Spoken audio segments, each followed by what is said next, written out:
Welcome to Crimson Guitars, welcome to the insanity that is the third day of a one-day guitar build. Every single time I say this, I say I'm never going to promise to do a one-day build ever again. That is Sam in the background giggling away because, yeah, this is true, it is a truism. I tend to overpromise and underdeliver, and that is the wrong way round. I learned that thing wrong, damn it. Okay, so this is a live stream. It is going to be edited down into probably one guitar video. But hey, based on that last conversation, maybe 20. No, we're going to be editing this eventually into a video. If you don't want to indulge in a massive live stream, then hey, I don't blame you. On top of that, we are not going to be doing streams like this as de rigueur. We're not going to be doing this all the time. It isn't the state of play. We do enjoy the process, and we will be doing it more, maybe once or twice a month. What I think we have decided to do, actually, and Matt, you'll agree with this, is we'll have one or two projects on the go, and Matt, Sam, and I are going to have, we'll stream for a day, working on a couple of builds. At this point, I've got the guitar together. There's not that much that Matt can go do over on his bench, so we're going to be huddled around this one today. And those will just be an experience, a part of the Crimson schedule, as it were. And if you enjoy streams, which some of you do, then fantastic. If not, wait for the edits. It's a way I'm getting back into building. I'm getting back into enjoying what I'm doing. And this is something that I really do enjoy. Talking to you guys, working with Matt and Sam and the team here in this way is genuinely fun, and I hope that comes across in the videos. It is chilly. No. Matt? Cold as balls, yeah? Yeah. It's really freaking cold in here. I spent yesterday with my friend Tia learning actually cuttlefish casting. I've got so many plans for new tools and designs and things for Crimson, and I'm going and finally learning these skills, and came home at very late, or actually early, having had a power cut at home and my heating was off. Oh dear. Nearly stacked it at the end of the road driving in. I managed to get a half-hour drive into Crimson, past this ice, no problems. Just the bottom of the road. Right at the bottom, yeah, just here. Apparently Will nearly span out as well. It's, yeah, it's all fun. Anyway, so, Sandy D, we've got Stephen Scogan, Stump the Geek, SM Myers, Marshmallow, so glad Ben is committing to the whole day stream thing, whole daily stream thing. Not quite daily. We might do it weekly eventually if people ask for it. It wouldn't be Ben if the build was uncomplicated though. Johan van Loopy, how you doing? Wilson Wildo 2, Gody the Roadie, Big Unit Guitar, Stephen Penor, a couple of members, Tom Crockford, morning y'all, Wattles coming in from Austria, Jason Smith, Daniel Worton, Jughead, there's a bunch of people. Okay, so standard rules apply. If you ask a question in the chat and I see it, fantastic, we'll answer. We're going to be doing some talking, some building, some chat. If you definitely want to A, support the channel, and B, get an answer to your question, then a super chat is the way to go. I both appreciate the support.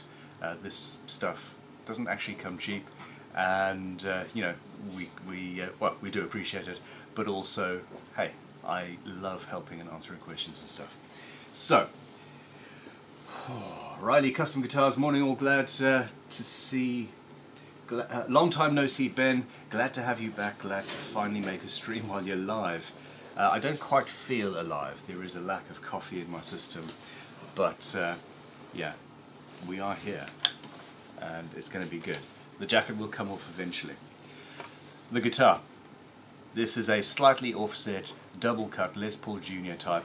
We're going to have a Tune-o-matic and a tailpiece. Twin Fishman pickups. I'm wondering if that heel in there is potentially just slightly proud. I'm not sure how deep these pickups go. I mean, Because they're plug and play Fishman, you can just drop them in with no wires in the way. There's no wires. I thought there was a. There we go. My back of my head, but it should. Oh, we're perfect. Yeah. Fantastic. I do like these. I love bar magnet. The look of bar magnet pickups. Yeah, same. It's a cool thing. The neck. Okay, so the fun stuff about this build, just to do a quick recap, is this body in 1899. A ring of custom bells was commissioned for a church in the UK, and it was commissioned by the church from John Taylor. I can't even talk properly. John Taylor, and this wood was made into the headstock for one of those bells. Now, in the final edit, you guys are going to see the documentation, the books, the original order books and the schematics and plan, all of that sort of stuff for these bells. This wood has already been a musical instrument for about 130 odd years. That's freaking incredible. We've got more of it. We're planning on making guitars like this in the future. Harvey's just walking through. Harvey, I spotted on Amazon that somebody had gone and bought a plug-in heated gilet for somebody. I'm assuming this is for you. Harvey runs the CNC machines and it's cold out there. Plug-in heated. Or maybe this was a surprise present. And Tommy in the stain room. Well, I think you need to go and ask for one too. It's cold. I've just got on my giant fire. I'll be alright. He does have a 24 kilowatt wood burner. So this body, and this is the live streams for you. Super chat from Stephen Pinor. No question, just saying thank you. Thank you. I'm going to click the heart button on there. And it's elm. It's old growth elm. It is beautiful, it's got character, and it is going to sound amazing. The neck was a partially made neck that was originally, thank you very much, Sam. Say good morning to the people, Sam. Good morning. Oh my. Is that a terrifying shot? You kind of look like one of the bad guys out of Home Alone, and also kind of like the main character in Home Alone somehow. Well, at the same time. I consider that an achievement. It really is, yeah. What Macaulay Culkin if he was. Hey guys, I'd like to introduce you to Tom Webster's jacket. I love this jacket. Everyone loves. I get slated for this jacket. No, I love this jacket. I genuinely love this jacket. I've told Tom that if he does... do we have that Keyman insurance thing yet? I'm speaking to someone about it currently. Good, because we both need to be insured. If we have to, get the Keyman insurance thing going because you have died, I want this jacket. If I die in this jacket, that'd be a bit weird. I actually almost didn't care, as long as there's not too many holes. I am wearing this because it is freezing. Cold as balls. I mean, it's warm. It's warm in here. Yeah, reasonably warm. We've got a heater going. Yeah, that's good. This is looking awesome. Oh, we're getting there. So yeah, the neck was an old Scion, one of our models. Somebody had managed to put the... That's the end of the... yeah. Oh god, it makes it special, doesn't it? It does. It's like charge more for it. Exactly. So the end went in backwards somehow. I don't know how that happened. I still can't figure out how they did it because it's CNC. Because it would have been CNC. It would have been Exactly. CNC'd in the correct way, Exactly. and then what? They just whack it with a hammer. Must have done. Or on purpose. It's somebody just actually trying to... Yeah. I don't know. Anyway. And of course, I went around and messed around with a custom inlay that took far too long. So I'm going to finish that. The inlay is inspired by the floral designs and patterns that you've got on bells and the John Taylor logo, and at the same time we have this moulding taken from an antique picture frame that we rather amusingly copper leafed rather badly. Oh Sam, we actually have missed a section of copper leaf that just hits the corner of the guitar. Oh. What the hell? So that is going to be a little bit of copper leaf is going to go on there, which Sam's going to do quickly, and this is going to be inlaid below the level of the guitar because it's going to be quite attractive and fun. We've got a lot going on, a hell of a lot going on. I'm just going to get these things out of my way. Stephen Pennell with a question and a super chat. Ben, why are there holes in it? Cheers. Character, fun. Oh, I've gone into a different camera. Hi. Hey camera, how are you? No, it's fine. I'm all cameraed up, baby. So, the piece of wood was originally one of these.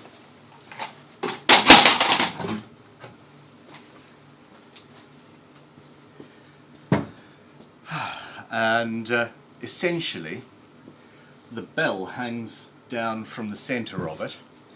There are sections of iron and metal, etc., on either end that line up with a big old wheel, and a rope goes around the wheel, and you pull the rope, and the whole assembly or assemblage moves. Looks very heavy, but it's beautiful elm. And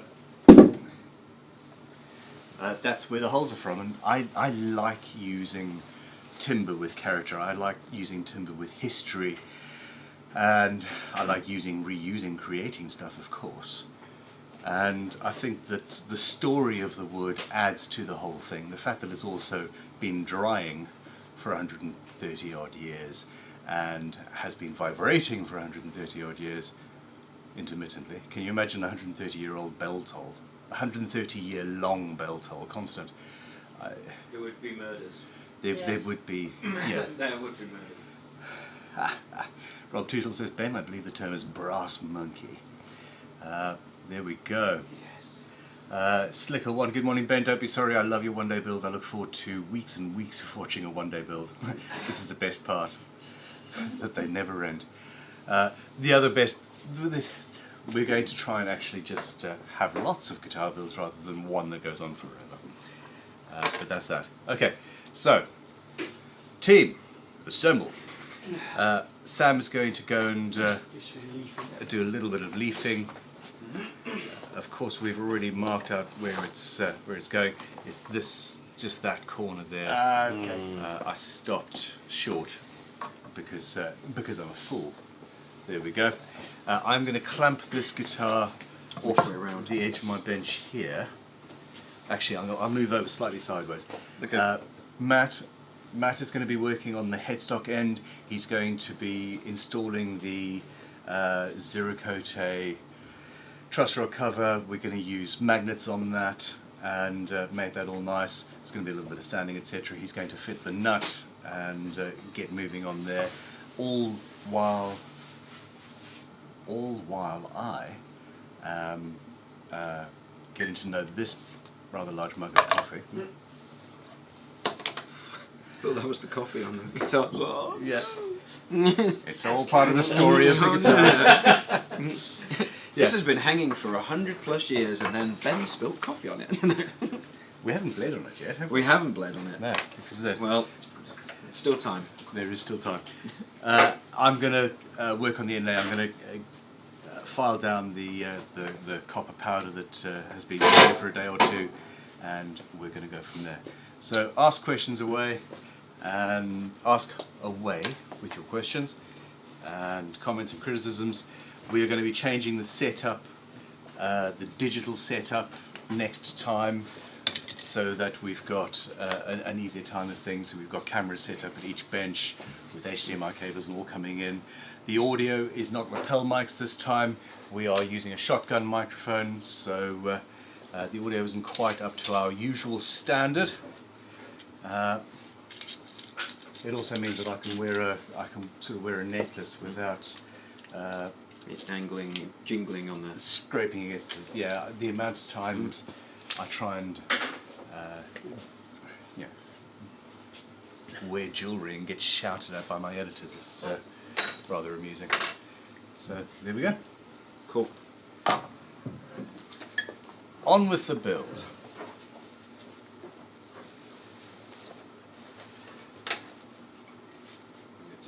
It really is cold in here. I've lost my mind.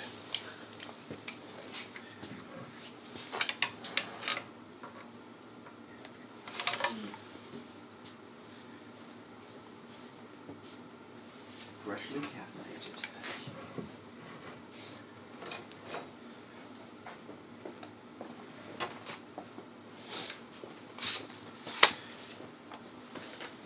Okay. Do you want to bring that camera round here? Yeah, Or essentially. that one. Yeah, this is mine. This is yours. We've got an overhead, so you can have this shot. This is a good shot, actually, for you there. What is that camera? Camera 1. I'll leave that to dry for a short period of time. I would put it right in front of the heater, Yeah. or actually maybe even hit it with a hairdryer or something. Okay. Still lots of glue in this. I'd use a chisel. If you go in, if you go in with your scalpel, and just follow the line just a little bit, and then Worried about the small enough chisel. Ah, what? Yeah, scrape it with the chisel. yeah, exactly. Every tool is a scraper. Every tool is a hammer as well. Good old Adam Savage. Yeah. I nearly called him Andy Savage for some reason. Is there somebody called Andy Savage? There's Randy Savage.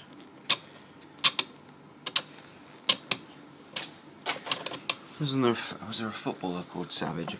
I wouldn't know. He played for Leicester, I think. I can't remember his first name. You have It depths. might be Savage. I can't remember. Does the build have a name yet? That's from Godey the Roadie. No. Funnily enough, naming guitars is genuinely one of the more difficult things that we have to do on a You know what we regular should basis. call it? We should call it the dream work, because teamwork makes the dream work. Oh, that was terrible. That was terrible. All right, fine. Yeah. I'll shut up. Yeah. Yeah, do. Yeah, that was where I was going with it on that. Matt, if you hit camera 3, look at that, we're both working on a guitar in the shot. So this is, we're doing this supposedly because we want to finish the guitar on time. What we're actually doing, Matt, is just huddling together. That's it's it for cold. warm. Like penguins. This is the first proper cold day of the year, and we hadn't had the heater set up to automatically go on and all of that. So the workshop is not normally this unfriendly.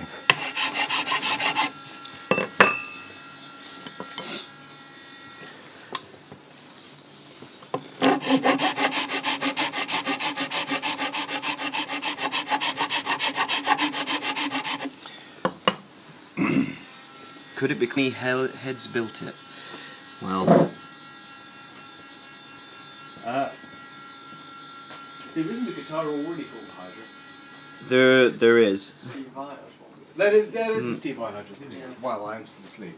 Also, there's a mayonnaise model called the Hydra as well. I believe. I think. Does not surprise me. Okay. But one-offs.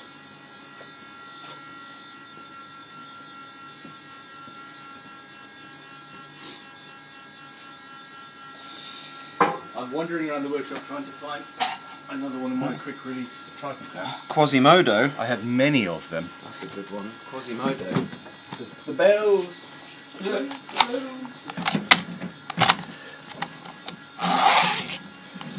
Okay.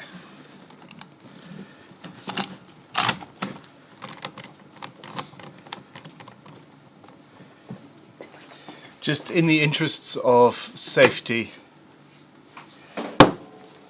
I'm putting another clamp on here so that when I work over here I don't knock the instrument and make Matt stab himself and bleed all over the guitar. Now that we've mentioned blood.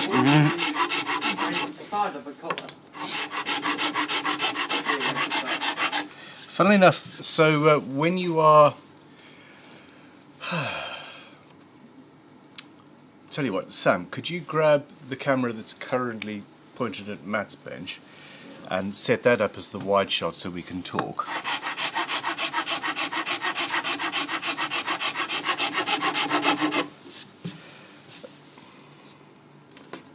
And yeah, Matt, if you select camera 4 for me.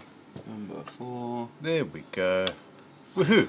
So when you're staining a guitar or anything, a colour, the substrate that you're staining does affect, obviously, the final colour, because this is a transparent, translucent, opaque sort of thing. Genuinely, elm, when stained red, gives an incredibly beautiful Blood colour. Yeah. So if we do bleed on it, yeah, we'll go and stain things, and it'll end up being nice. Hopefully that doesn't need to be the case this time, and it's just going to be a lovely, natural. Yeah, it doesn't feel like a guitar that requires a sacrifice. This is true.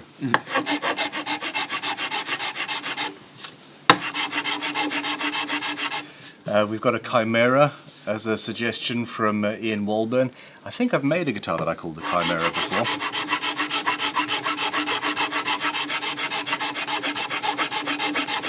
Oh, that was it. There was a small guitar company that decided to use a name that I had already used as a model name, and I've been building this guitar for years. And they brought a business partner on who went from naught to "I'm suing you" in about 3 seconds. So I changed the name to Chimera, and yeah, that other company went out of business fairly rapidly. Oh dear. Yeah. Anyone ever find that when staining or oiling the guitar it warps? No.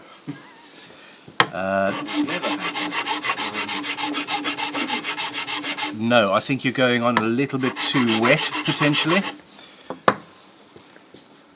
That would, yeah, that would suggest to me that your timber is not quite up to snuff.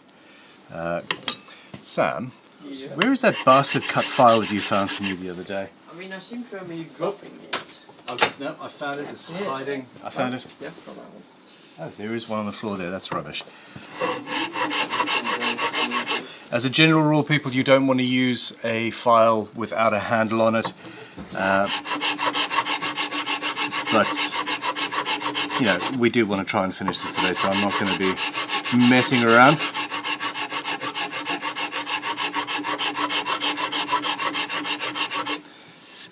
I'm trying to take this the metal powder down in as flat a manner as possible, as rapidly as possible, without touching the fretboard, and then as I get closer to the fretboard level,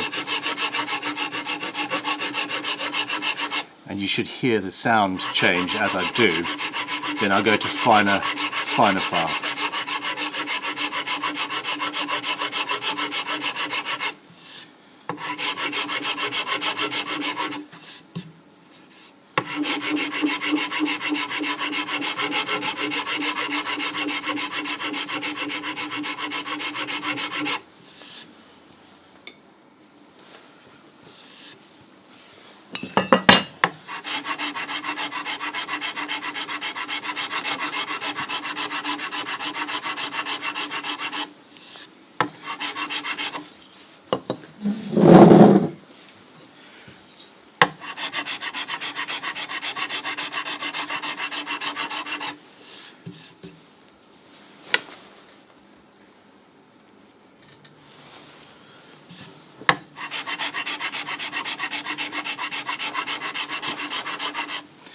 This is like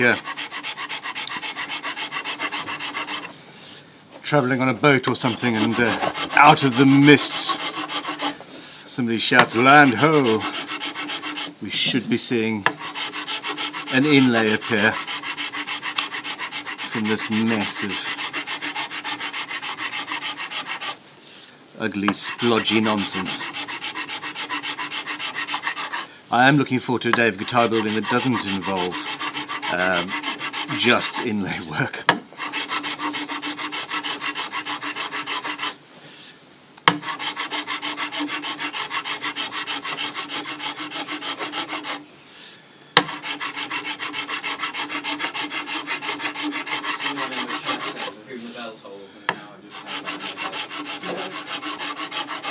That is, yeah, germane, I like it.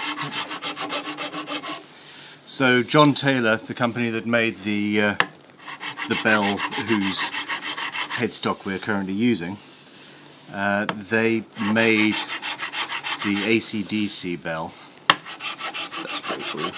Yeah, it is, and they've still got the cast from the lightning decoration that's on that, and they're going to let me use that to make a copy of that particular element of it, at least, for the Dorset Guitar Museum.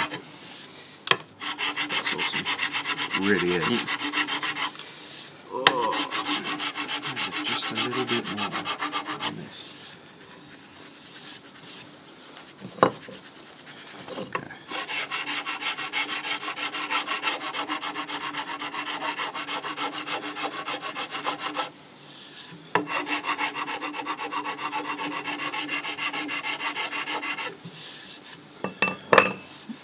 Where are we? There we go.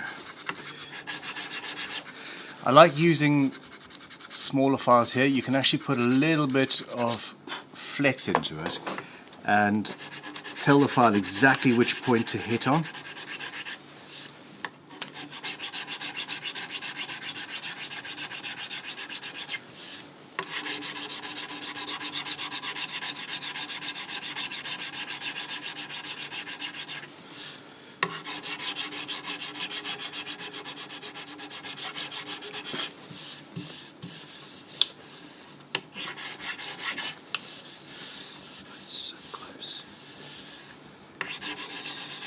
Close, but no cigar. So when you're doing your final fitting, you can click over to that that camera if you want. Yeah.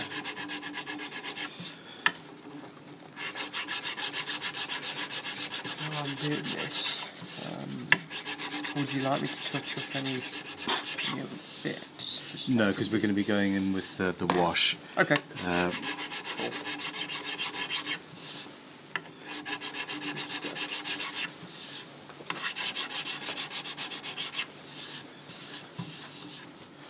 Okay, we're nearly there.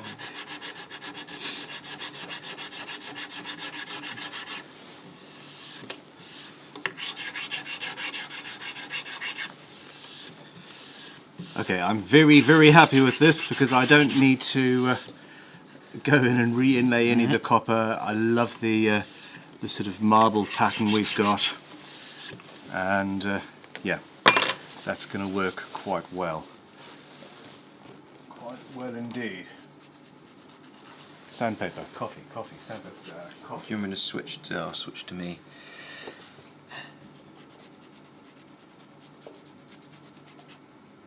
Oh, I've got those bells.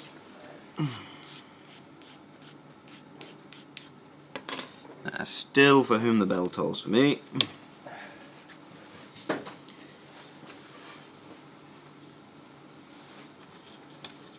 I'm not intelligent enough to come up with a reference. I'm going to wait for the chat to do that for me. Delegation. That is almost there. So this is a carbon fibre nut because we had one that almost fit. Yeah, it fits kind of perfectly already. So Ideal.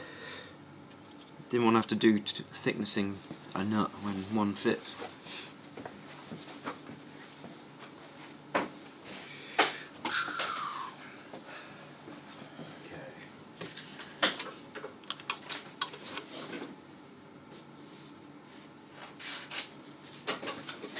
things are going to start moving fairly rapidly from here.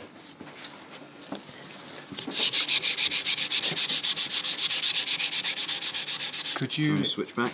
Switch to camera 2, please? 2.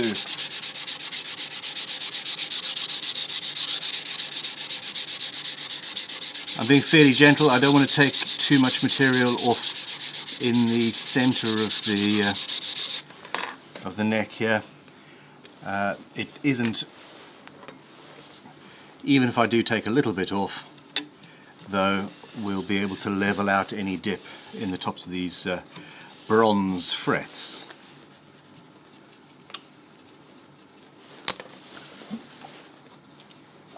Name the guitar after the church it came out of.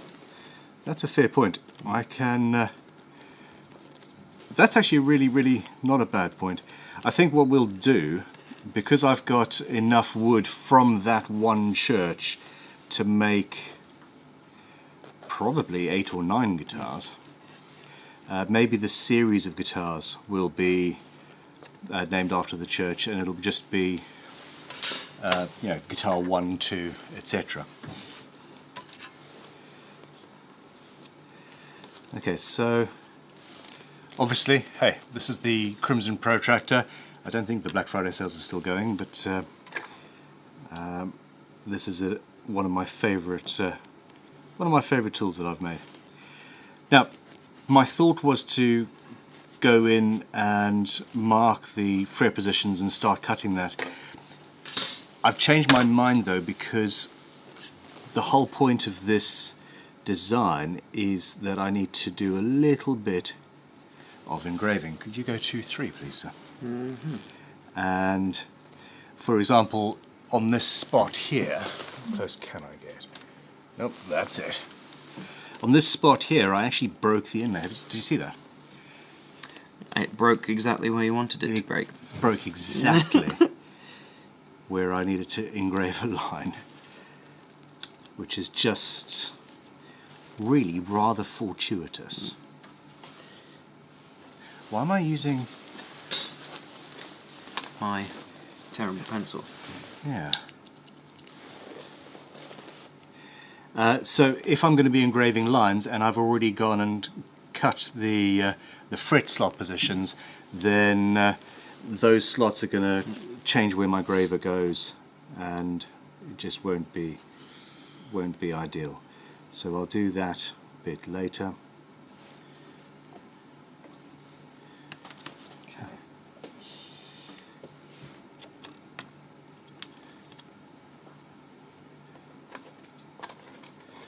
This engraving is it's something that many guitar builders have forgotten was part of the inlay process, and I'm not particularly good at it. This is something that I need to learn.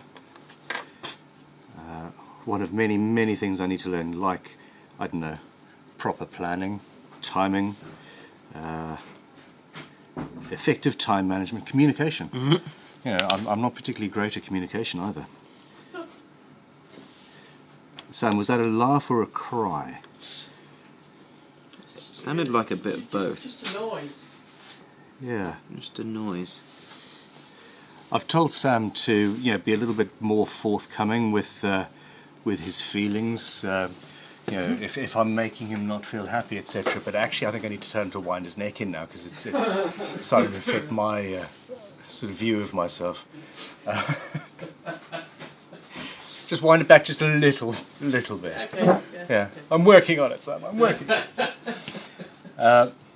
Seriously, so, you know, you guys have seen a bit of the sort of mental health video and all that sort of stuff. One of the things that made me realise I really needed to sort myself out was how I was interacting with people, and I had to remove myself from the situation, fix myself, and then come back. Speaking of which, Sam, you did a really poor job of setting this camera up. Can you just, you know, get better, man? Just, you know, do better. Now, could you zoom in? We don't need to see the whole bottom of the bench. I'll go to this. Let me have a look. Better?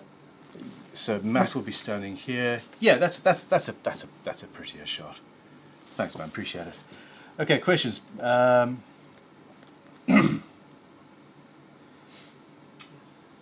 Paint stripping, Sandy D. So when I was visiting Ruth Tappan, the gilder, the other day, she told me about so in the UK, stripping paint off paint stripper has become, it's a shadow of its former self. You can't just go and buy paint stripper of the sort of quality that we used to be able to get back when I was young and Sam was already an old man. However, there are companies where you can get commercial grade paint stripper, and all you need to do is basically be a business and sign a piece of paper saying, hey, I'm a business, and you can get some really powerful stuff. So Sam, just note that in your head, because a lot of times people ask us how to strip guitars and stuff, and it becomes a manual thing. We don't... Stripping guitars sucks. Well, I've recently learned of some rather serious paint stripper. I need to remember what I was doing on...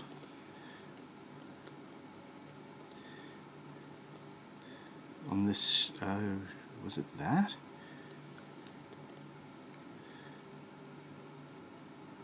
I suppose it doesn't really matter, to be honest.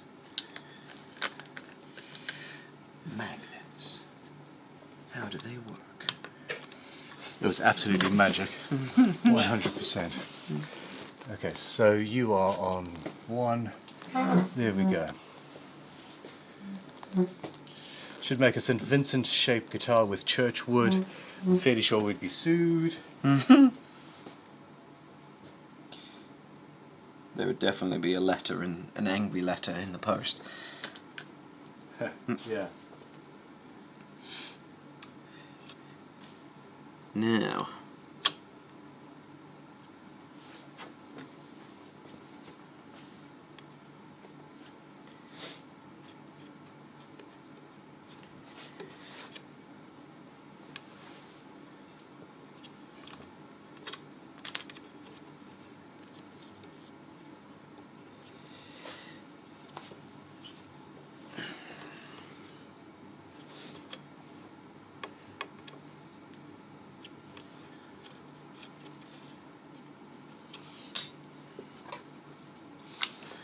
Okay.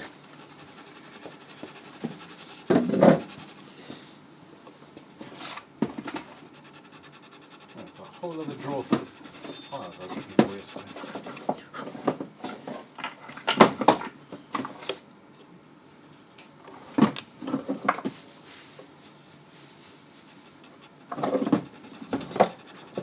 Might have what I needed there.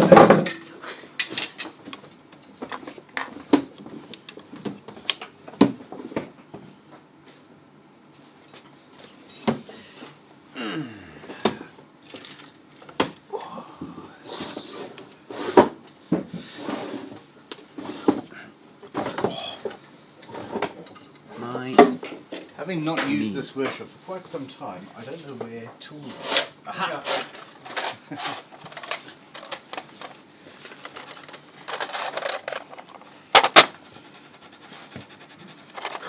and the tool I'm using is a ruler with some sandpaper stuck to it. Yeah, I know. The fact that we manufacture leveling beams, etc. But this is like a tiny thin leveling beam that you can get in lots of spaces that leveling beams can't get in. Yep. It's surprisingly useful. Well, there we go. Top tip of the day. Stick some sandpaper to a ruler.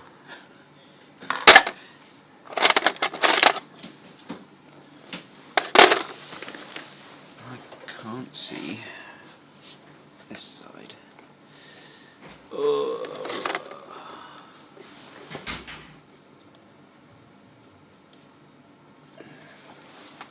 Could you hit 3 for me, please? 3, yes. So I'm an inveterate tool collector. In fact, I build guitars, some people say, simply so that I can collect more tools. And that does come to the fore when you need to do something that you don't normally do, like engraving. And I've just got multiple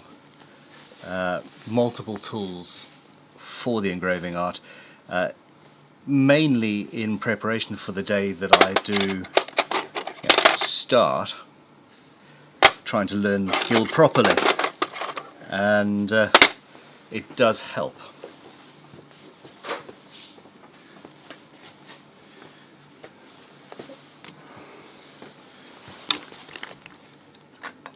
It's warming up a bit, isn't it?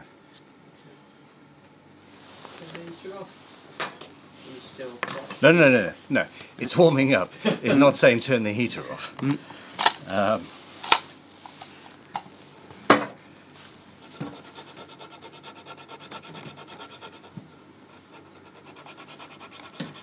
It's quite nerve-wracking working on a guitar while somebody else is also using delicate tools on the same guitar. Should I potentially, you know, experiment on another piece of material first? Let's do that. Look at that, I'm getting wise in my midlife crisis.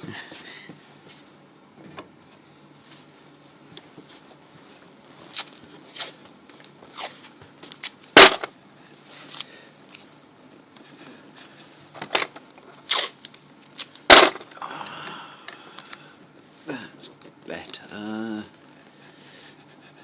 It's just a bit of glue making an upset flush.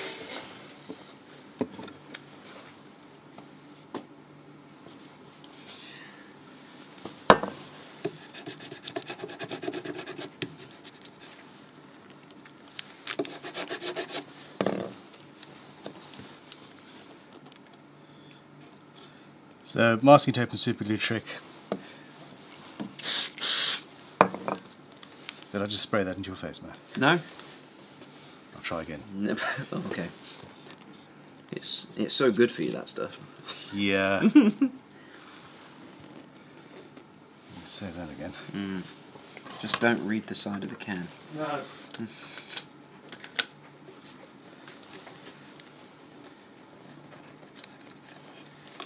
Okay. Matt, does it ever amaze you just how delicate you can be with things like, hey, a razor sharp scalpel blade? There's not many things more satisfying than a razor sharp scalpel blade. Just Yeah? so good. Hit 3 for me. Thank you.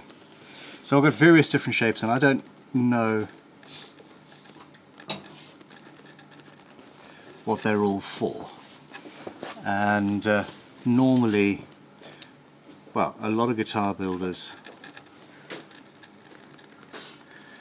will engrave using the aforementioned scalpel blade and just follow the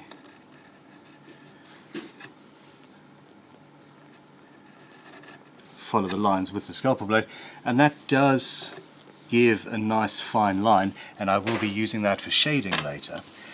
But a proper graver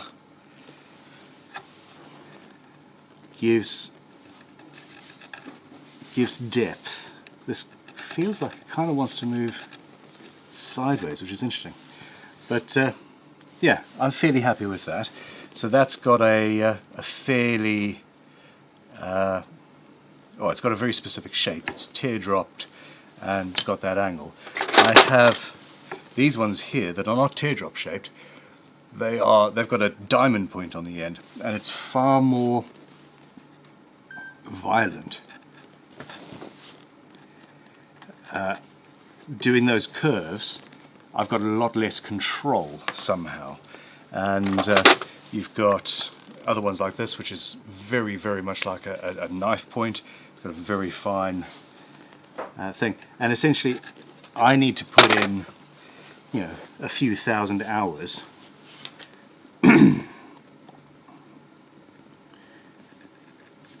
using these tools before I can really know what I'm doing.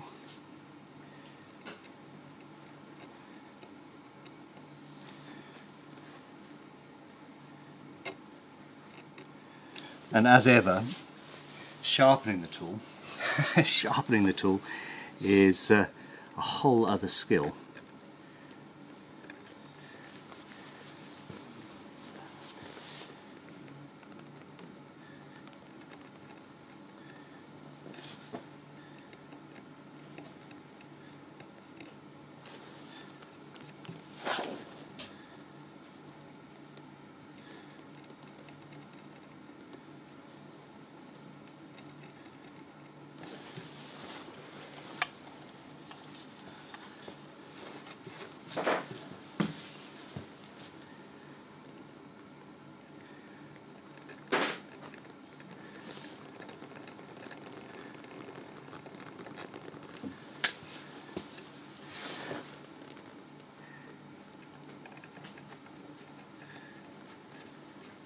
The guitar is supposed to be on a sort of circular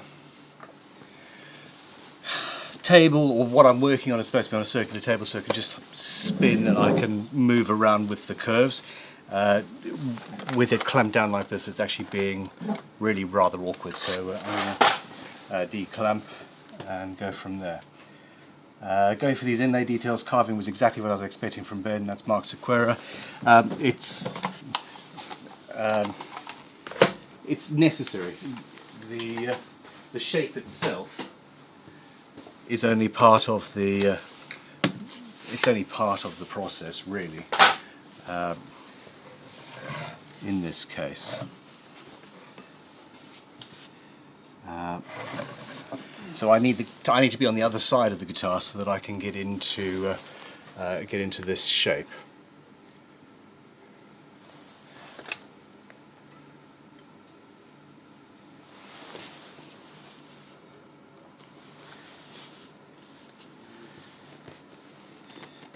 So it's that line I'm following there.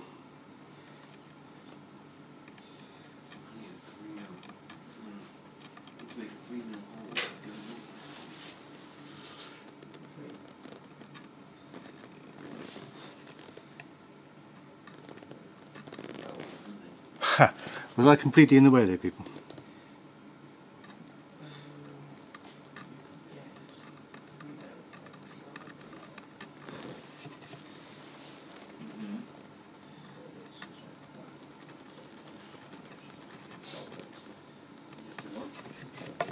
Yeah, that's the problem.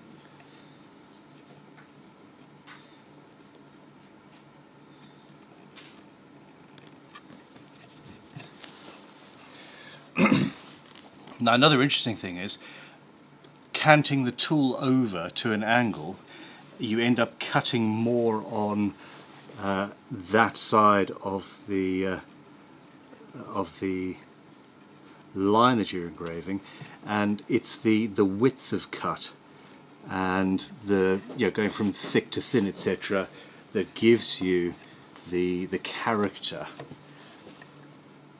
and the artistry. Arguably, I'm not saying that I have particular artistry in the engraver's art just yet, but that's what I'm aiming for long term.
That was concerted concentrating for a second.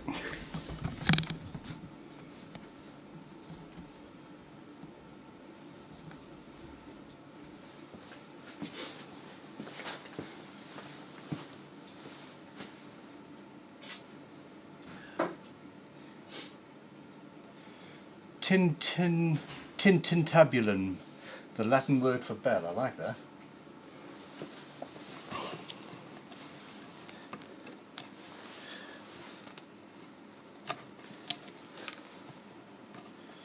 Let's get that out of shot.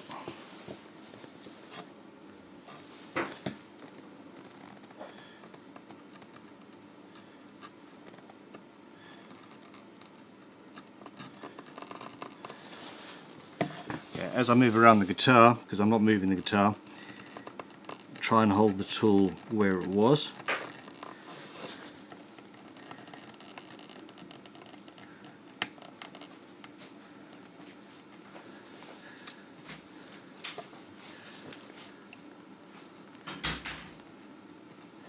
And once you've got a line to work in, you can go in and just slightly edit. Obviously a master graver would get it in one pass and have a nice smooth line. I'm expecting to hide my mistakes through the use of shading.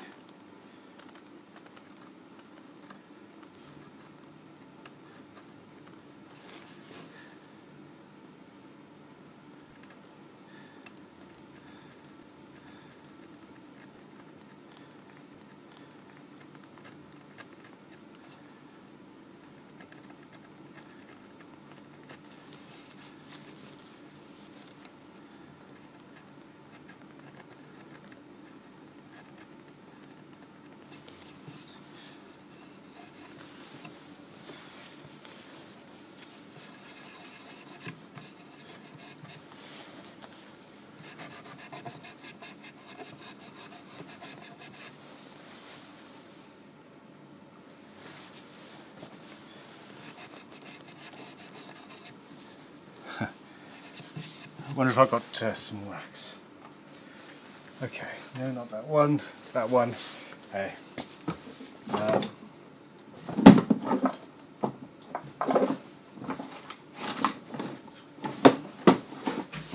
So my SD is run out of space. And, I'm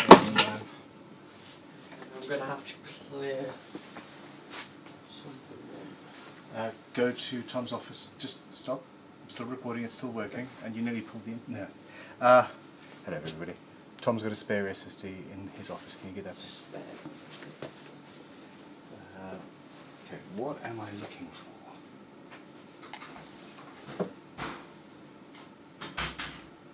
What I'm actually looking for is a black wax crayon, really. And we don't currently have that. Stunning stone shots. Just a little bit of old iron dust or something like that would work for now. Do you have a little bag of ebony dust potentially? A bag? No, I don't actually have that much. How much do you need? Just enough to stain the end of my finger. I did have a whole A bottle lovely of this, and someone nicked it. And Thank you. So I've been starting again. Yeah. It's something that we I'd like to actually do as a product. Can you believe it?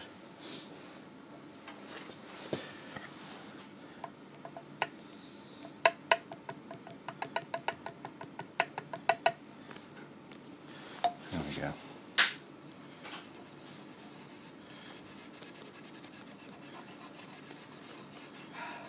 And as we start to see what's actually going on here, yeah. We've already had Tom's.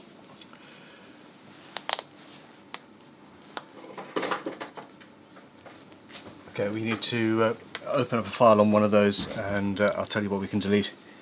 Go from there. Sophia, do we have any, or does anybody know if we've got any wax, any black wax, anything like that. I've got clear wax. Actually, what we require. What about that wood filling thing? The heat gun. Oh. No. Hold on. I need, please, some Renaissance wax and some black stunning stains. Cool, just Spirit based. The clear. Yeah, the clear would be fine. We've got that black Monty's wax. Yep, there we go. Monty's wax. Was That'll do. on the bench that was there. Okay, so we're finding what we need. Sorry people, we do know what we're doing here. Vaguely, sometimes. That's my point.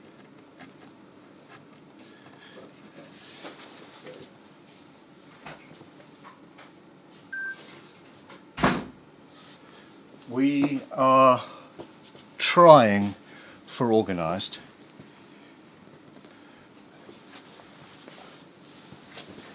And it's getting there. The problem is getting organised while also achieving the work is twice as much work as you would think.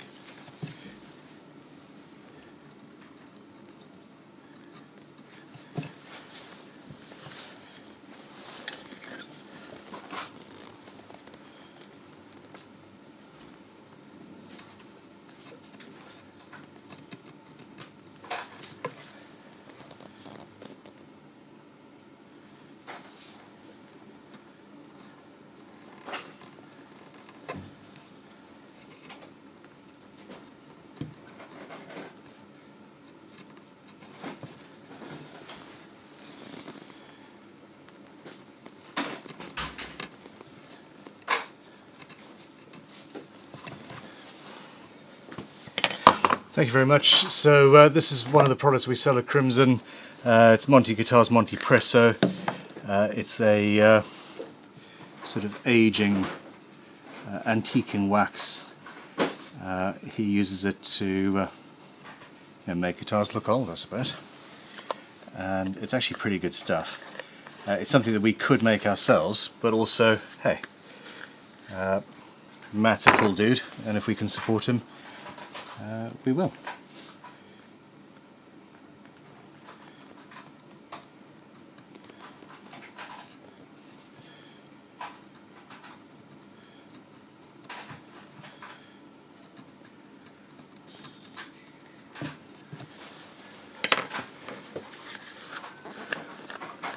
Sam, what are you doing? Checking through this, I can get, if I clear the footage from Tom's from Wednesday, because I've already uploaded that to a T7 and sent it there. If it's backed up on the T7, you can delete it off these things. Yes. Yeah, that's the standard. That's the standard process, isn't it? Well, I didn't notice you have backup on your one. No, that's the main backup is of.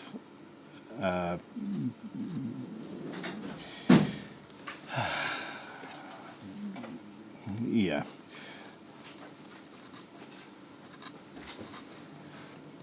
It's hard to explain.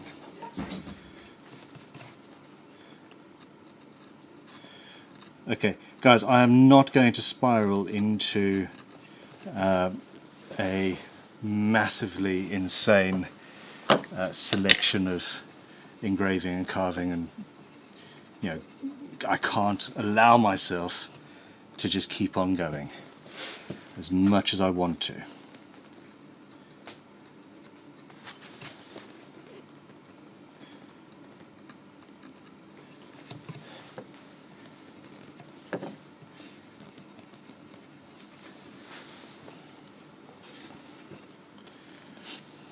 Is that, if it's working, yeah, just yeah, stop. Okay. So questions. What pickups did you choose for this instrument? It's a pair of Fishman. What's?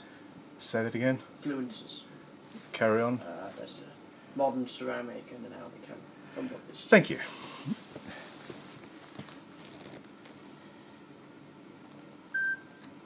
Yeah, I'm a huge fan of what Fishman does. Been using them for years, and yeah, I'm planning on using them just a little bit more.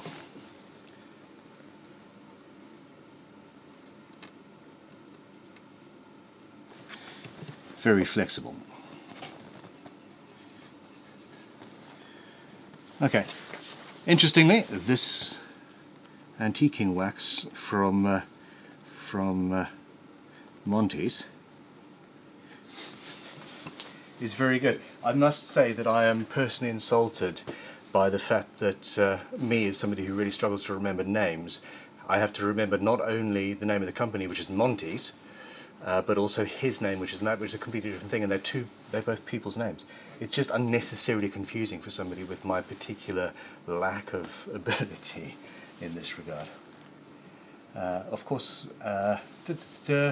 how far are we descending into madness here with the inlay details? Lol, it's turning out fantastic. Thank you very much. It should be fun. It should be fun.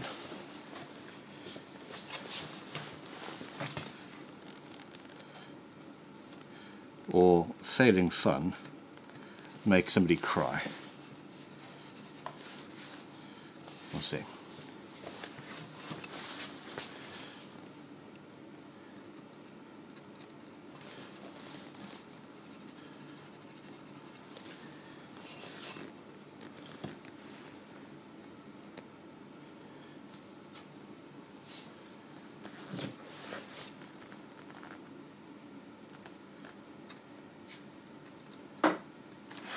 You have to be very, very careful going from the shell edge onto the wood or onto the copper, because it's far softer.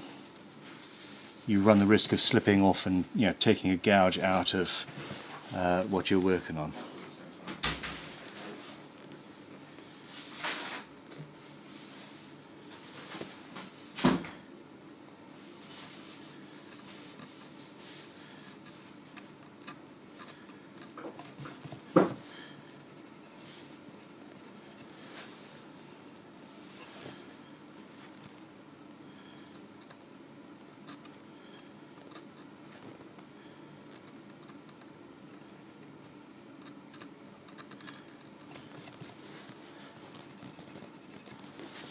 Okay.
It's not clamped down anymore.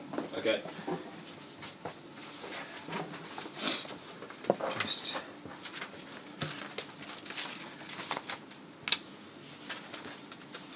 I was just figuring out how to drill tiny holes in a. Not that way. Not that way. Okay. No, I've already done the holes in that. No, I understand. Give me camera 3, please. Okay, so here we go. Matt's wondering the easiest way to transfer the positioning of those holes into the cavity on the guitar, which I'm not going to show. Put your magnets in there. Get another pair of the same magnets, put them on top of that. Just press them. And then just press it in. Yeah, cool. If the wood is too hard for the press, gently put some masking tape in there. Don't burnish the masking tape down. Yeah, and then it'll burnish that bit. It'll burnish that bit. Cool. Or you could put some graphite on the back of the magnets and it'll just mark where it is. It's far easier than messing around with templates. Alright then.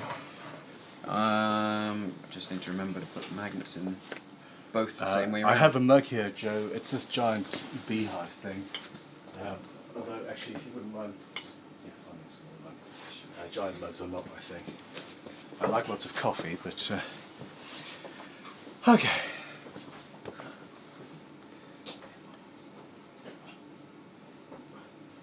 I wish I had a t-shirt with Ben's "Yeah, I'm back" image on it. I suppose that could be fun.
Alleyway in a second. No worries.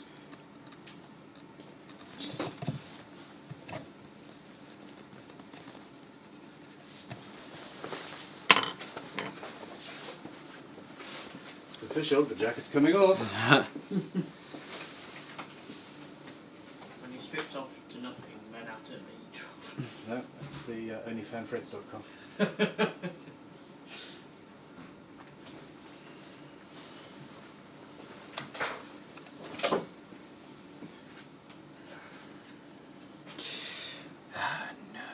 The maple is too hard. Let's get the sellotape. Or masking tape.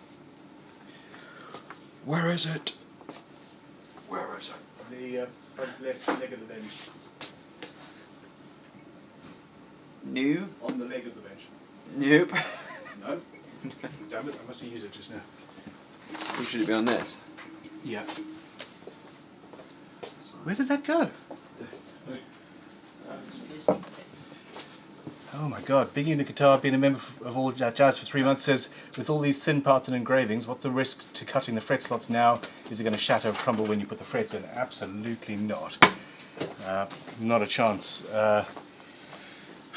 When I cut through, I'm going to be cutting through with a saw, and it'll work fine. I'll also be using a scalpel blade, or an engraving tool I suppose, to pre-mark the line to guide the saw.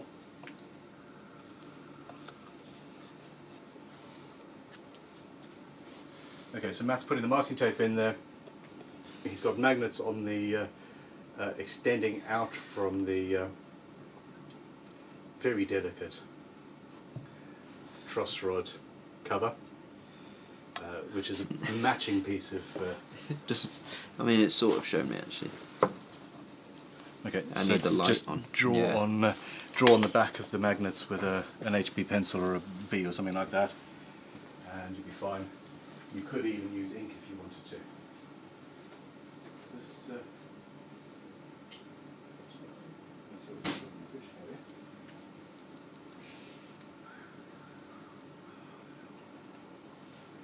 Okay.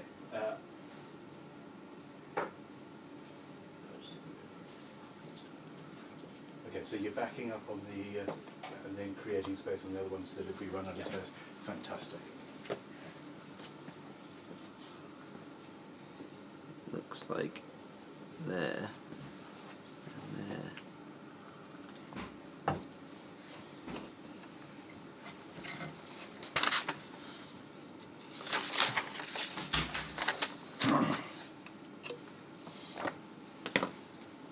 Okay. Right, so super chat question. you need a brad mark your centre, drill your bits, and then we can go from there. Thanks very much, Steve. Stephen Pennell, what's your favourite wood for a guitar, Ben? Super chat, thanks very much, Stephen. My favourite wood for a guitar. My perfect Sunday. My favourite wood for a guitar. That's a really... Yeah, which bit? I'm going to assume guitar body, and I'm going to say very... you see, I sort of shouldn't have done that. Damn it, Ben.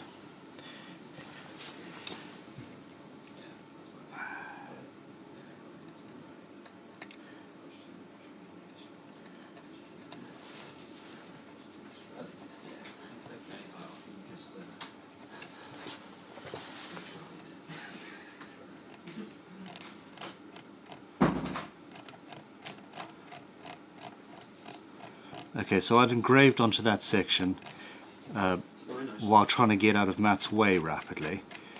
The reality is I didn't actually want to engrave on that section, so I'm just gently scraping away those marks.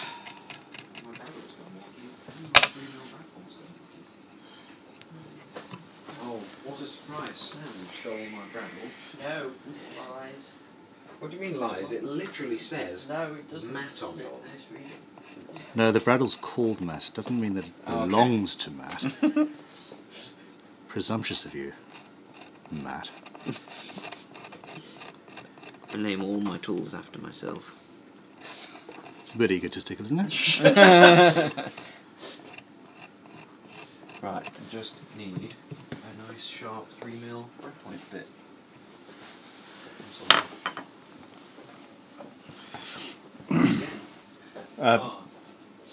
Mine's here. Sweet.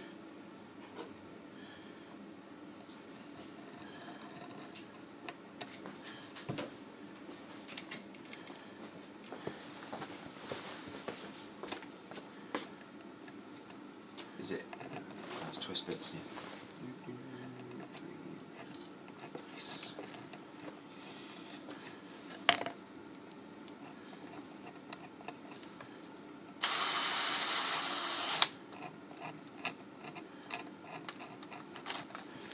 And if you change over to camera, following what you're doing, Matt. Yeah. I need to move the camera so you can see what I am doing.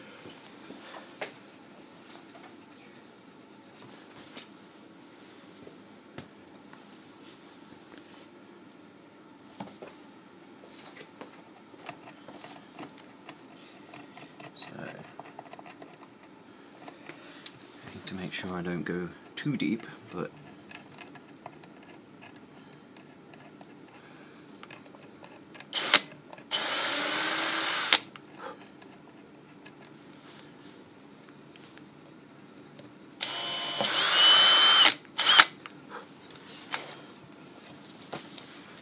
and I need to make sure that magnets go in the correct way round.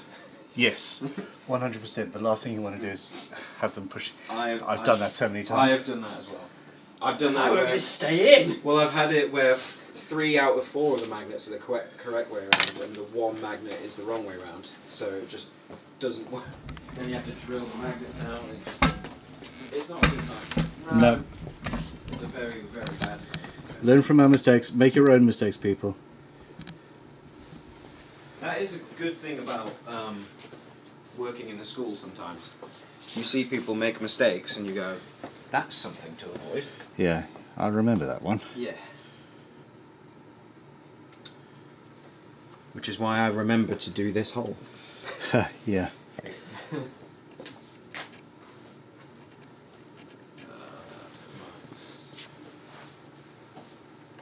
Okay, I'm going to try and do this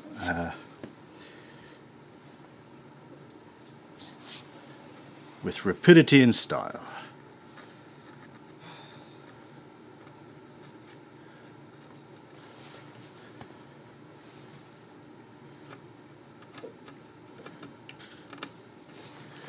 And I'm also going to spend quite some time at home practicing this particular task.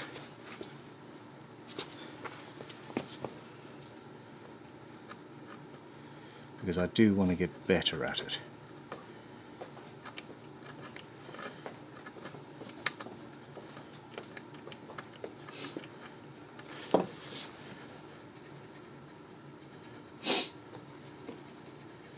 A levitating truss rod cover. Yeah, that is what would happen.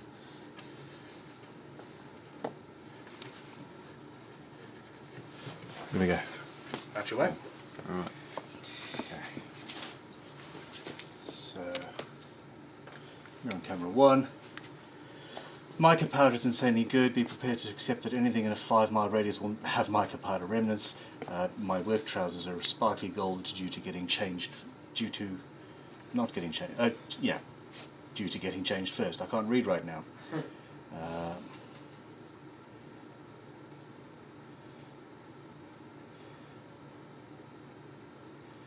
Yeah, mica powder and resin, that's what we're talking about at the moment.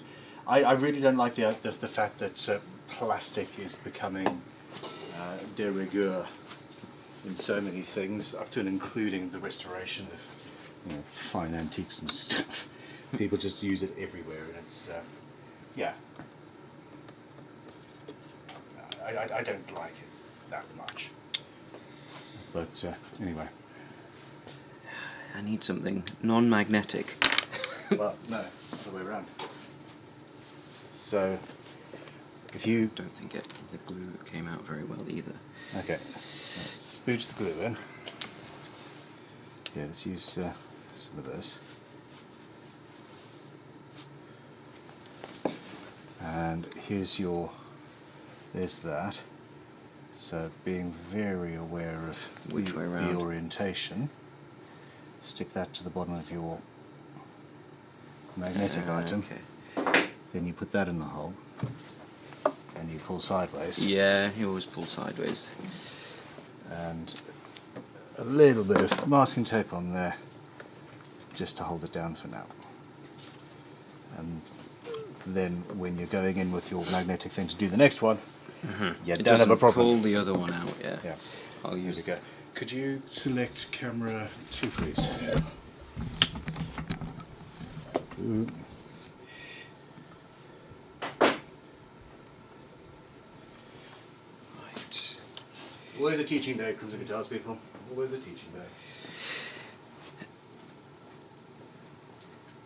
Either, that's a good tip, or, oh my god, I'm never doing that. Yeah.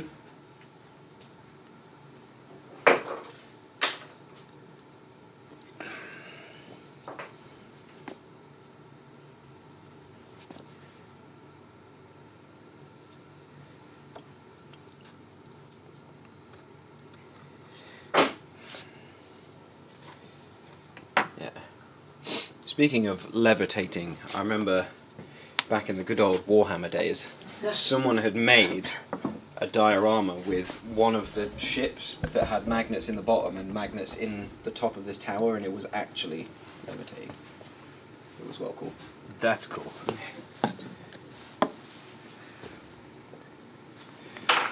Yeah, all of these things that felt like magic when I was a kid, and it's just...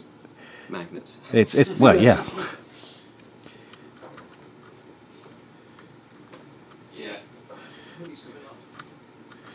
Yeah, we've just reached a working temperature in the workshop here.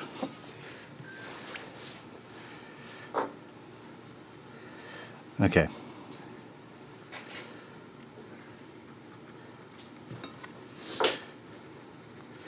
I'm going to keep this relatively simple, and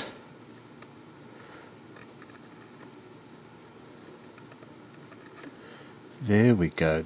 That is the motion I'm supposed to be going for. So directional. Oh, I love learning new things.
Okay. I didn't actually answer what is your favourite wood for a guitar build then?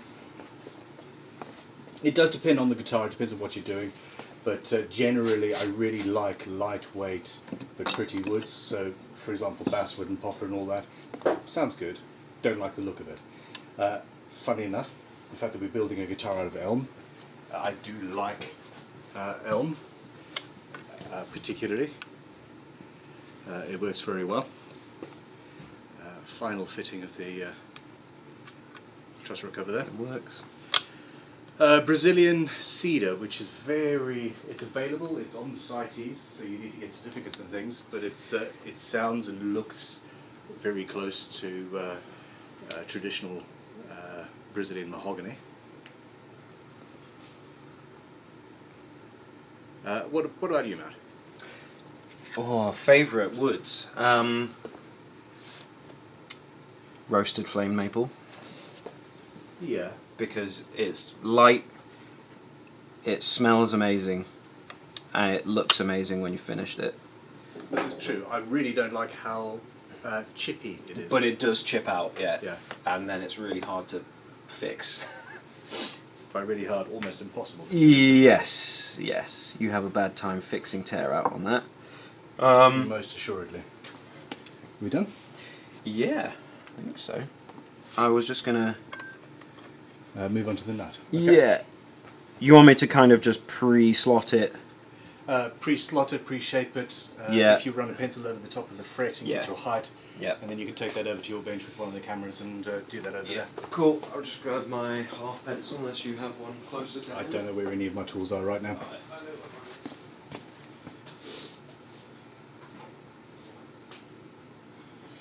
Stephen Pennell says, I meant to say your favourite for your own guitar, just curious.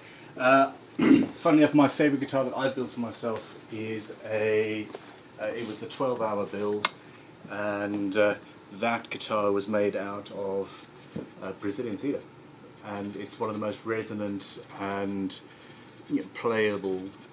It rings out for days, and I love it. It also has a set of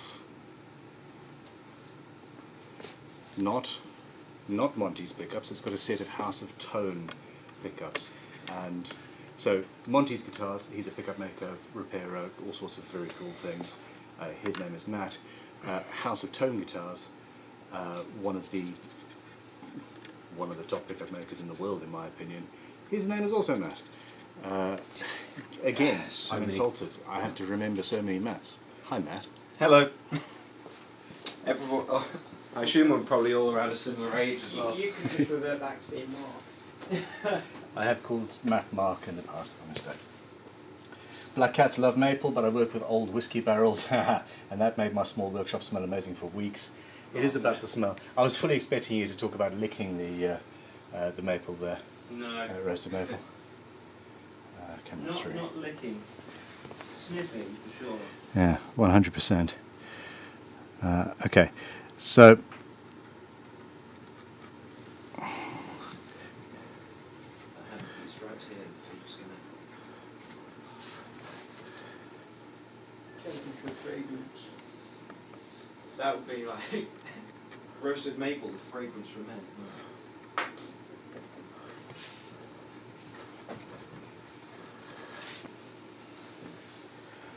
To be fair, I do go for more like woody, earthy aftershaves anyway.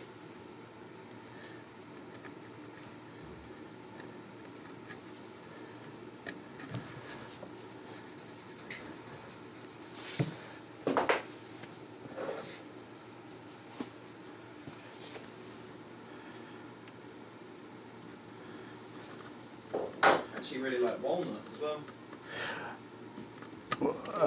define walnut. Are you talking about American black or English? That's a good point. I guess again it kind of depends what for. I just like the way that it works. American black walnut works really well. English walnut works really well as well. Yeah, it does. Okay, we've got enough that it looks like there's stuff going on here. I don't want to... I'm in danger of overworking this, and because I don't really know what I'm doing, it could go wrong.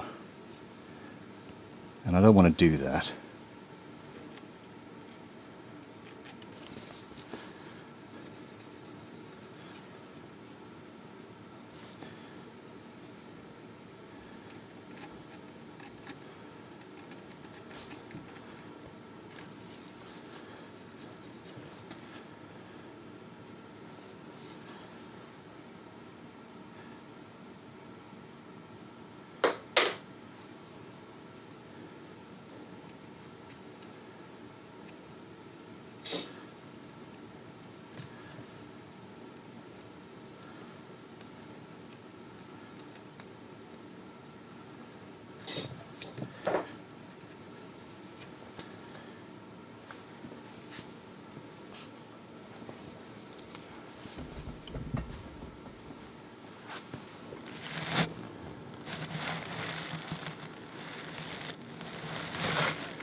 I'm working around cameras.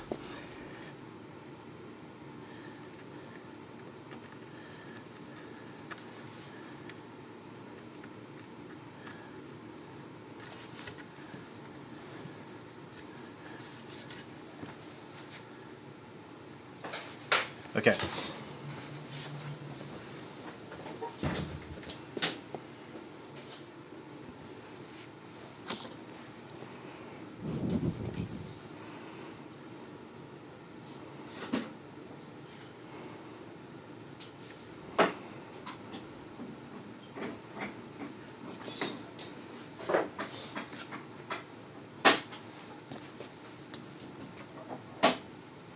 Stephen Pennell, what wood selection? Ebony, maple, or anything, etc.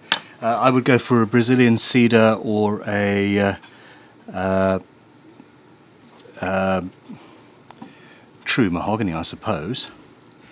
And ebony. Well, see, I have been a self-professed fan of Les Pauls just forever. The reality is,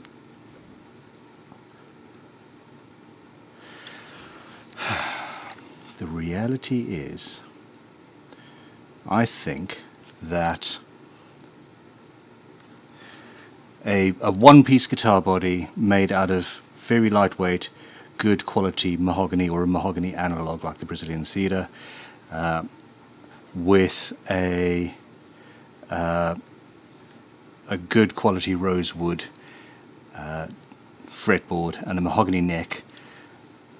I think that's pretty much my go-to, really.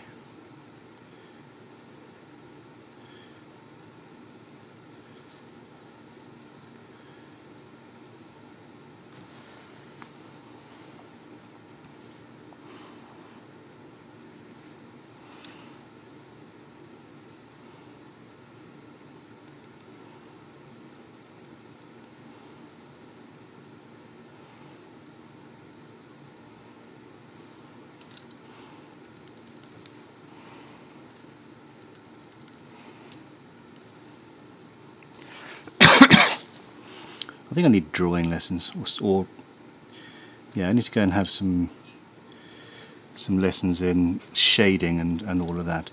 It's not something I've ever really worked on.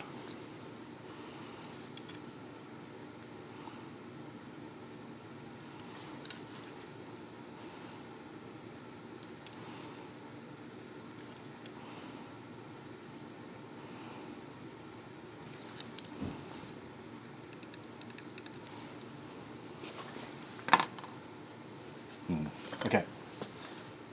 That quilted sapele bin used on something a few years ago was gorgeous, Riley Custom Guitars. That's a very good point, I did enjoy that. Sounded great, looked incredible. And the titanium.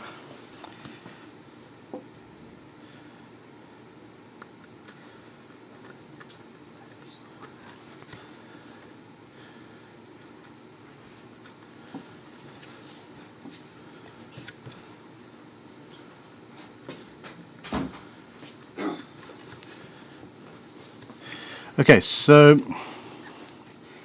how are you guys doing with the preparation for fretting, etc.? We've got ready to go. Frets are ready to go in. Frets are ready to go in.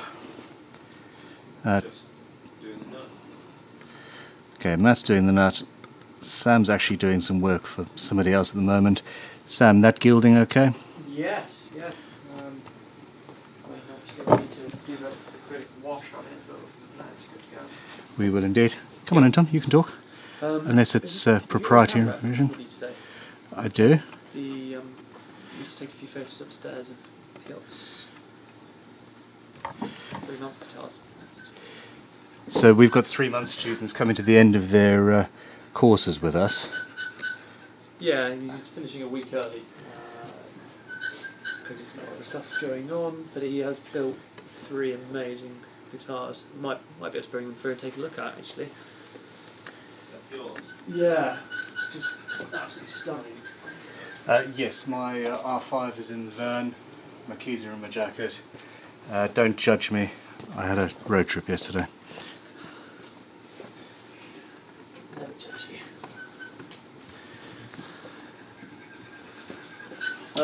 Yeah, give us a shout if you get time to take a look at it later on. Yeah, absolutely. I know the space in particular that he wanted you to see that. Yeah, I'd love to. Oh, the bass. The 12 strings. 12-string bass. Yeah. Okay, I'm just clearing some space because I need to be working from the other side of this instrument at this point. I'm not even entirely sure what camera we were looking at, sorry.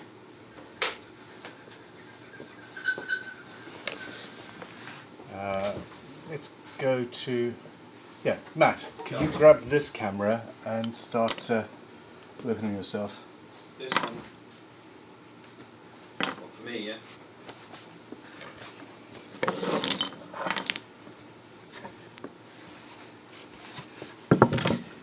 Yeah, if we could have sort of close-up pictures, shots of what you're working on. I'm just aware I don't want people to get too bored of this whole inlay scraping.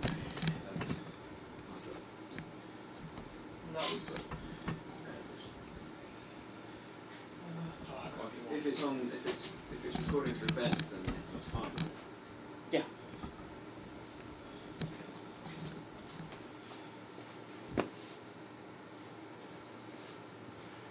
What are we on now? Okay. I don't know what camera that was on.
Okay, so over to Matt. Matt, talk through your process, sir. My process. So I have used a half pencil to mark the top of the frets, even though currently the frets are not leveled, but this is just to go in beforehand. And then I've measured 3mm from either side, which is the same width as the nut slot. And that will give me my E and my E. And then I've used a string spacing rule, that's the one, to line up where the E and the E line up and you get 4 in the middle. So this nut is slightly thinner than a standard. It's like 42 instead of 43, so I've had to move it around. But that's why you've got multiple string spacing options on this for different width of your nut. As you can see, I've marked on the standard one just to save me time. I'm trying to find this every single time, but it's normally around here anyway. So, and now I'm just going to use nut slotting files and go down to the line I drew with the half pencil, which will obviously change after we've leveled the frets, but probably only by fractions of a mil. We normally want to change the nut slot depth as part of your setup anyway, but it's important to not go too far, as with most things in guitar building. It's And life. and live, yeah, it's a lot easier to take the material off than it is to put it back on and make it look good. So yeah, so I will just crack on with taking these slots down to depth. Now the difficult thing with carbon fibre is being able to see your graphite line on essentially graphite. But Yes. We like a challenge though, don't we? We like a challenge, so. Keys. Yeah, pretty keen to come through and Also, would love to have a bench that is at eye level for doing that slice work. Maybe need one of those electronic benches that comes up and down. No, it'd be fine when When I finish what I'm doing. That could run. See how far you've gone. It's a good advert. So, I quite like using these. He's in a meeting at 12, just to give you a These heads up. So files just any for time the around. wound strings, then. the thick ones, and then using these ones for the Do you thinner guys want strings food or- because they're much tighter. Whereas these, on the thinner strings, these leave like a triangular I can groove, just. I mean, which, I haven't got any food, so I can just often stand leaves the there. buzz with the fret, not the fret, the string in the slot. Yeah. I can't speak. I've had 2 cups of coffee and I still can't speak. But Just yeah. work out what you language.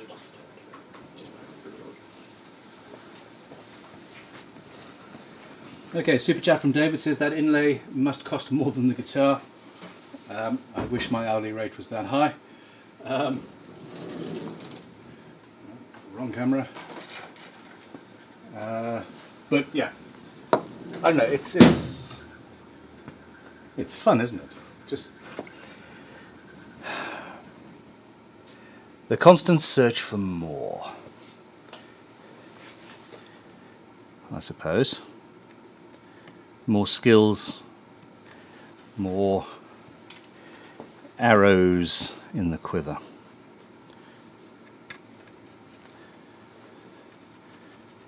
Most importantly, tidier curves. Come on, Ben.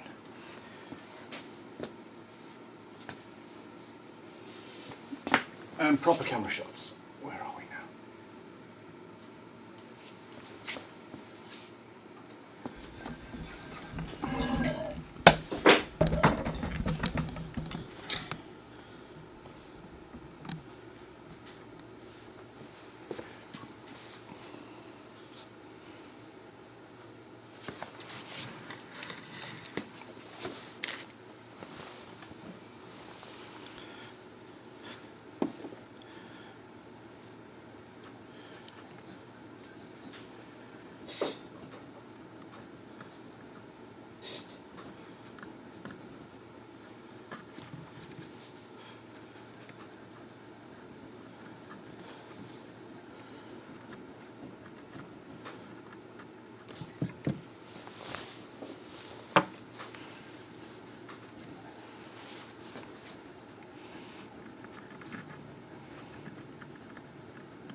No.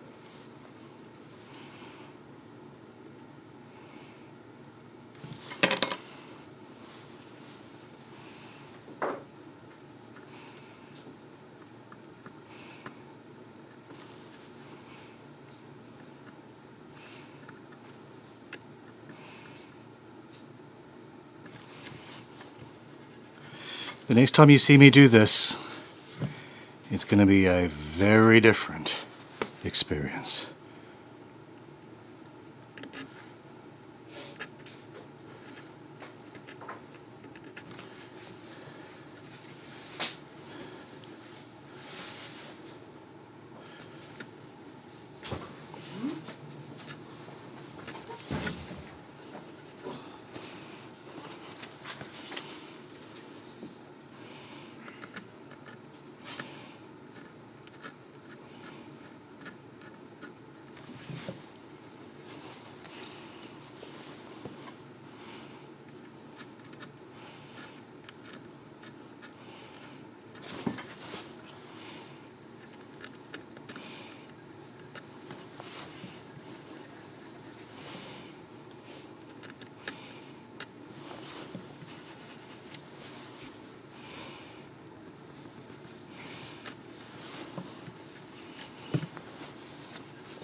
Okay, the wax actually does make it a little bit slippery. Of course.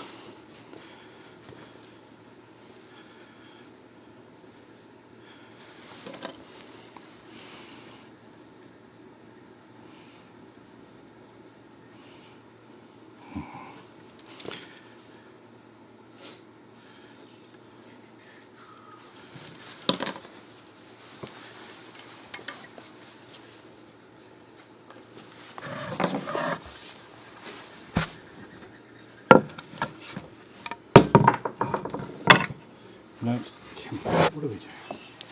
We're fiddling around, trying to avoid cameras and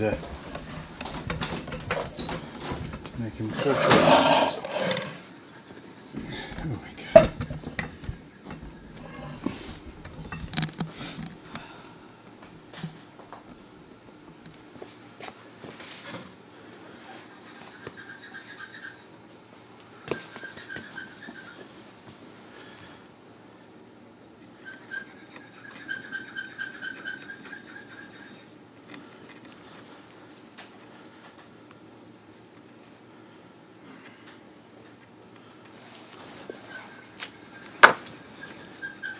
I'm sort of coming into my stride with this one.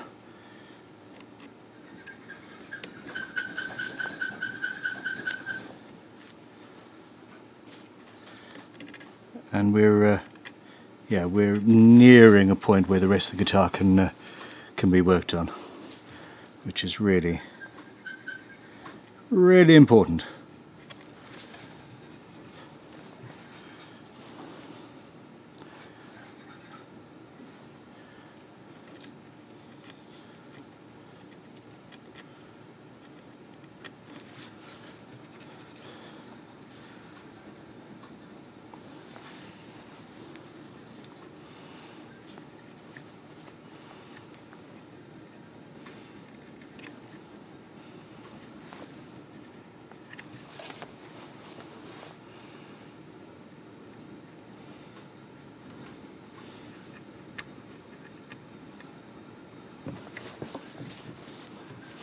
I'm supposed to cut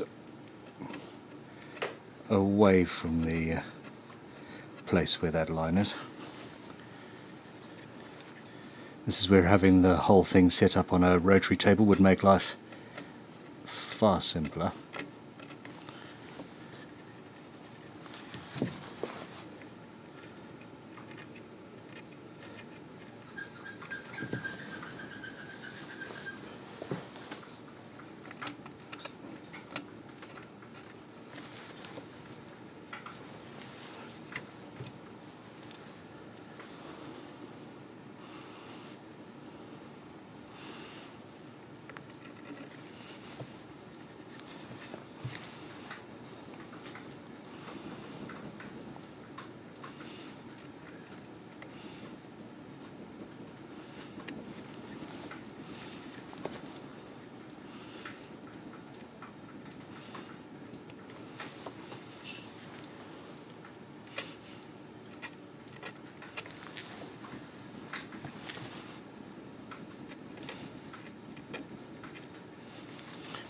Let's build a guitar.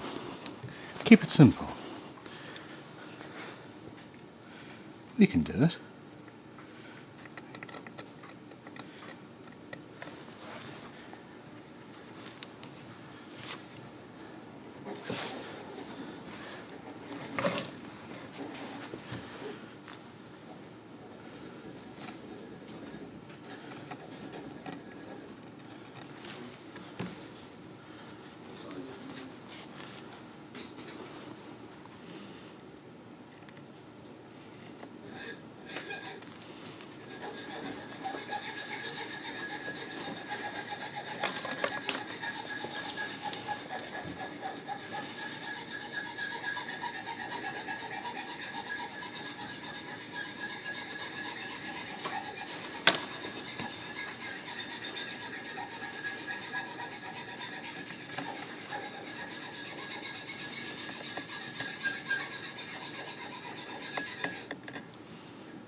Okay.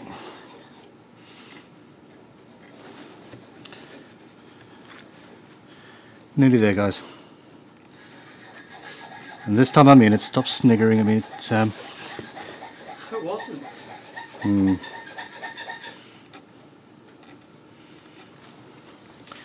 I can sense your disbelief from here.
Next episode, Sam looks for a new job. So, Next episode, Sam looks for a new job. That's from Mark Davies.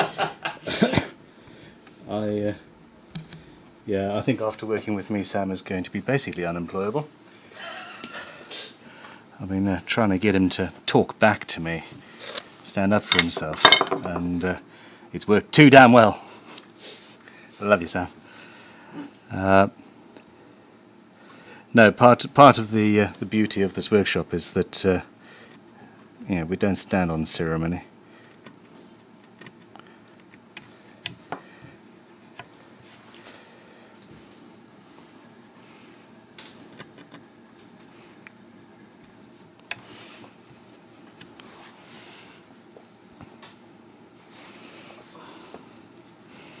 it's making noises.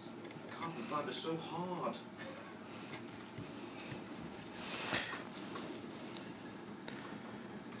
Oh, there we go. I knew I'd turn it around for a reason. It's just here. All my files are ready to run. Or maybe both.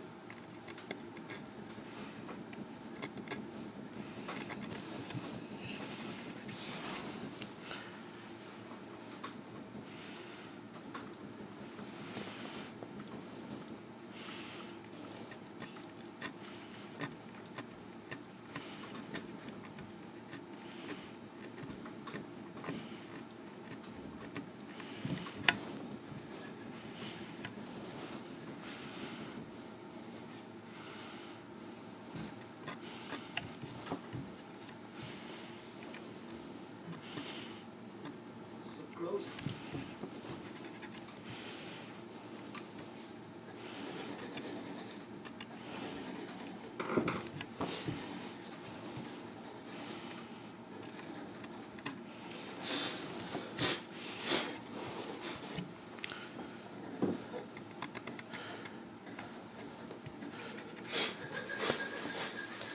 Okay, I'm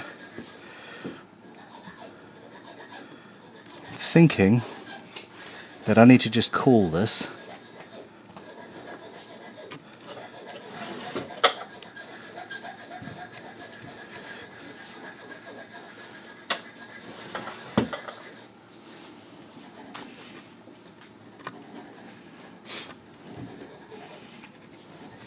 Otherwise it's just going to keep on going forever and ever, and I'm not sure my back could take that,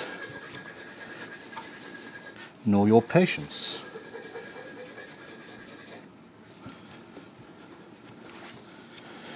Okay, so just while I'm here, that little section of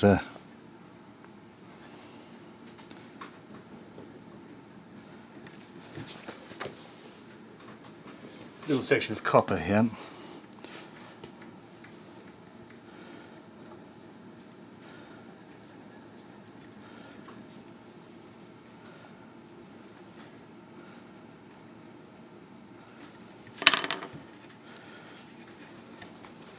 Let's get rid of that. And if you are doing an inlay and you have pieces that you don't like, you don't have to fit it with dust and glue. You can do what I've just done there and fit it with a wax. Furniture repair people use waxes to fix antique guitars. I know you said antique instruments on a regular basis. So it's all fair game. Matt's dropping things in horror at me suggesting using wax as a filler.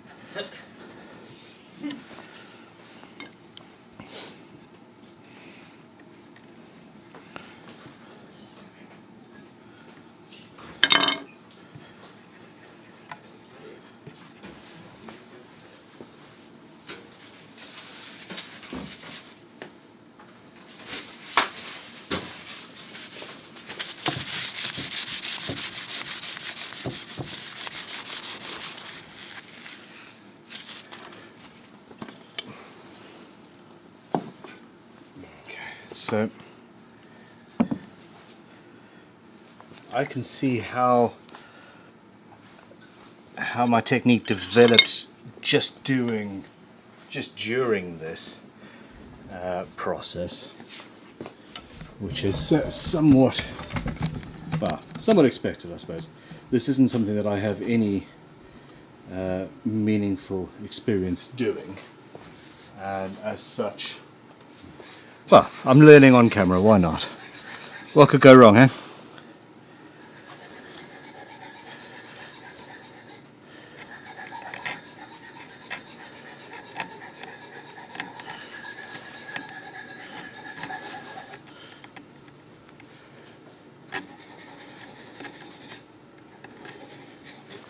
But what I wasn't doing at the beginning was single lines going all the way through, start to finish.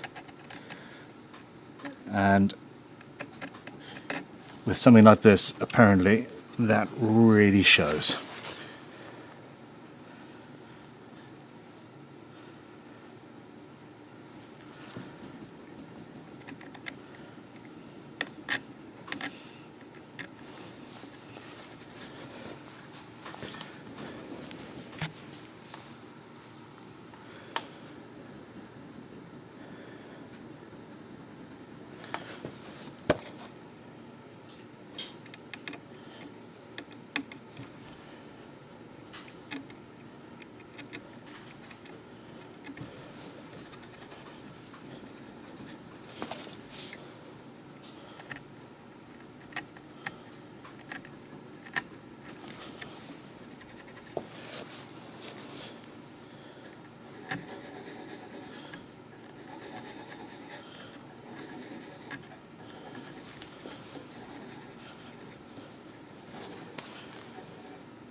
Okay,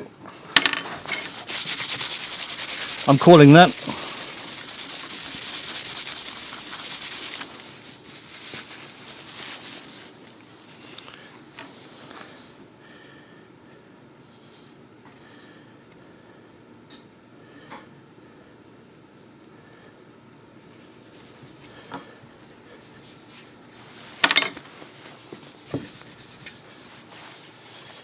Okay, so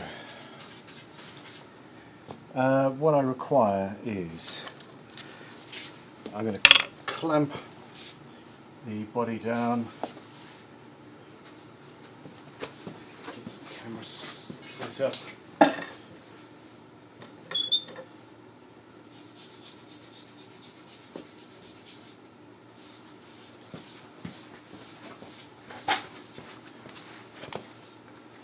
Okay, well, I'm really happy that that has gone as it did. I've got a rotary table at home. I'm going to spend quite a lot of time working on this particular technique. It's something that I've wanted to do for years, and the whole point of everything that I'm doing now is I've decided to become a I want to use the word hedonism, but in a sort of the point of view of making and creative. I'm just going to be self-indulgent with regards to skills, things that I've thought about learning. I'm going to just take the time to learn it and see what happens to my job as a result of that.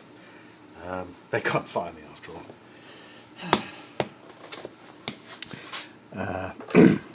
Yeah, my boss is a bit of a prick, but I live with him, so it's all good. That's only really funny if people watching do know that I own the company, and you'd be surprised how many people don't. But anyhow, let us move on. I know what I was doing. Genuinely, honestly, I'm on the ball.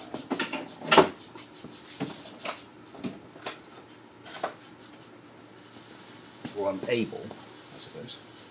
Let's go to camera 2. Okay, so I'm going to need to cut through all of that beautifully prepared work. rather carefully. That's not quite straight.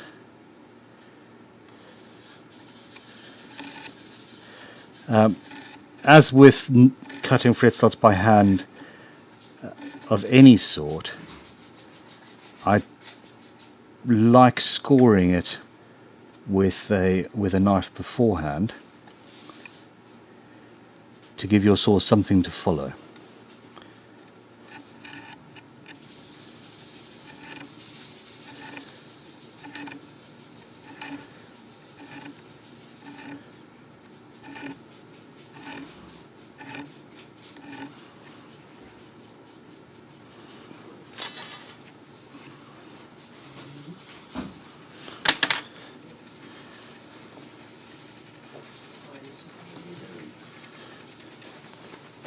How's that gilding going, sir?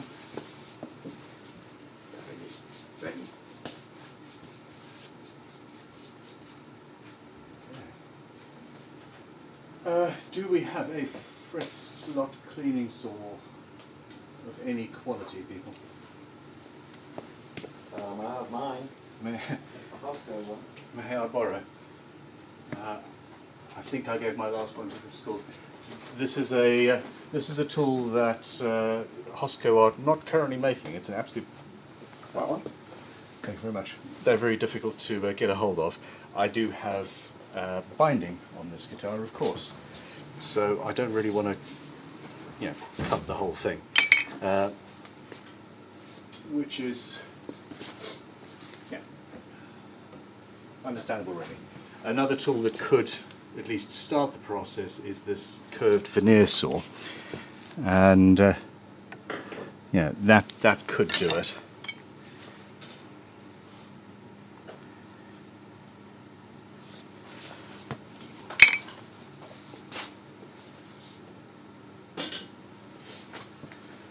I'm going to start with a razor saw.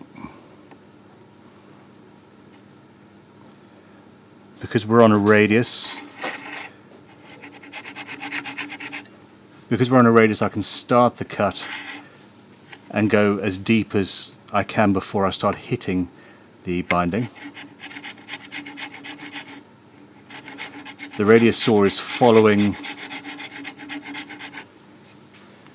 the cut that I made with the scalpel blade just now. Path of least resistance, as it were.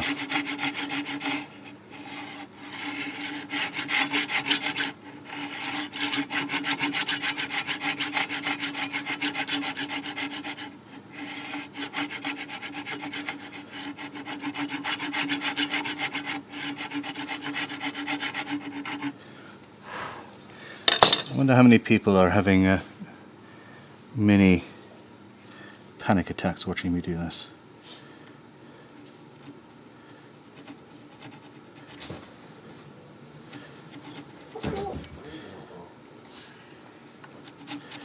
Now again, I'm going through the mother of pearl here, which is very hard,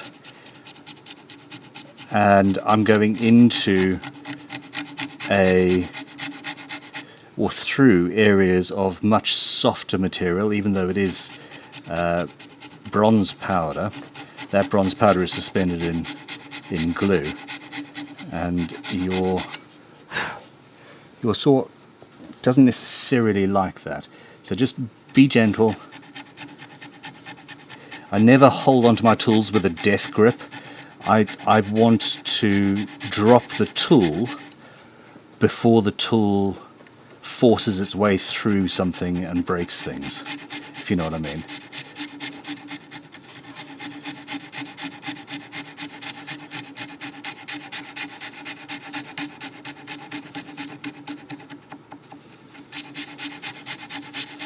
Did you see what happened there? I was going into that, the saw stopped at the edge of the inlay.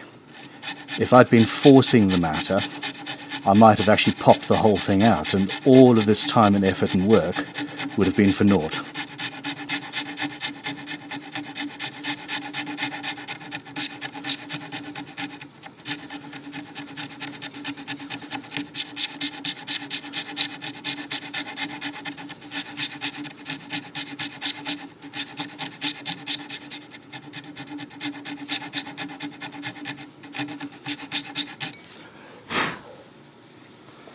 Okay.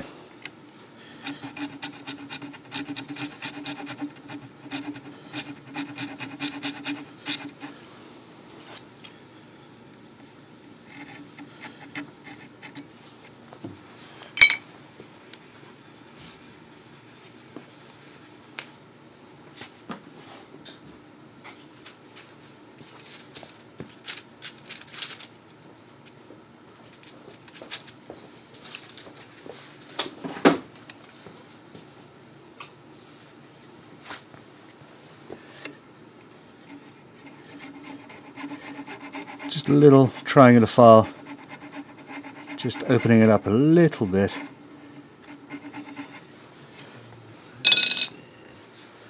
May I get a shot of it there, Matt? Mm-hmm. Right, so Matt here is working on the nut. Just slight lip. This Like Sam, yeah? slight lippy. Oh, I'm sorry. Let's have a look at the comments. Okay, so riding custom guitars, talking to the Bell Foundry about casting planes. Yes, absolutely. Robert, as long as I'm not the one doing the cutting with something like this, it doesn't bother me a bit. Where's your empathy, man? Can't be long now before Ben gives up guitar making, concentrates on making speciality tools that aren't available anywhere else. Yes, I know Ben already does some of the guitar tools, templates, etc. Making music online, are you in my brain? No, I am never, ever, ever going to not make guitars. However, yes, I've got many, many specialty tools and beautiful things that I would love to manufacture. Wow, that's completely out of focus. So yeah, there's going to be stuff like that. Let's go over to Matt's bench. Matt, Hello. you're it. Uh-oh. I'm just going to cut this, the remainder of these slots without the stress of Pressure. yeah, the pressure. Sam is in the foreground with a Costa coffee mug, a soldering iron, and he is currently working on an Evertune installed guitar, custom guitar that we've just built. And I'll go back into Matt's close-up. Come on, is it already nearly 12 o'clock? What the hell? Do you want me to do the acrylic wash on that copper? No, we'll do that when it's in. That's only going to take a couple of minutes, but that is a valid request there, Sam. Thank you.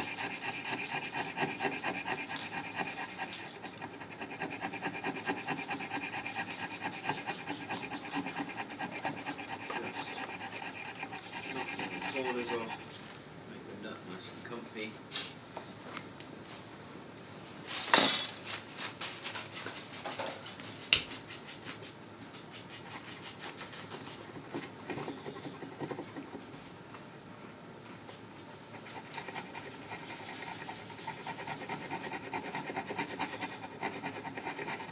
And unfortunately, we may have to go back to you, Ben, because I'm going to go buff the nut.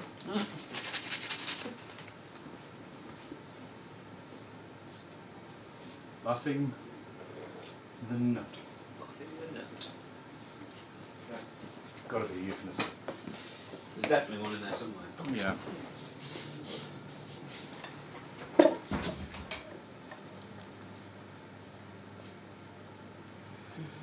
Okay, Sam. Yes. Could you make sure that we are 100% ready to go with a sanding station and all of that? Potentially. So that Sanding station. in the other room, just make sure everything's ready, good to go. Yeah. All of the grits that we're going to need, etc. Because yeah, we need to. Thank you, mate.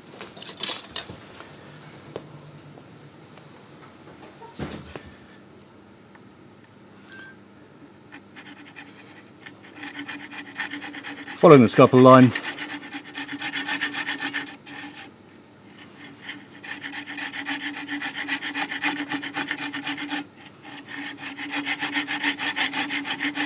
It's just one of those shortcuts that just makes it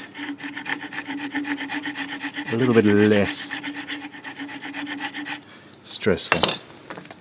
I do wonder about this one. Because this blade is curved, and the teeth are also pointing straight down, they're not pushing forward or pulling backwards, as is the case on opposite sides of that saw. It's essentially a multi-directional saw blade. In the same, it's a very tiny version of those giant saws that cut through trees, for example, or at least a portion of how those blades are sharpened.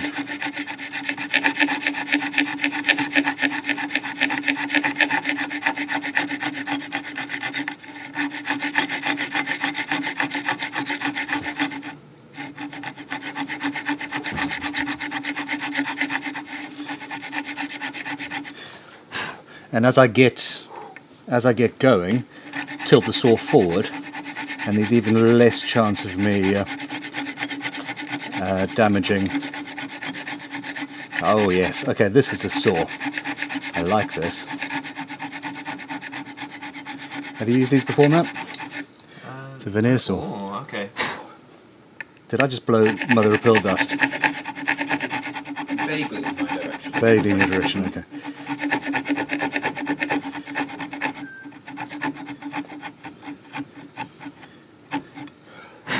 I've just remembered that I'm supposed to be signing some documents right now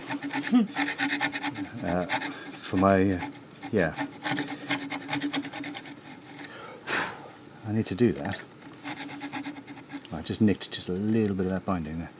That's going to go away as The you... fret will go over that. Yeah.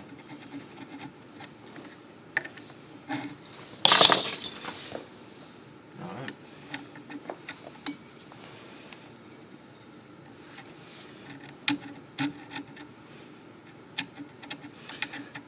Okay.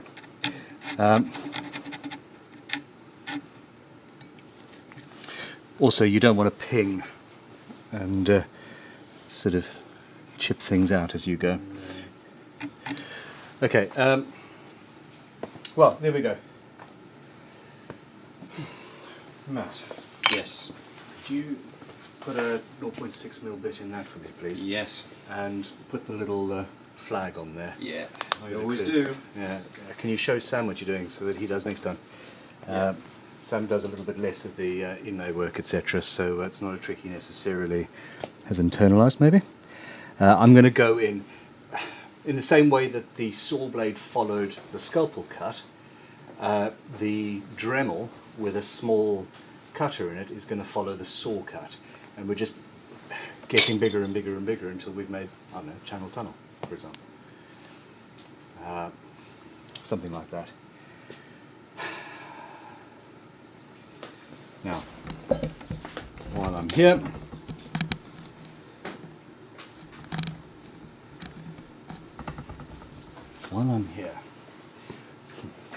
I'm going to clean the workbench off a little bit, and thus clear my mind.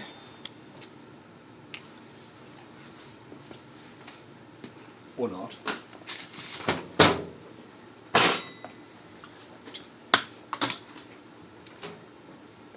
Do we have any questions? Super Chat's gratefully received, and obviously Super Chat questions are get a guaranteed response. Mark Davies says, here goes the oh shit, gonna fill this with silver sparkle resin moment. Nerve wracking from Marshmallow, panic attack counter 1, Stefan Frank. Yeah.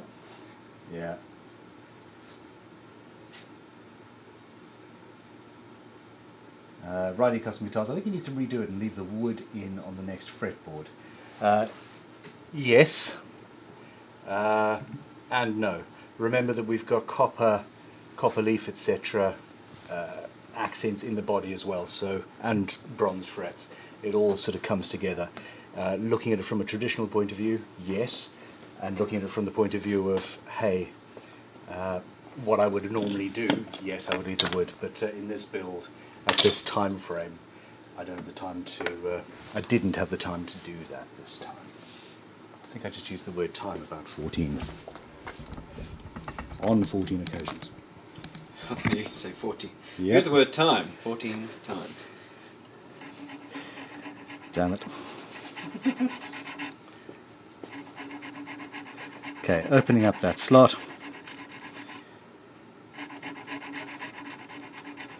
And Matt's just going to set the depth on the on this router, so it's well, actually no, I'll play around with that. Yeah. You might have to. I'm going to do it in a few passes. Yeah. I was trying to make my life easy by getting you to do my job for me, but Yeah, it might have to move the bit down a little bit potentially, but because I don't know how much more adjustment there is on the base itself. Hold on, I'm going the wrong way. Yeah. Okay, if you could put the bit in a little bit deeper. Yeah. Thanks.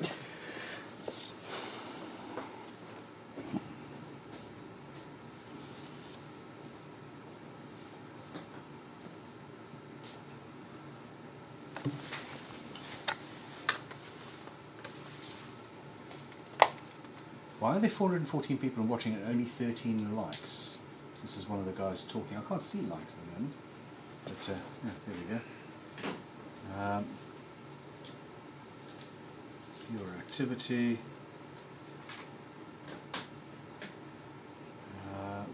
What is the reclaimed wood you're using on the body of this build? It's about 100. Well, it was commissioned as the headstock of a bell, i.e., the bit of wood that the bell hangs from. About 130. Well, in 1899 it was commissioned, and yeah, it needed to be replaced by John Taylor Bell Foundry as part of a restoration project for a church, and instead of going into the wood burners of their members of staff, I said, give me that wood or I'm going to have a tantrum. Already broke the bit. 0.6 But- mil bits. So Matt's just broken the bit so that I don't have to. They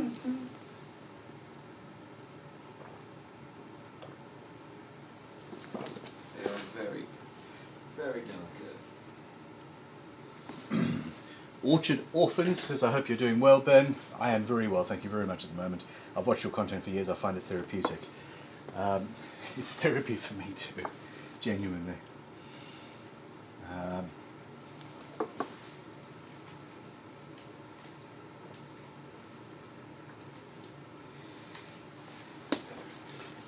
Does mother of pearl dust trigger extreme seafood allergies?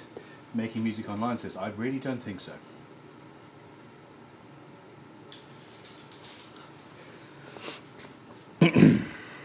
Okay. Space. Clearing space. Getting ready. I'm going to have to take a break in a minute to go and find a door jamb to hang myself from by my hands. Straighten up the old spine.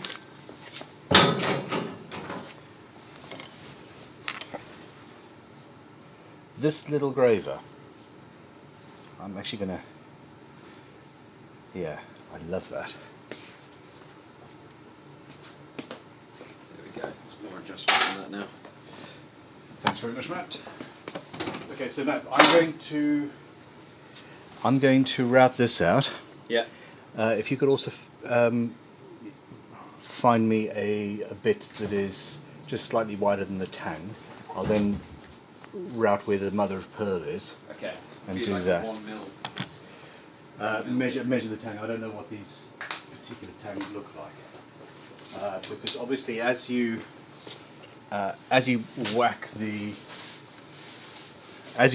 push the frets in, if the metal bits of the frets are wider than the mother of pearl, it'll shatter everything. So what I'm doing here is going in and making these slots deeper,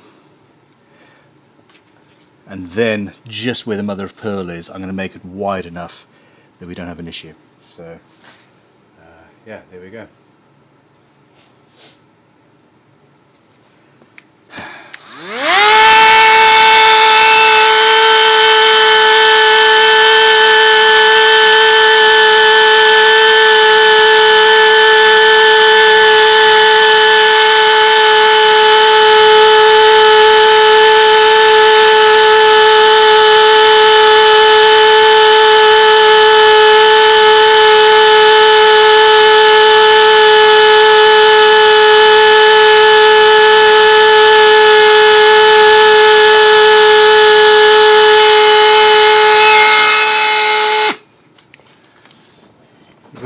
could see.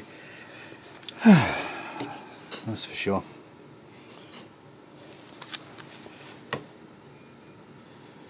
Yeah, I really do think I've got... Fine.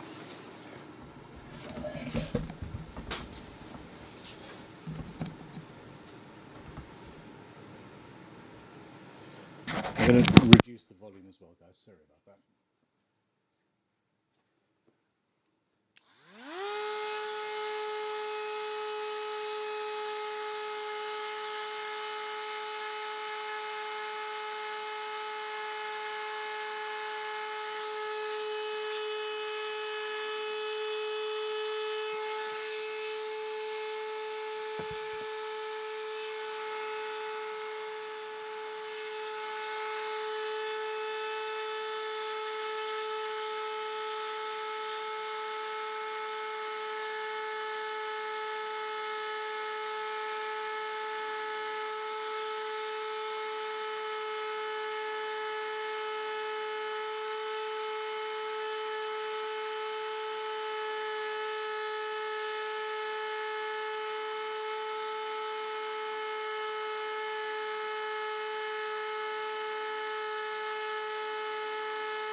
Got a bit of resin build up on the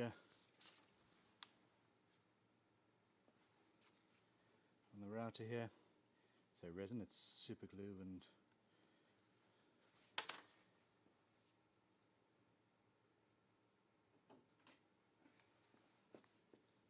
copper and rosewood and all that.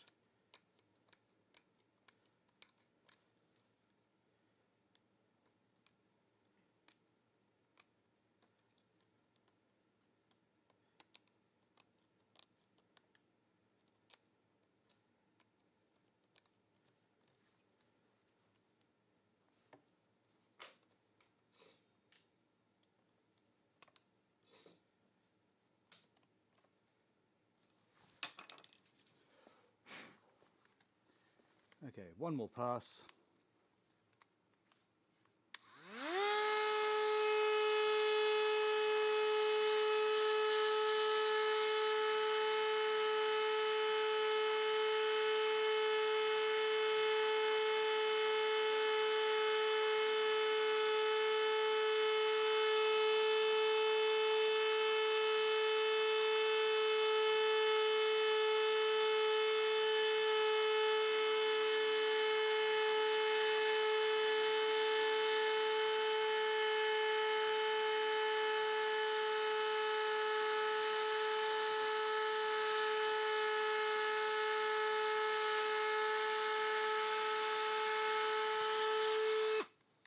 That wasn't nerve-wracking at all.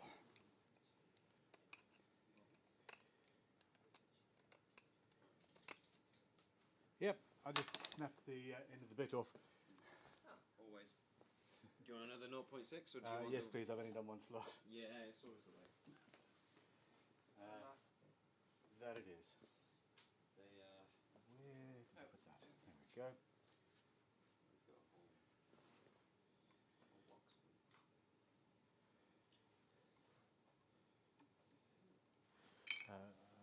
Okay.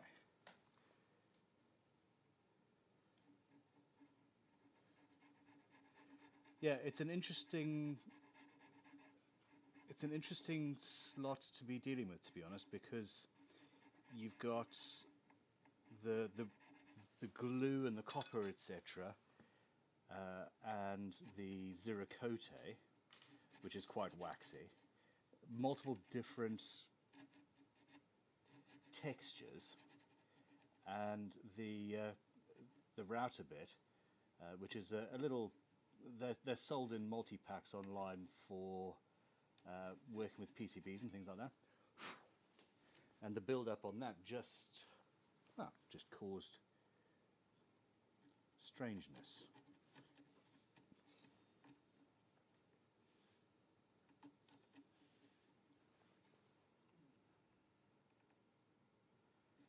You want to do the next one, Matt?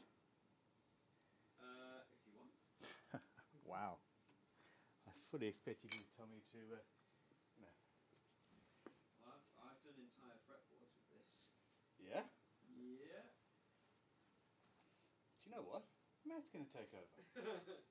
Why the hell not? If, yeah, when you're widening out the slot over the mother of pearl, yeah. This is mean, actually, because that's a point at which you might actually just shatter the whole inlay. But, hey, go for it. Why not? Alright. Okay, I'm going to go find some coffee, and we're going to go from there. Turn the mic back on, Ben. We can't hear you. So -10, but I'm going to be noisy again. Yeah, So. you be noisy. I'm going to set up a different camera. Sam, don't forget to turn that mic back on if you can do that. Yeah. When Matt's finished, I'm bowing out just for a minute or two.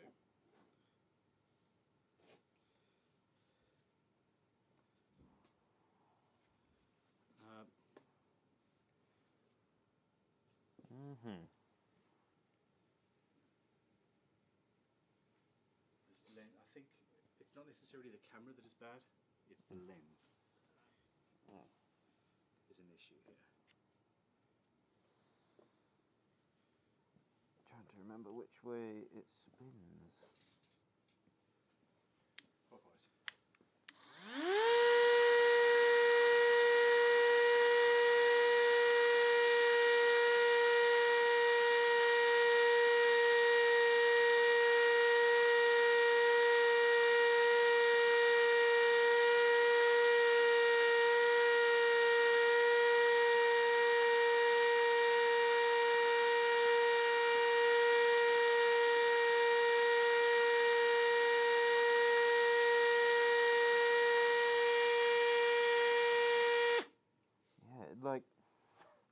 It builds up, look at it. Yeah. So Damn. you've got to very carefully take that off while it's still wet. Mm-hmm. I ended up using a chisel. Oh, really? Getting in there with the blade is not easy.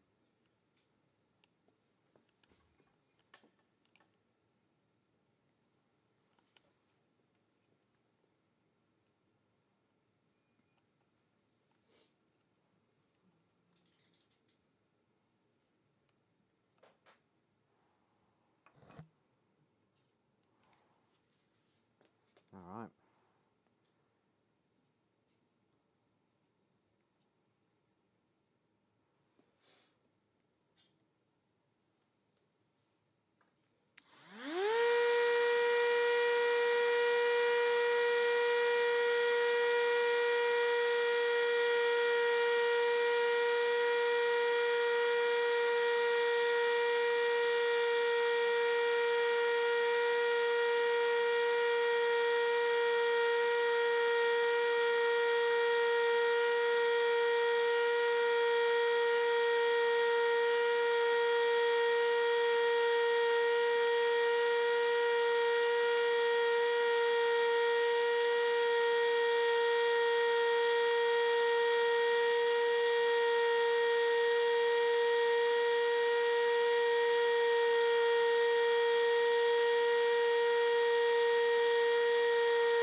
can't see what you're doing.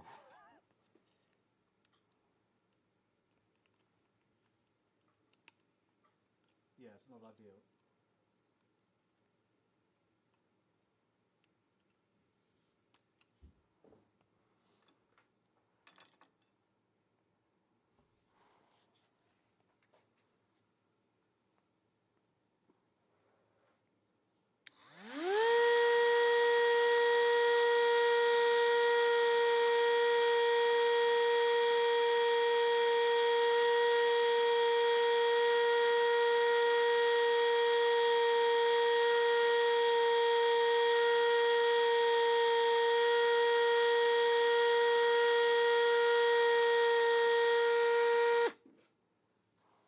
I think it's the super glue, isn't it?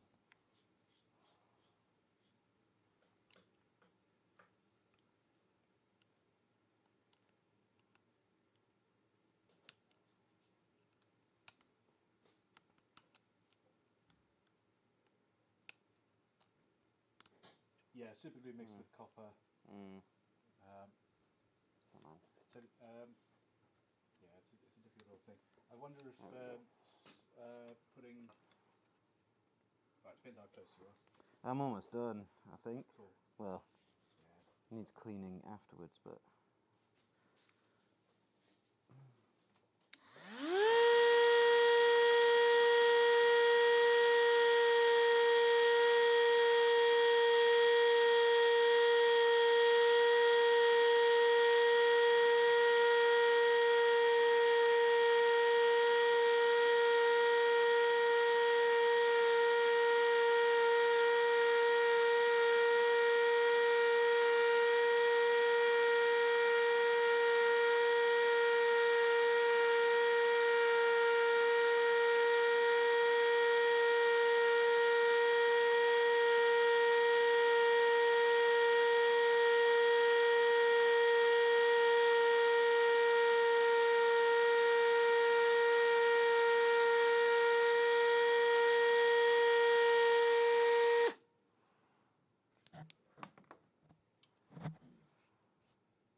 Something like that. Okay, so it's going to be.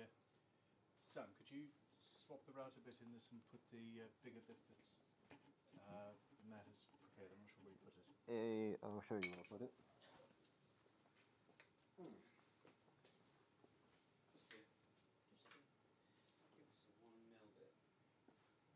Okay, so. Remember to put the impeller on it. Okay. Audio is back up just for a second. So Matt's just done that successfully. He's just cleaning up the bit of the waste. Yeah. I'm currently reading through a couple of rental contracts. Apparently I need to clean and disinfect the shower heads every 6 months. Oh, damn. By contract. That's a new one on me. Not to use the premises for any illegal, immoral or improper use. I'm not sure I can sign that. That's very, very broad, isn't it? Is it immoral to refinish a Gibson Les Paul gold top with 24 karat gold leaf? I'm sure some people would say yes.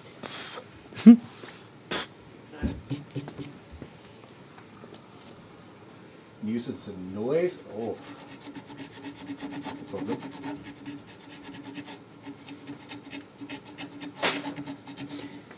Nuisance and noise. Is nuisance and noise only a thing? Oh no, that's indecent exposure, isn't it? It's only a crime if someone complains. Let's change the subject.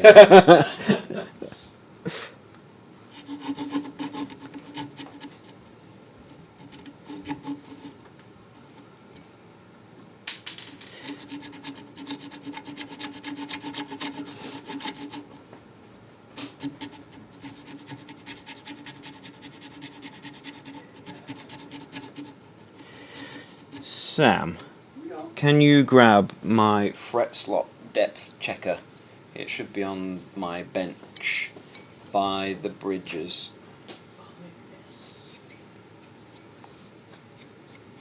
Is Immigration Act in here?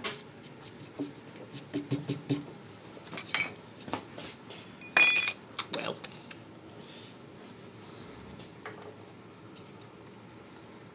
Why didn't you just say well like that, sir? because Is he an illegal? he passed it to me not very well. That's Oh, all. I see. I think he was talking about the immigration thing. Oh no! These damn foreigners coming over here and giving our people jobs. Right.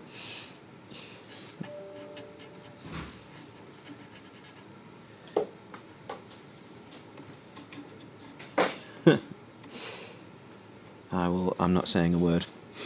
I'm not going to get political. But yes, I agree with you.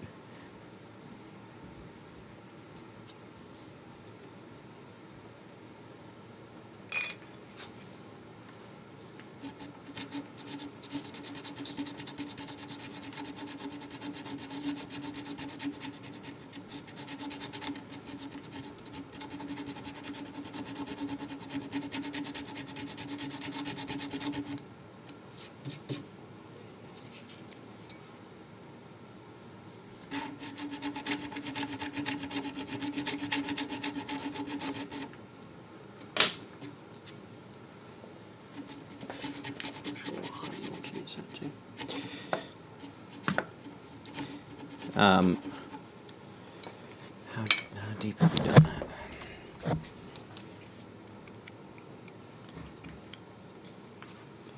So deep. I just put the bit in. Don't blame me.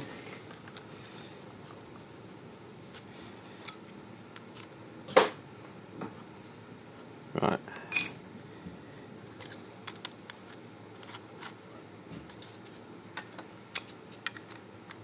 There we go. Okay.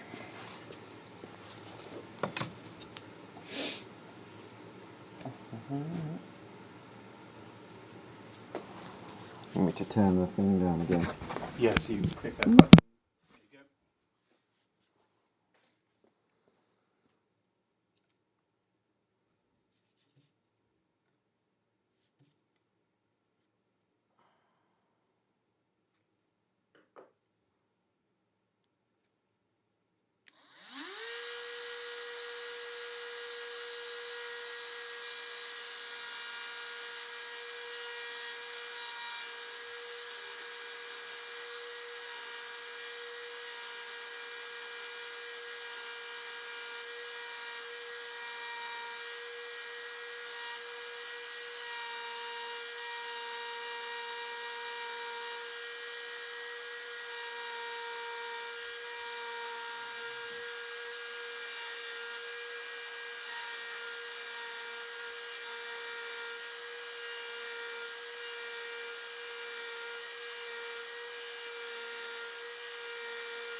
audio back up? You probably, yes. So if you Oh, there we go. I like this comment.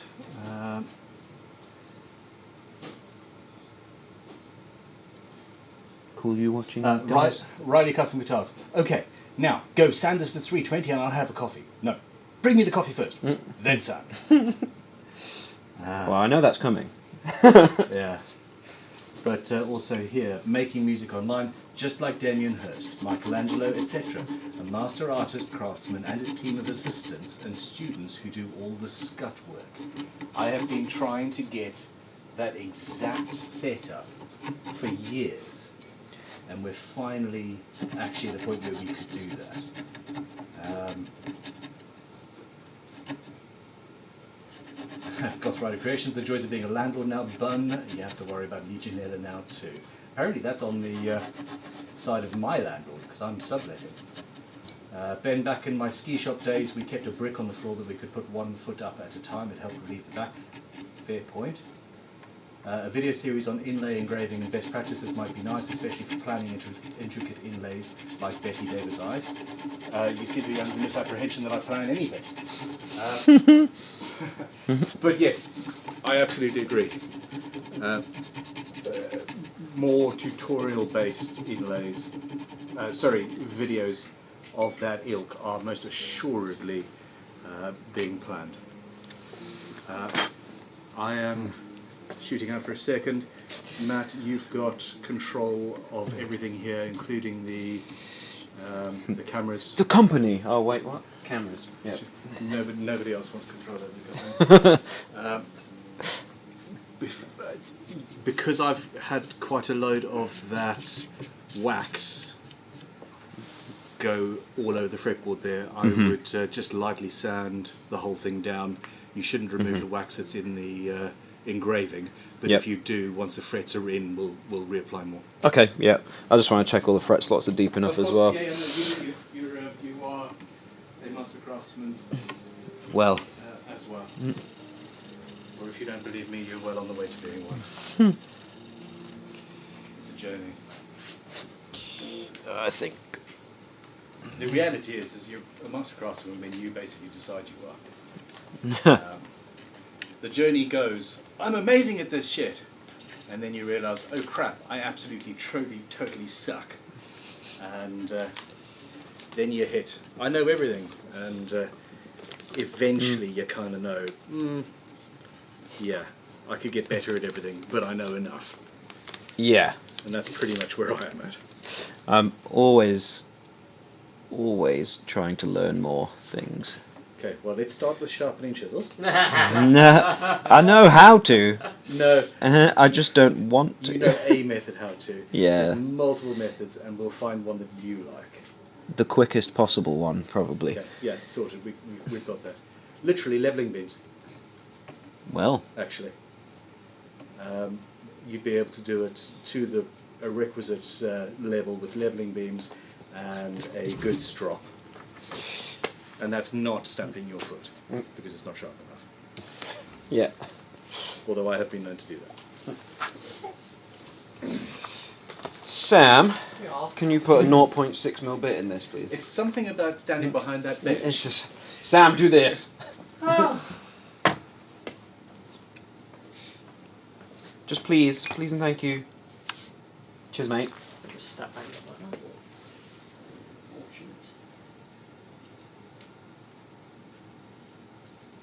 Got another eye. I stabbed a guitar string into my eyeball before. Well, the guitar stabbed the guitar string into my eyeball.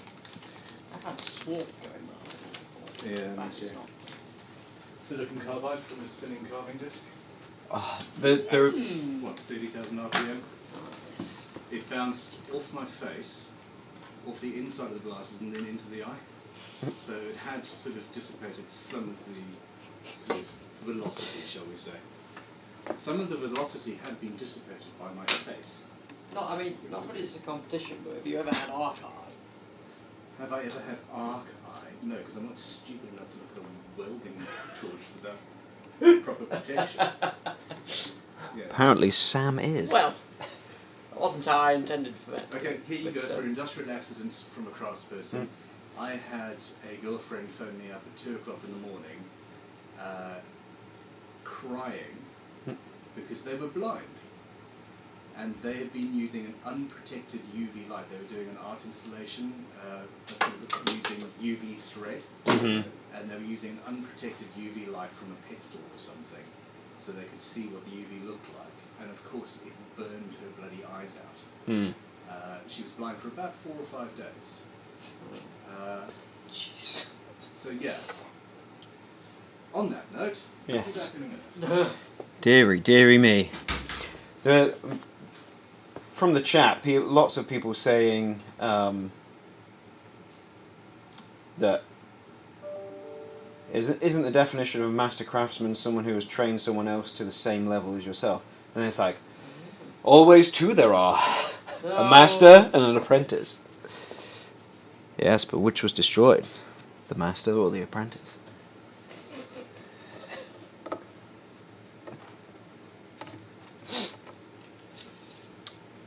Matt Lau, when Ben's away, swap the neck for a pre-prepared neck with a destroyed inlay. I'm sure he would love that.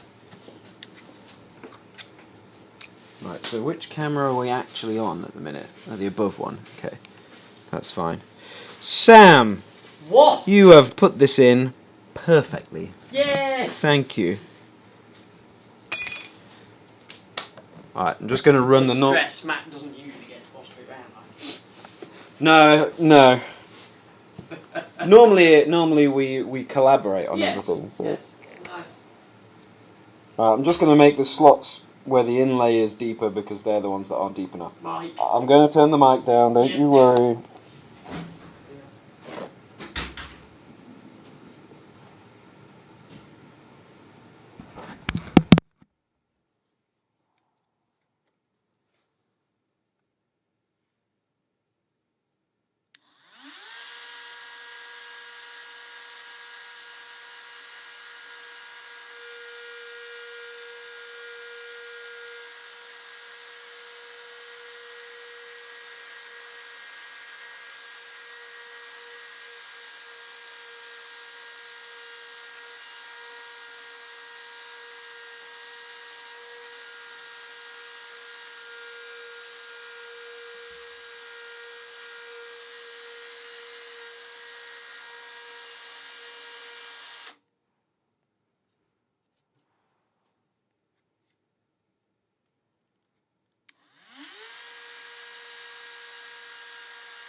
Right. Super chat from Tobit. I came back for 5 seconds to get my hat. Thanks for the live stream, super informative and inspiring as always. I was wondering if one could make a putty from wood glue and mica powder.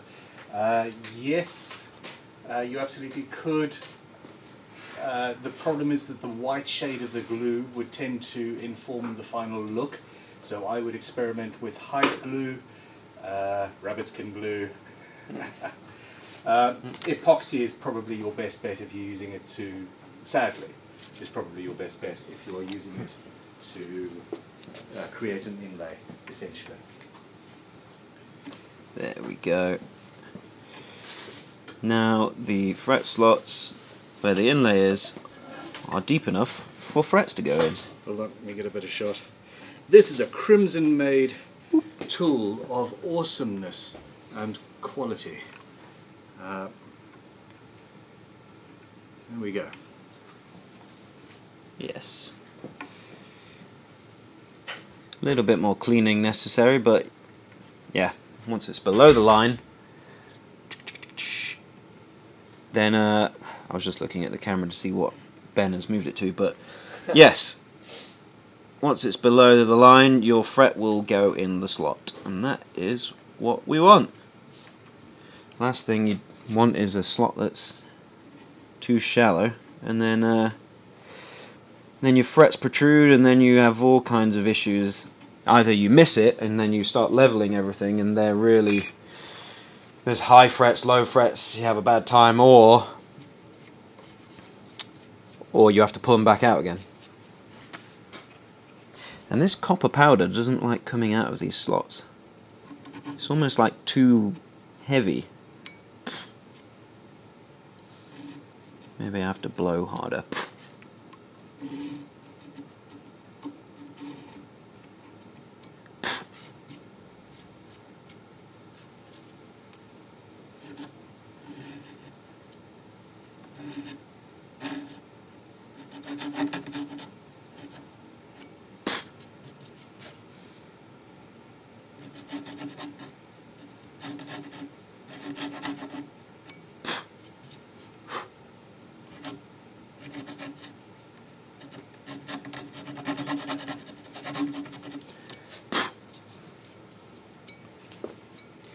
Get a vacuum cleaner, yes, that's a very, very good idea. Don't know if we... wait.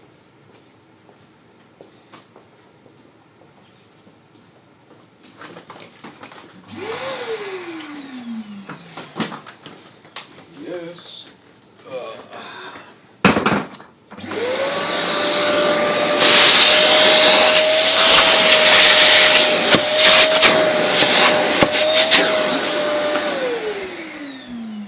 Beautiful.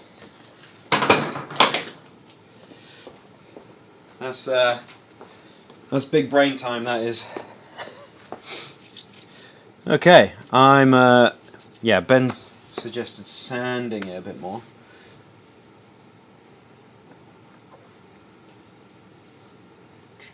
I wonder if I have a leveling beam that fits in there. Probably not.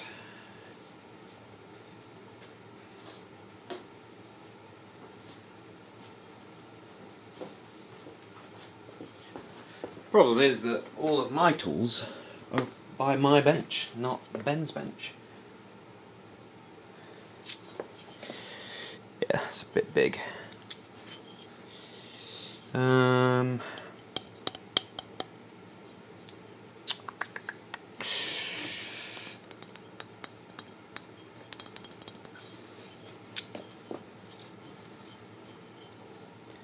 See if we can just...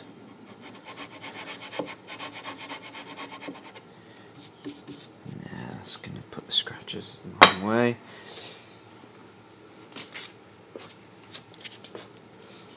Use this instead.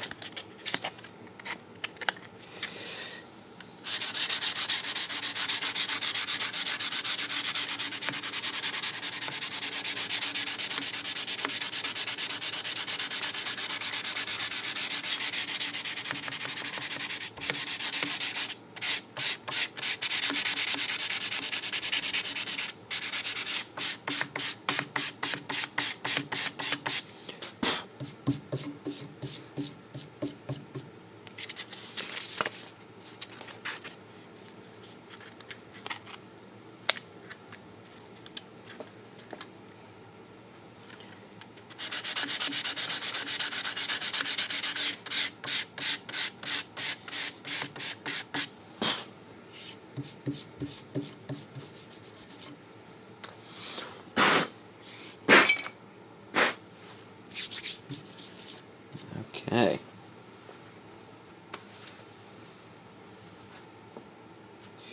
We have widened the mother of pearl with a larger bit. I used a 1mm bit instead of a 0.6mm bit.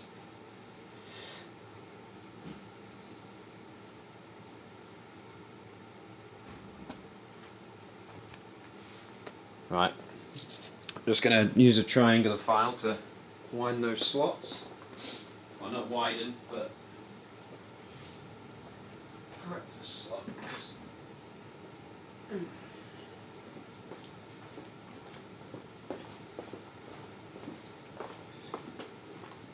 Probably my favourite tool handle.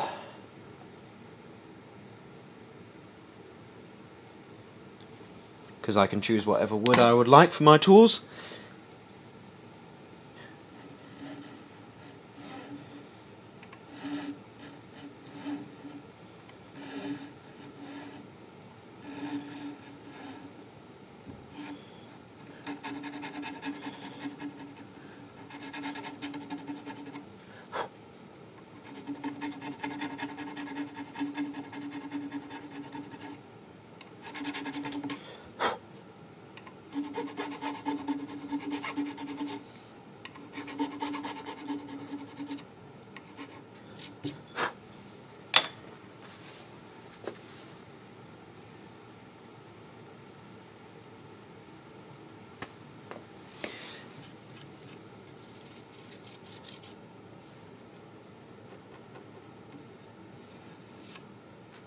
Okay.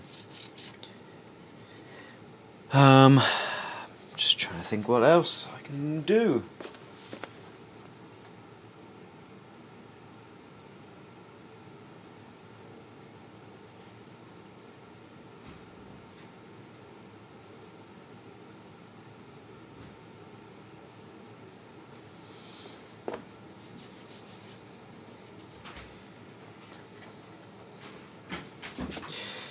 Right.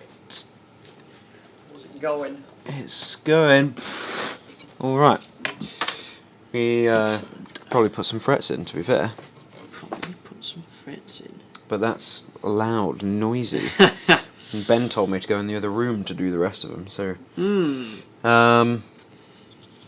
we still need to do side dots, but I think we'll wait until Might as well, yeah. after the frets are in. That makes sense. Yeah. Mic back up. Yeah, the mic is back up, yeah. Good. Good.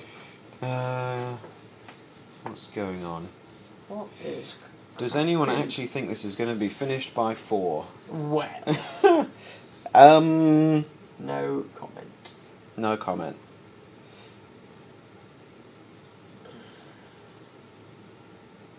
I have to leave in 2 hours quicker, please. We're trying.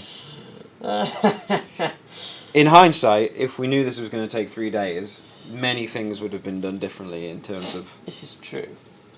Because gluing the neck in has just slowed everything down, really. Because I could have been doing all the body stuff while Ben was doing the inlay, and then the body could basically be ready. Well, we didn't do that. We didn't do that, and that's the thing. Mark Davis just said, Ben just got my £100 credit from DGD the other day. Bought 140 quid's worth of guitar mending alchemy off you. Thanks to you and all of the guys at Crimson. It's good to hear, yeah. Obviously, head on over to DGD because we have a lot of very cool stuff up there at the moment. And of course, there is a live stream this afternoon where we'll be drawing some guitars. Are we just extending this stream, I assume? I like have not last got time? a clue. Well, that's what Tom did last time, wasn't he? He just stayed on this stream and then did the thing. Yes, the thing. Did the thing. Did the thing. You know what I'm talking about. I know what you're talking about, yes. It's Um, all hardware prepped and ready, wiring harness soldered, yeah, it's all as far as it can be. yeah. I Doing could drill really. this hole You from can here drill to that there. Yes. That's an exciting That is- hole to drill. I mean, if it doesn't end up in the right place, it's fine, the guitar's covered in holes anyway. That's a very good point. Very, It'll just be adding to the number of holes. I hate drilling this hole. Well, it's inevitable, isn't it? Must be done. I am inevitable. No. You're inevitable. It's not inevitable because all the guitars I build have a top, and then I will route the channels. Yes, beforehand. we know. We know. Because I hate doing this. Well, squeaky bum time. Is the cavity here?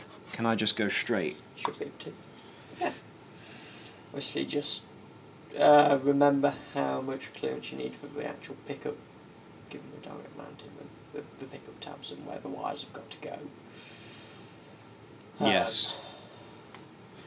The problem is with this drill bit, you can't go in the corner because it likes to jump out. You can't unless you start it with a twist bit. This is why I hate. Well, stop moaning because we've got to do it. This is why all guitars should have tops. No.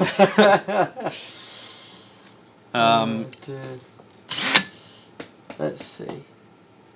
Paul Cook says it'll be a 5-day stream if Sam sold us another harness. How rude. He got that done in at least a day, right? Well, look, I might as well. It's going to be seen from the back. You're going to have a smoked acrylic back plate, so I wanted to make it nice and pretty. The bridge ground's already done, don't you worry. Yeah, I did that. Yeah. Stephen Penner says, how long have you guys been with Crimson? We've both been about... Well, I'll be just about 2 years for me.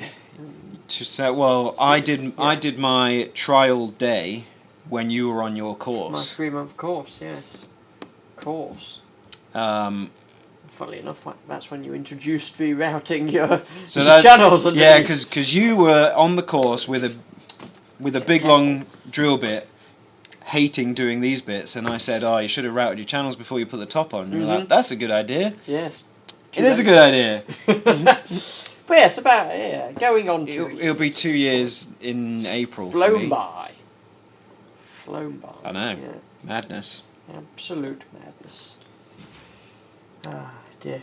Well, go on. Stop procrastinating. Stop putting it off. Drill the hole. Don't want to mess it up. The thing is, like, you said, think about the clearance for the wires, but there's never going to be any. We can always just gouge out. We'll have to gouge out more underneath. That's not the end of the world, is it? No.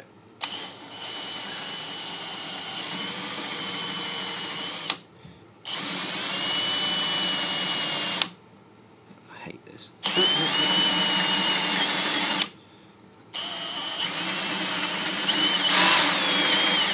Oh. There it is. And he's through. I still hate it. Klaus Anders says, doesn't the whole inlay business weaken the fretboard? I guess for it, if it was just for fretboard, then yes. But given it's, all glued onto the top of a solid net blank with carbon fibre and a push rod in it, it doesn't really affect it in the long run. The fret slots weaken the fretboard more than anything. So it's nice. We're not really worried about that affecting the structure too much. No. And yeah, Paul Cook makes a good point. Not with the amount of super glue in it, it's probably the strongest part. That is, yes, we've stabilised that section. Yeah, well, if you'd left a gap underneath it, then that's. I tell you what, the copper has turned out well. It does genuinely look just like a bit of sheet copper in there. Yeah. It's done the trick. Looks cool. It certainly does. Well. You're going to get some frets in. Yeah, do you want me to just take it away? I mean, you might as well do it in here because otherwise we've not really got anything else to film. I know. Okay. Should I do it on my bench? You can do if you wish. I can switch the. Yeah. Do you want to bring my drill back, please? Oh, I see. Am I a little runner boy now? Yeah. Is that how it is? I'm afraid so, yeah. Just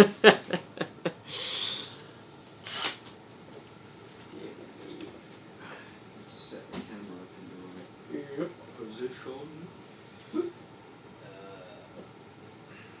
I'm using this.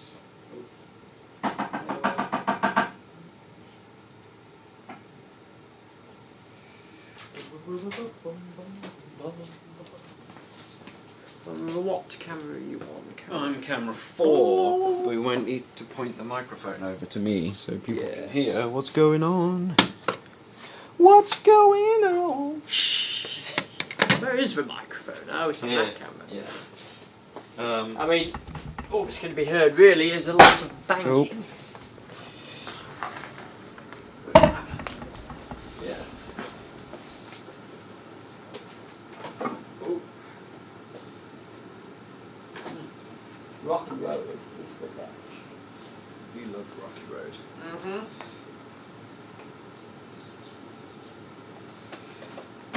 Okay. Well, while I you're do- doing that, I do also have overhead. Right. Hammer. Where's me glue? just see if we need to actually adjust the volume level. If you do a bit of tapping. Not yet. Okay. Well, maybe just bump it down a bit. Yeah.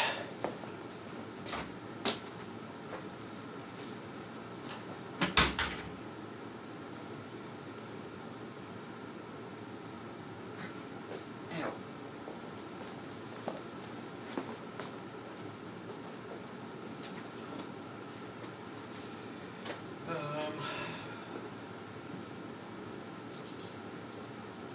Oh, from doing this stream, I've lost everything. Everything's moved around. Don't know where all my stuff is. Or someone's nicked it again.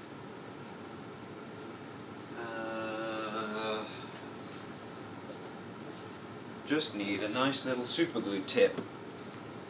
And I can't seem to find one. Sam's nicked them. Of course he has.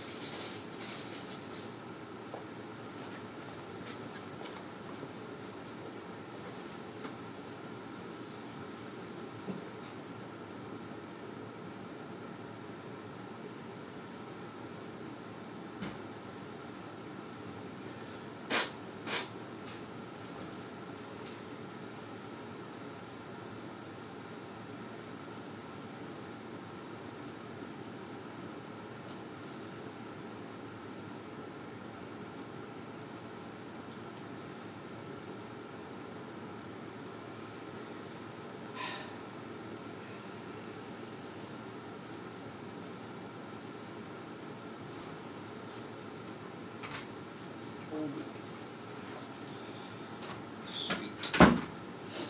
Be ever true.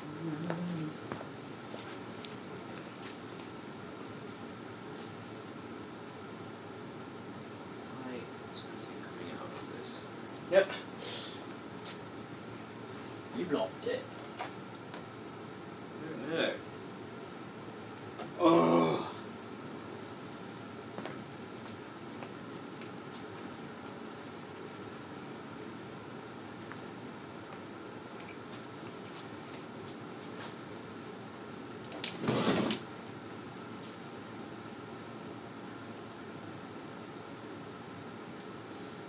Do you want to read the chat? Oh, I guess I can.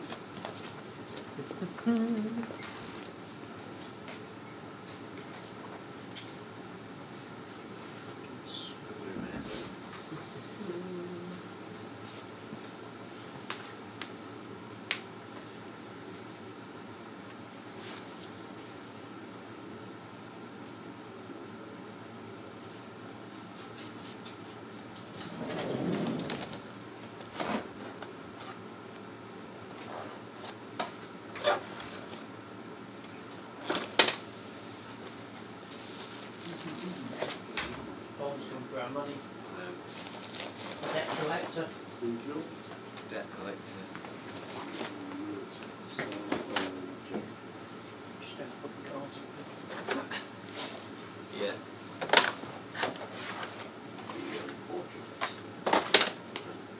nothing if I put my card in. No.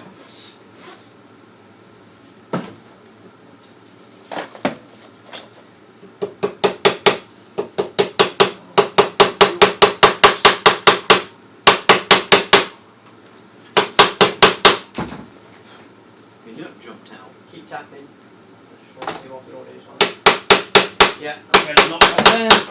Huh? Knock it down. Knock it down. Alright.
lucky with the headstock size on this one. Oh yeah. I'll make sure it doesn't clash into it when it's moving. Yes.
protector. Protection, protector.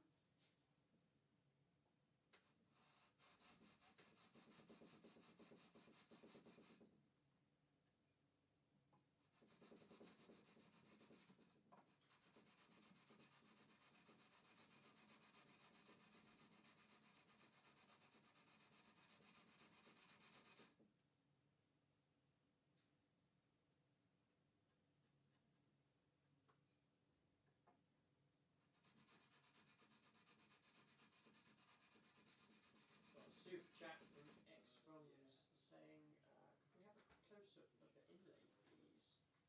Close up of the inlay. What food's it? Well, close up of the inlay. Yeah. That's kind of as close as I can get right there. See if I get closer with this.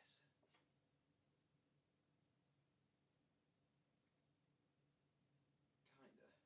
If you excuse all the dust. We try and get some lighting on it.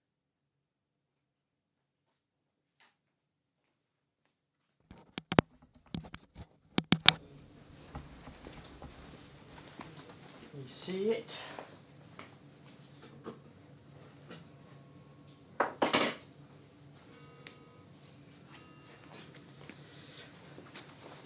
can't believe our food has arrived. I know. Ben is not here to do anything. I know.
Sam, what are you doing right now? Why? Well, because I want to eat food. Well, as do I. Yeah, well, if we take it in turns. Yeah.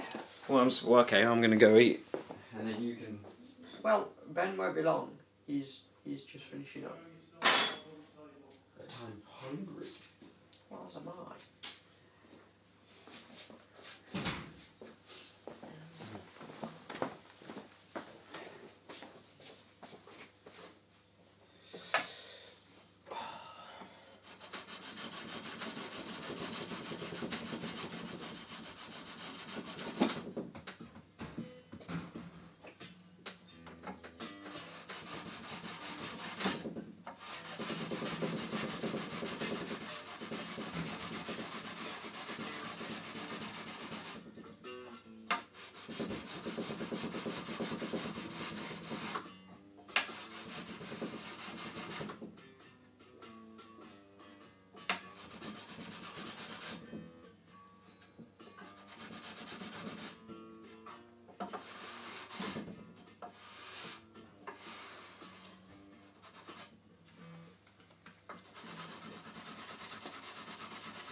Okay.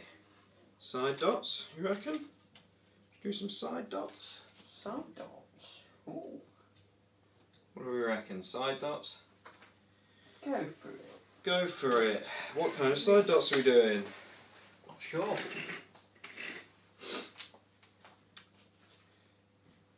What kind of side dots do people want?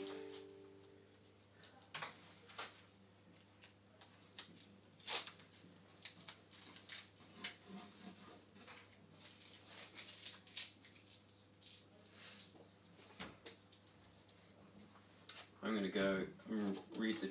Wait, have you? They probably can't hear us, can they, Sam? I bumped it back up. Did you? Okay. Check it. Yeah.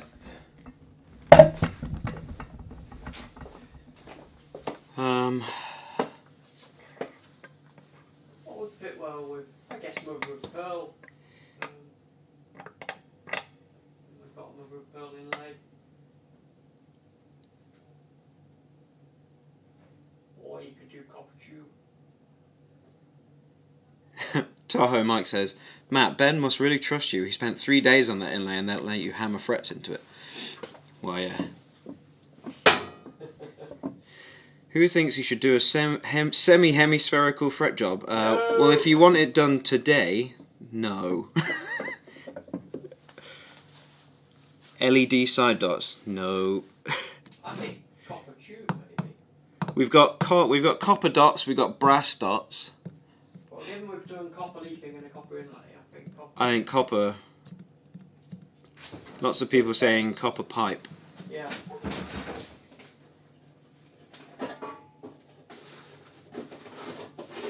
Copper is too close in colour to the fretboard. Mother of pearl is the way.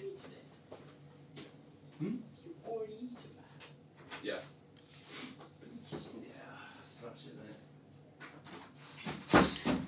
I think copper dot, but again, I think this is a Ben question. This is true, or we could take the decision. Take the initiative. Yeah, we could.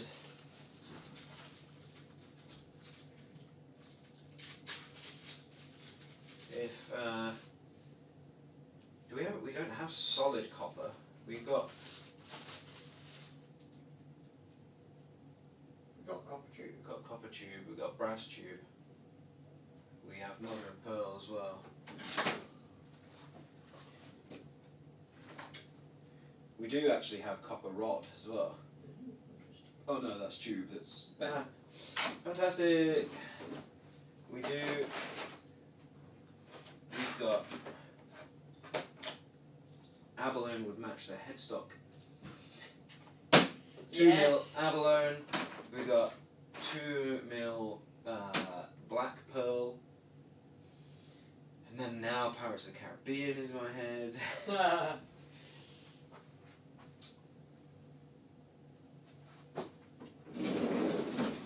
What we need is Ben to come and make a decision for us.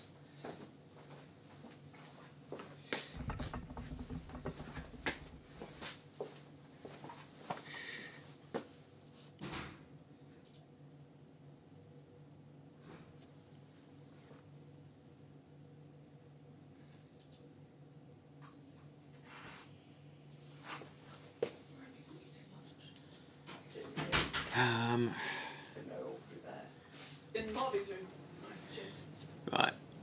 What camera is that? Is that camera 2? Yeah, so we've got this stuff, which is 2mm copper pipe. We've also got brass in the same. But yes, where is Ben? I don't know. I want to have lunch. I don't know what else I can do.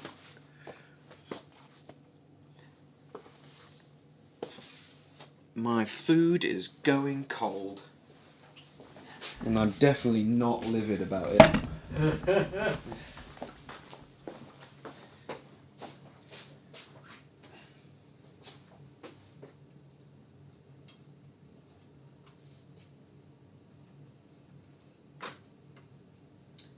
Sophia just walked through with some really nice smelling pasta.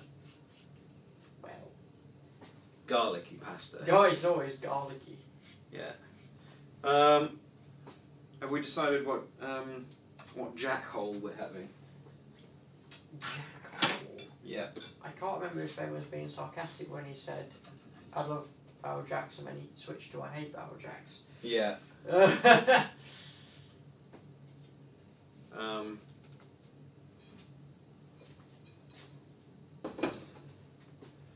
Yeah, I don't actually know what I can do without Ben's decision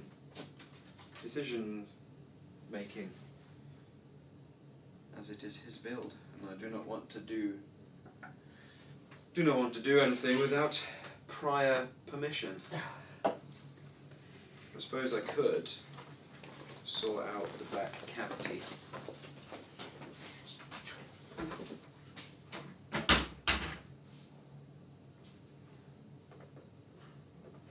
So this is almost so bright. Sorry everyone. There we go.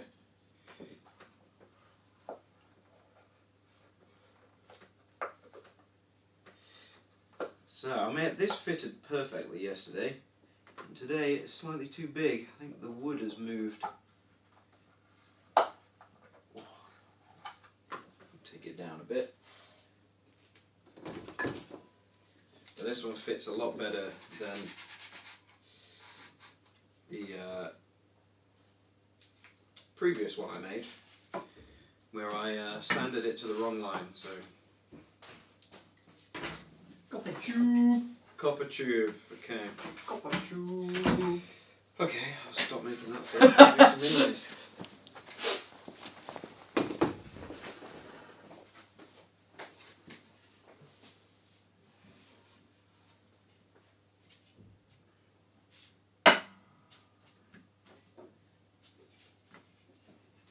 I left the copper tube up there, so.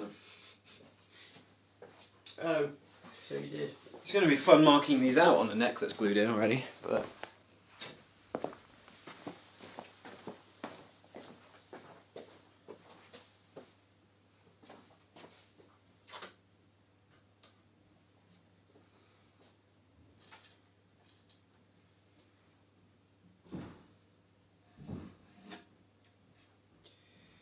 So, lots of the time, I would use a jig for side dots, but it has been known to slip in the past. Mike does make a good point, saying shielding paint, it will need time to dry. Yes. You can do that because you can flash it over it. Yes, that is true. To be honest, my brain's not working very well because I haven't eaten anything. You hadn't mentioned. I am hangry, alright? You are hungry, yes. Leave me alone. Unless you're bringing me food. Stephen Penner, what tuning keys are going on it? We've got some Goto locking tuners going on it, and it's going to have a kind of standard flash coat finish, which we love because it's quick and it looks fantastic. Yes. This is not treacherous at all. Oh.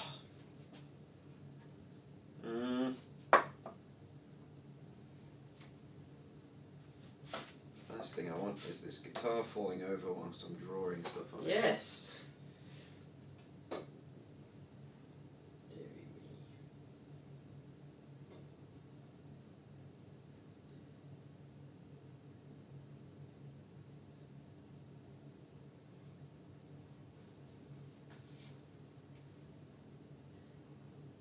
We had a super chat from Unit saying I use 12 gauge electrical wire for side dots, 2mm hole, and a couple looks nice.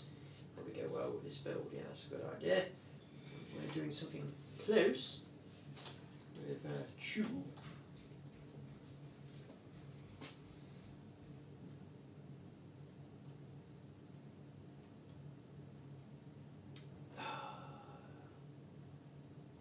This sucks. can't be as accurate as I want to be. Do you want me to come and hold it? You know what I want, Sam? I know what you want. I want the same. It involves Stop it. eating. Stop moaning. I will not stop moaning. Do you want me to hold it on when it's on its side? Sure. Sure.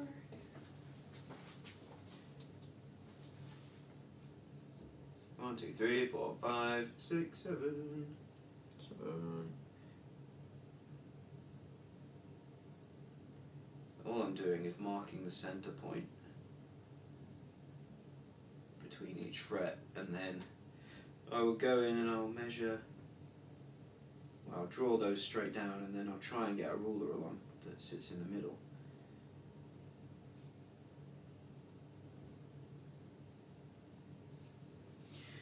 Three, 5, 7, 9, 10, 11, 12.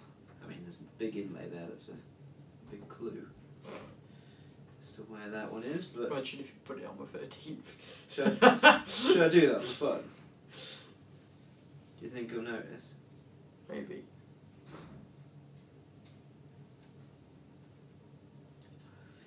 Hey boy, 15. So I'm not going to be able to come in from the bottom for much longer.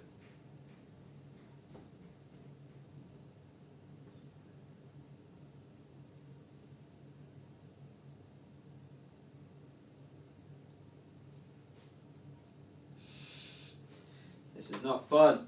We should have done this before the neck went in. Yes, well, we didn't. Maybe we should call this the hindsight build. Yeah. Hindsight is a wonderful thing.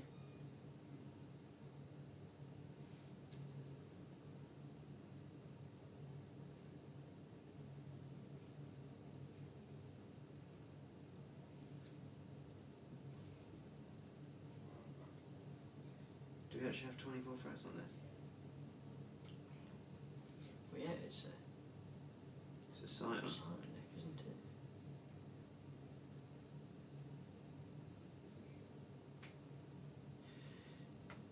So wait, 12, 15, 16, 17, 18, 19, 20, 21, 22, 23, 24. We have got 24 frets.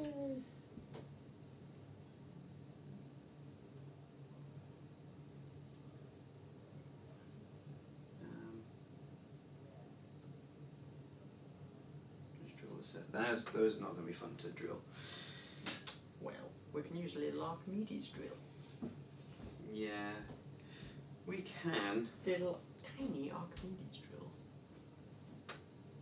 The tiniest. I recommend we get a fresh 2mm bit, because yours isn't great and men's isn't. Yeah, I've got a fresher one Good. that I reserved for 3, 5, 7, 9, 10, 11, 12. Okay, so that's the center of 12.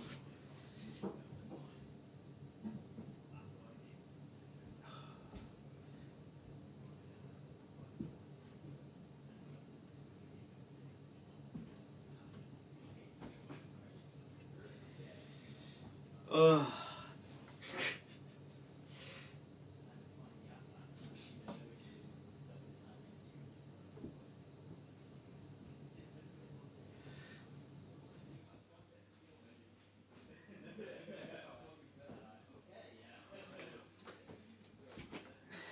Language.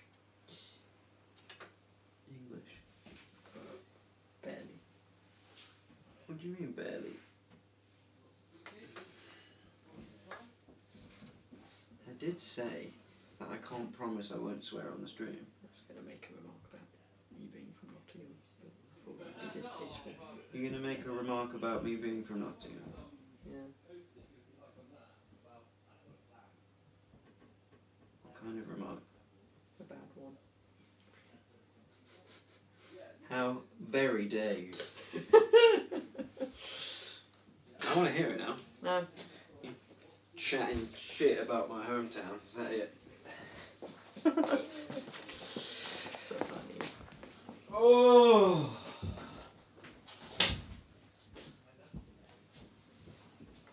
Where has he gone?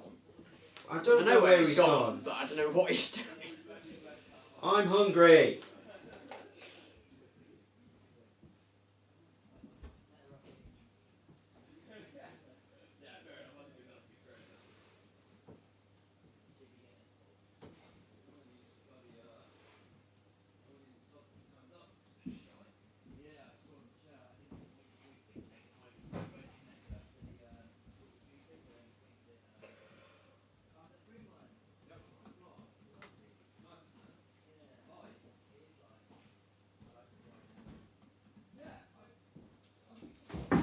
Joe's being very loud upstairs, isn't he?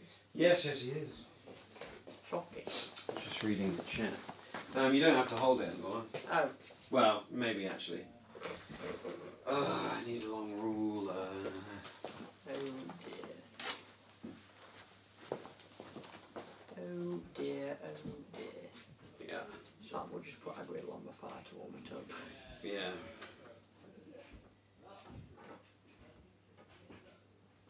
Problem is, again, I can't see out. Can he see? And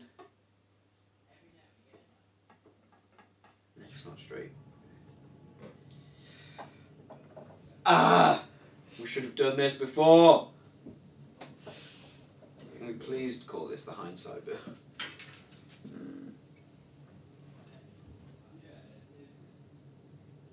thick is there? I mean, or we could do it on the join between. Could do. Because then I know exactly where it is. Yeah. And it'll be in a straight line, won't it? Yeah, but I think with the copper it needs to be In there. Unfortunately. Okay. Pain in the ass. Venus, Venus.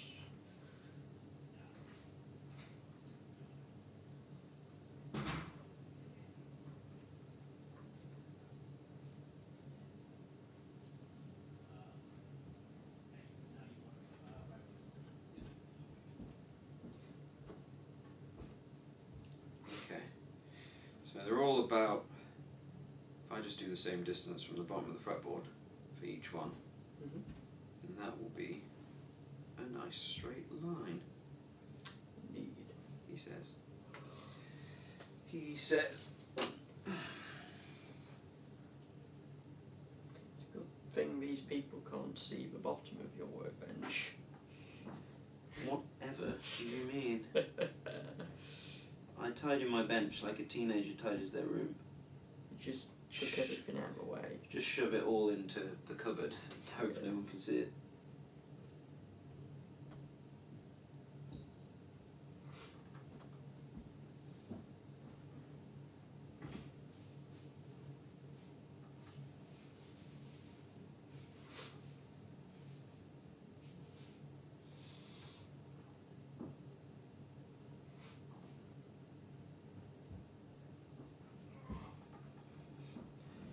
Someone made a good point about this is what a bench vise is for.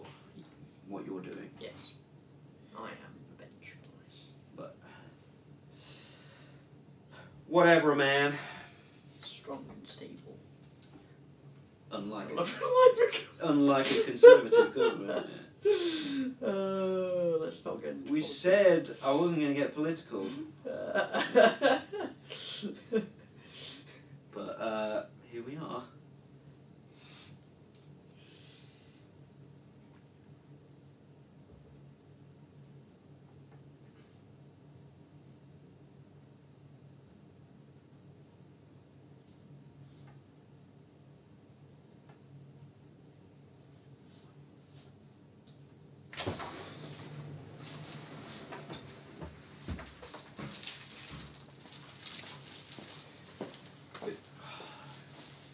You gonna go and eat now?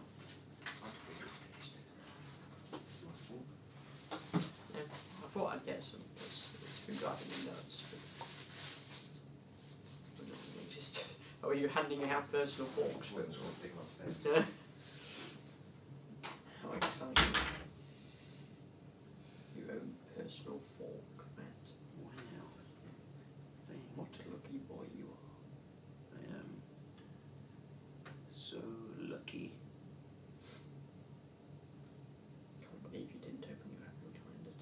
I know, I forgot. I was so excited.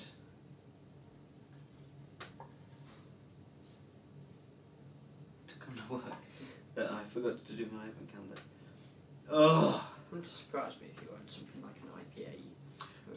I should have got an IPA, like, advent calendar. That would have been good. Sure would.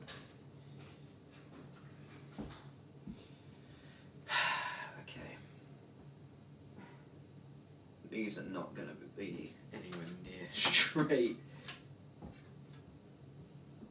Well, they're going to be near-ish.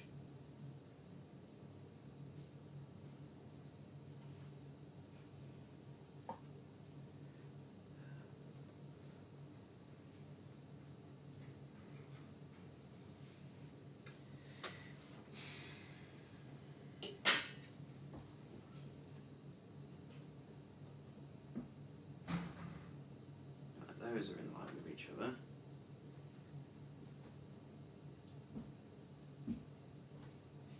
Those are in line with each other. That one's a little bit off, but hey.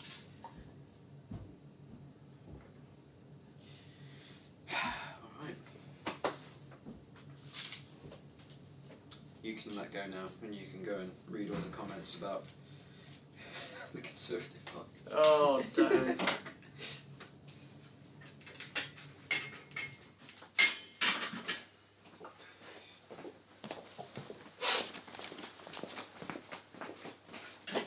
Probably all going to be way too quiet. Yeah, probably.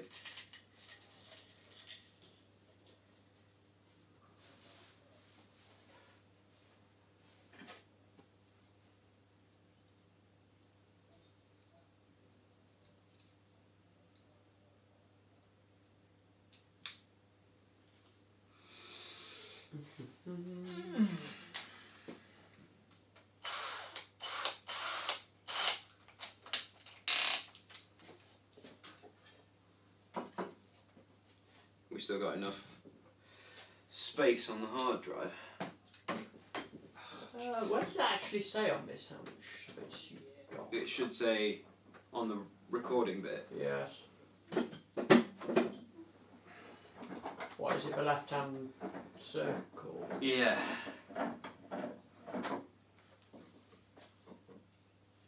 It's not flashing yet. It says 164. Okay. I mean, I cleared out the hard drive pretty much, so should be. Okay. I will double check before I drill any holes that it is actually 2mm copper. Should be. Where is it? I don't know. Where is it?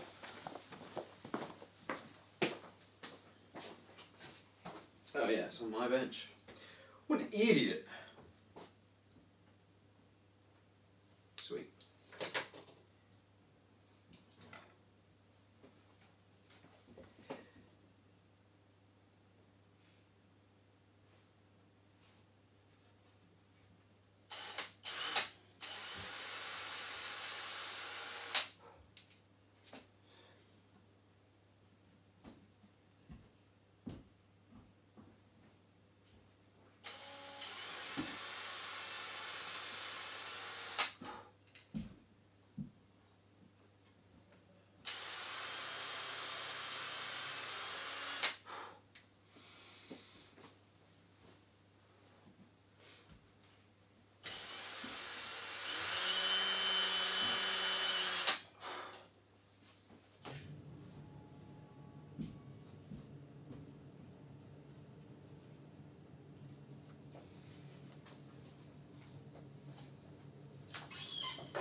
Are you just going to cut it off as you go?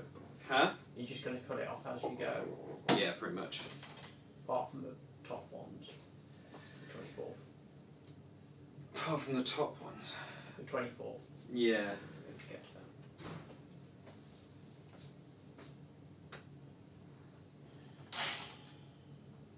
Get a different shot, Matt. Hold on. Oh, yes, this. I'm sorry, people.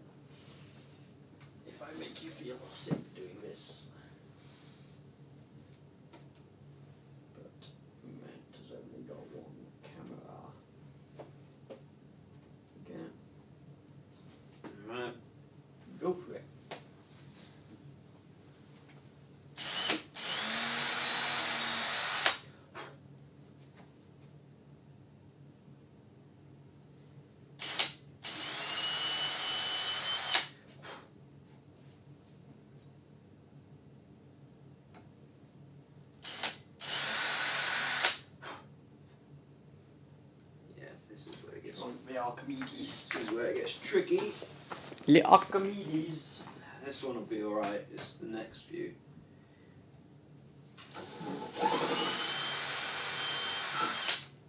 Sophia's had it, hasn't she?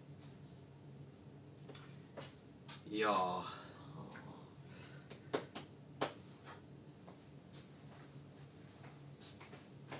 Where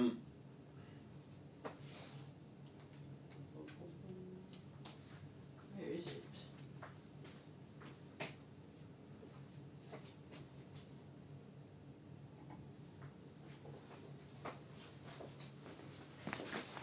Go and look.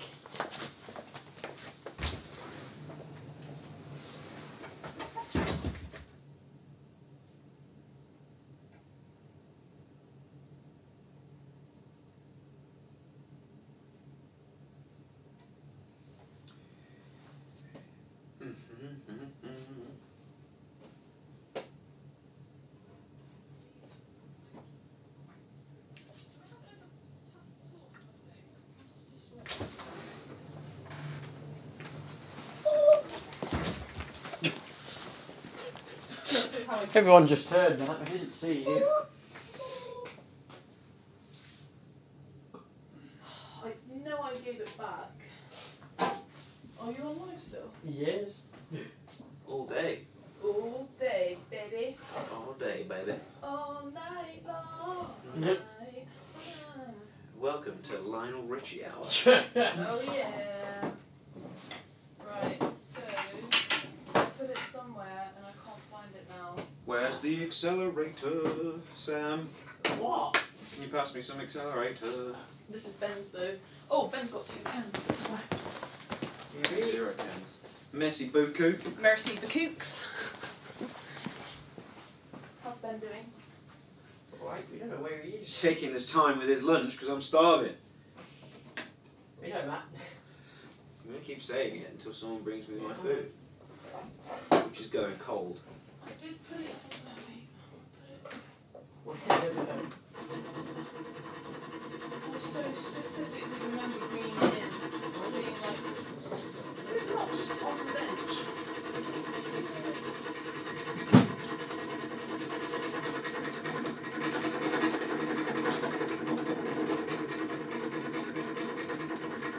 It's here, you silly chicken. You silly chicken. Look at that. That's the 1 mil bit, I think.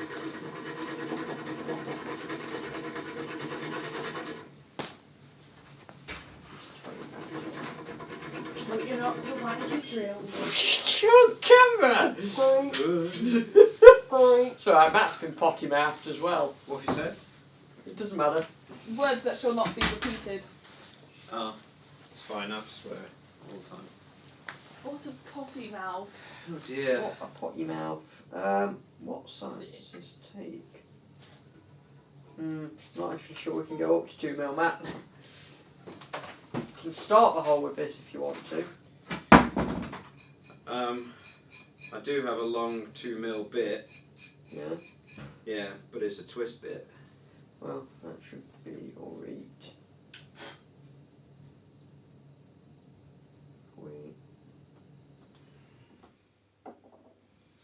You start it with this.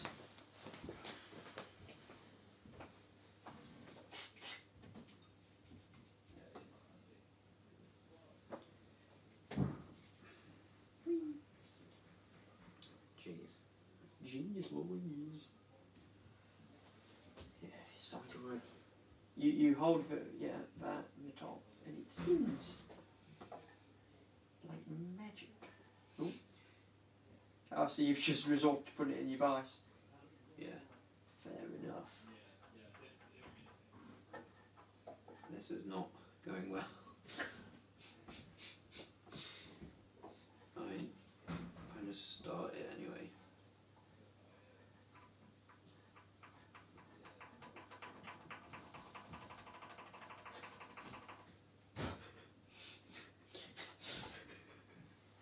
Sorry. So mature. I know. Can't help it.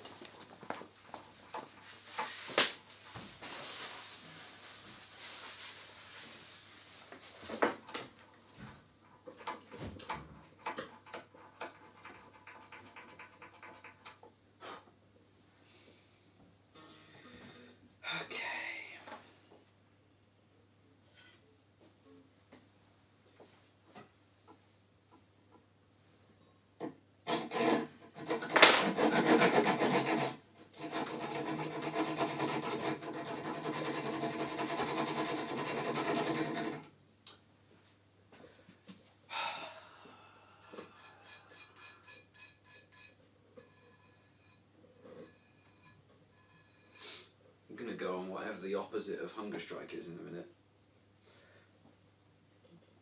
Eating strike. Eating strike.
Thought you were going to get Ben.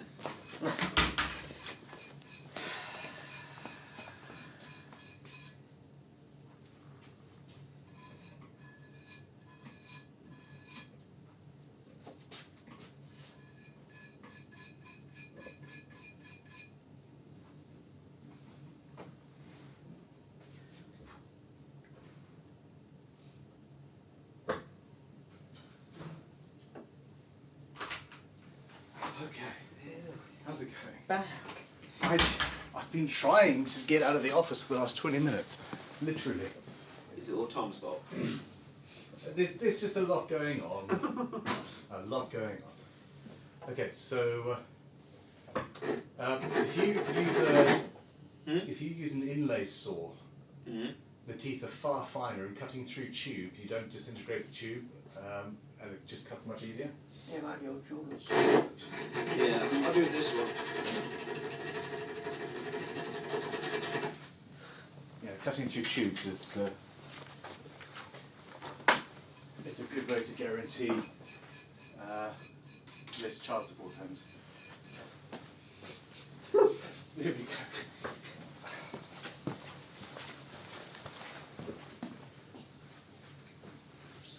Okay, ladies and gentlemen, boys and girls,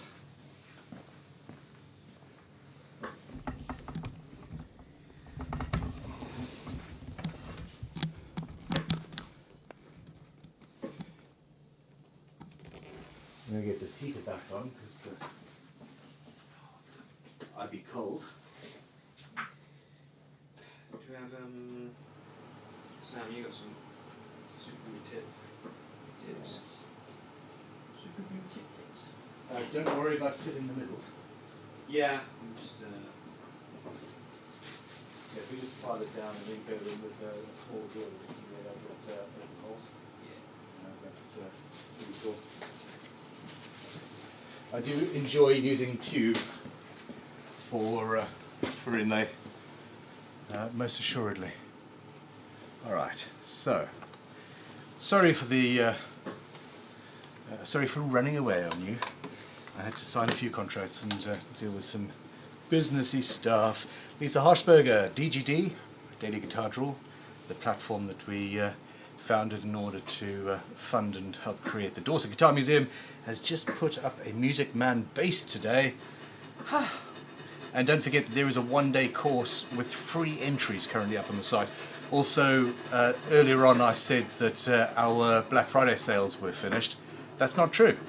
The sale on crimsonguitars.com and vintagetoolshop.com is also still live, which, yeah, fun stuff. Okay. I've been through all the soup chats. You have? Oh, I haven't. Thanks for the stream. Close up with the Inlay. X-Thumbs 36 is back. 12 gauge electrical wire for side dots. 2mm hole copper looks nice. I have used a lot of that in the past. The Artful Todger. I had to explain on a live stream what a Todger is to Orson, who was 12 at the time. Wouldn't mind. The Artful Todger says, wouldn't be telling Matt how to do his job, Ben. Not when he's hungry. Unless you've invented a new game. Hangry Nerds. Hungry nerds. Well. Are you hangry? A little bit. A little bit, okay.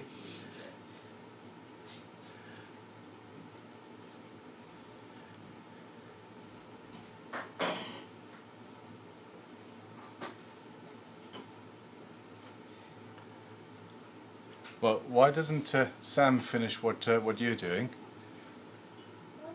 I said this to him and he was like, no. I did not. Okay, Sam, you go for lunch now. Take a quick one. What are you working on? Oh, I'm just doing. Yeah, no. You go have lunch because basically as soon as this is finished and once I've done a little bit of fitting, it's going to be sanding. So yeah, go. We can come back as soon as you can. Be gone from my sight, Samwise. Stephen Pennell, this is why custom guitar building is awesome. The work they put into it is amazing, and Crimson nails it. Thank you very much. It reminds me of when I thought that I'd like a constellation on the back of a bass guitar neck that I was making, and I just hammered a bunch of nails in. It looked great, and 3 months later the nails started protruding back out. Wasn't very playable. Yeah. Brings a new meaning to the word shredding, as it were. Your hand. Yep. Oh yeah, I forgot. Stump the Geek says Sophia has a nice singing voice. Was Sophia singing? She came in and sang some Lionel Richie there. Ah. Interesting. So our Christmas party is at Mill Farm Studios, where they have a full, they're obviously a recording studio. I thought it might be fun to have a few drinks and then record a Crimson track. Yeah? Sam.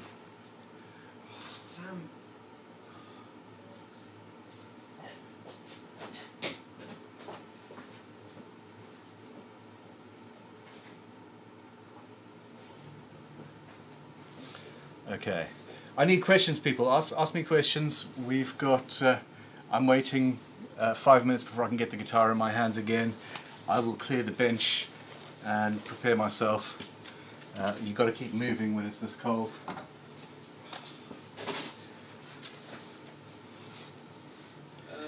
You see, it's nearly 2 o'clock already. Yeah.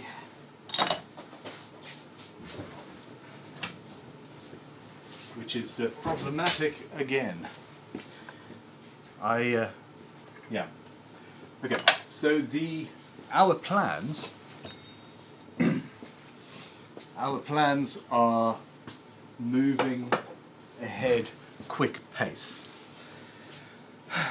I have really enjoyed this live stream process. I've enjoyed the back and forth and the community build aspect of it. Not only getting your input as viewers, but also working with Matt and Sam and having other people come in and talk about the whole process. I've really enjoyed that. And what I have in my mind is a weekly guitar building live stream I need to change. That looks so dodgy. Yeah, I know. It's the only way to get into here with a tube. So I started the hole with the Archimedes thing, but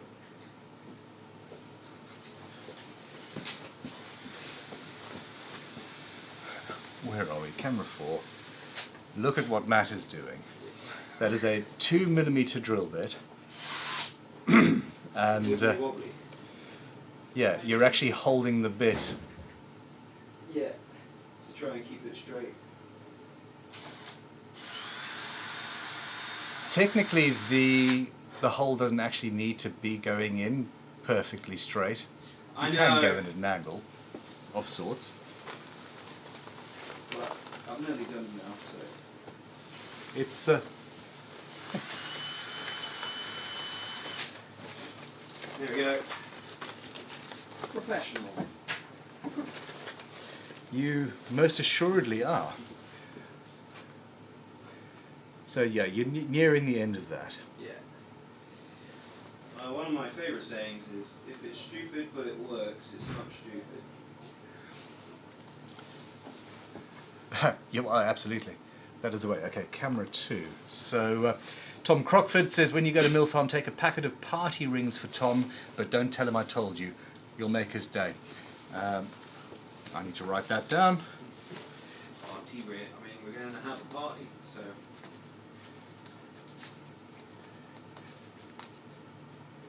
I know so many Toms. How are you, Tom? Okay, so...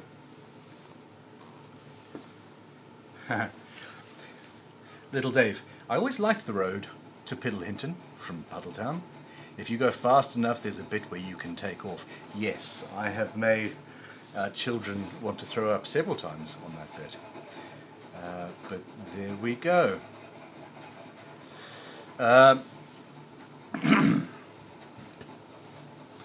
Okay, the plan is, we are going to, not next week, but starting the following week, we are going to have a weekly guitar build live stream experience.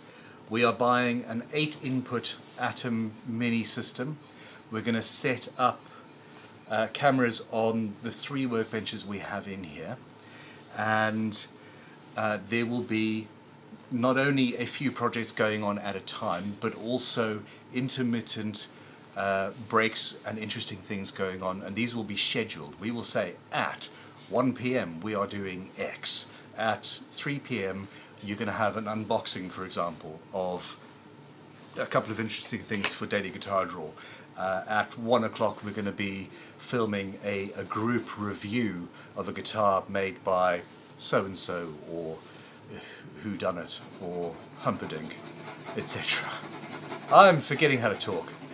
And it's going to be a full day where you can dip in and out, and it will allow us to, it'll allow me to have a scheduled content creation day. We're going to have somebody whose entire job is to focus on the cameras, the shots, and who will be filming YouTube shorts and things at the same time, the sort of reels and such. We will have Q&As and questions and comments and that sort of thing, while also building guitars and getting projects done. I'm looking, for example, at this SG build that I've been meaning to do forever. We're going to finish that in one of these streams and just get it done. That would then be edited down into the final video that goes to people who are watching the series, but you guys get to watch the unedited version if you are about and interested, of course. The person who is controlling the ATEM system, who is doing all of that, will be writing down timestamps to make editing easier, but also that will then go into the description as, hey, at this point you get to see this little bit of interesting content, etc. I crave excitement. I crave this. I'm enjoying this. This stream, because it's been concentrated on just one instrument, has been an experiment, but there have been times where it's a little bit boring because we've only got one guitar that we're working on. Yeah, this is going to happen. I'm thinking midweek. I'm thinking it's going to be Wednesdays. So Matt, you can get your holiday days booked in. I've only got 3 left this year. How dare you use all of your allotted holiday days? Sheesh. So yeah, how do you feel about that, Matt? Well, I live stream every 2 weeks? No, every week, Wednesday. Sam just walked in crying. I mean, it'll just be the same as what we're doing now, but live stream, so. Exactly, yeah. No issue for me. But so there'll be an interesting repair. Hey, we're currently working on this 1960s X. We've got this beautiful guitar that's coming to the museum. We're going to do a review at 2 o'clock. And we all congregate and film the review live, for example, while other bits and pieces are going on. When a guitar is in the spray booth, we will have 2 or 3 other projects going on, and people will be able to dip in and out and just really enjoy the actual experience of how our lives function here. Beth McKellar says, does Sam need a hug? Yes, Beth, you're going to have to get in the car. Paul needs any development on the heavy card scraper you once mentioned. Not as such. We did a lot of development and then life went sideways and nothing else happened. I need a CNC plasma cutter. The word need is fairly strong. Want, desire, fancy, could use. But that's one of those tools that would be quite useful. A bunch of people giving you a virtual hug. Lisa Harshberger says, feed Matt. Matt's just done the last inlay, I think. Okay, so the guitar's coming. It's coming over to me.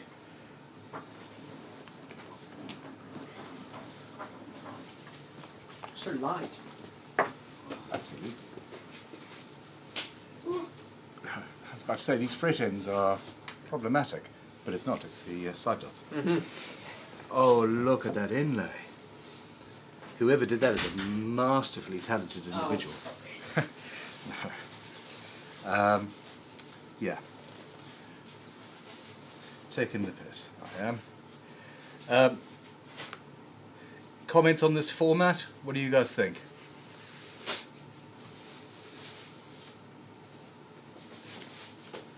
Cross my fingers for you.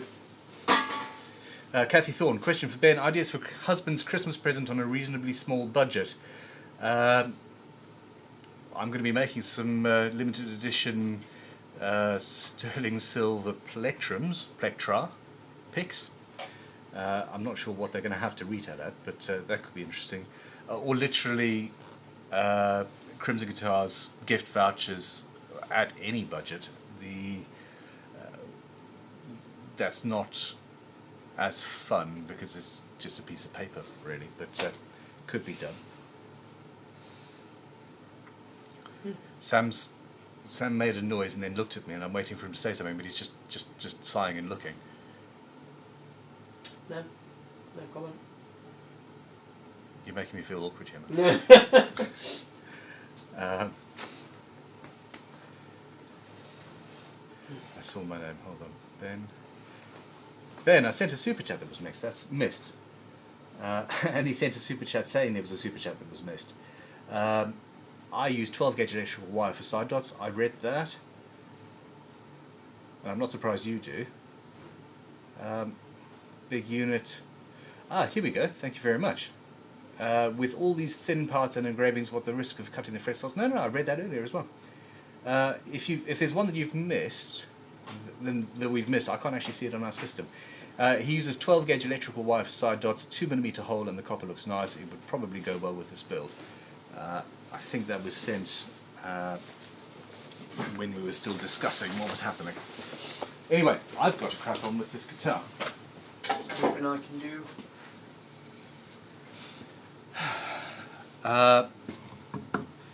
Yes, I need you to finish preparing 2 strips of wood. I need something that goes in between the line. I need So I've done that. You've done what that. ones you've got B. Okay. Well, that's perfect actually. Yeah.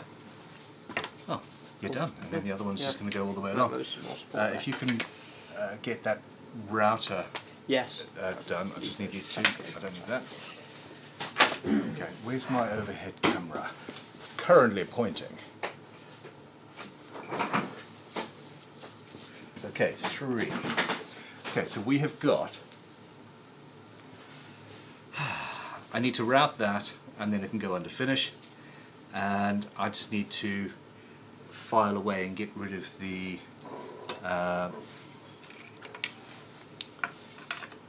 fret ends here.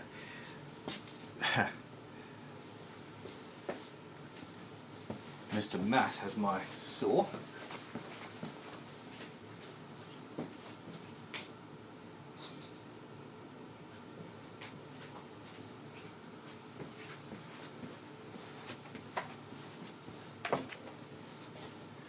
I just wonder, is there, no, there is just no way for me to get in as close as I need. No, without cutting things. Okay, I understand that. Okay, so I've got a bit of steel there with some sandpaper on it. I need a file with a safe edge on there so that I can not scupper the process.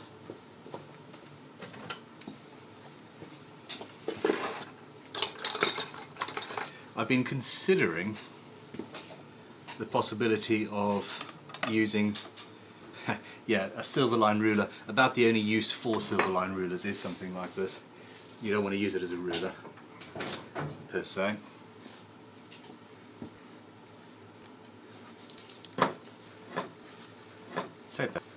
Tape that down, tape that down, tape that down. Put a safe edge on there.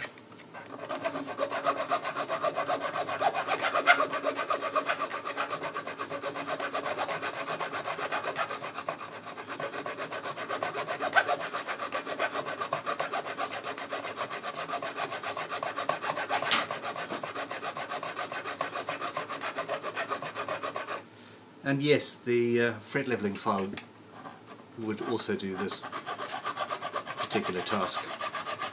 I'm not sure why I didn't think of that first, to be honest.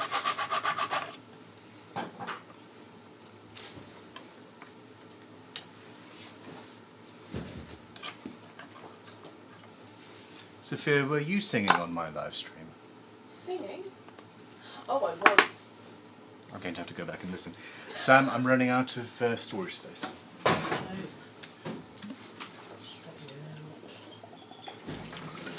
We're going to need a few terabytes of storage if we're going to do this regularly. Yeah.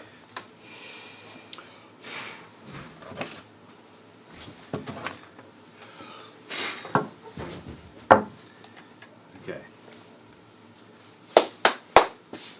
And could you resituate this camera so that I've got a view of the whole Yep. length of what I've got going on? Yes, thank you.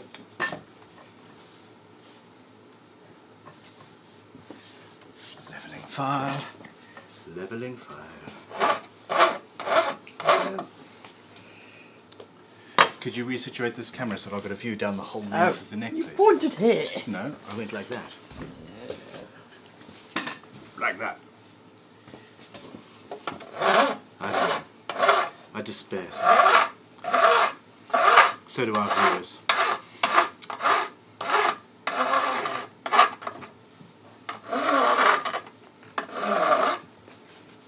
Thank you. I'm asking you to do too many different things at once, aren't I? So we're going to hear the change when I hit the wood. I do need to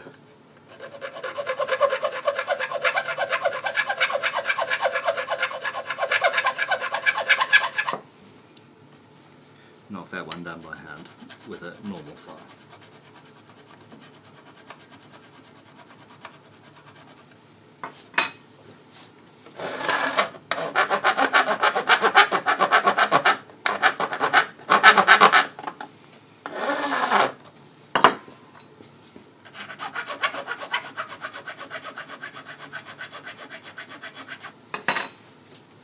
Guitar builders use files a lot more than general woodworkers.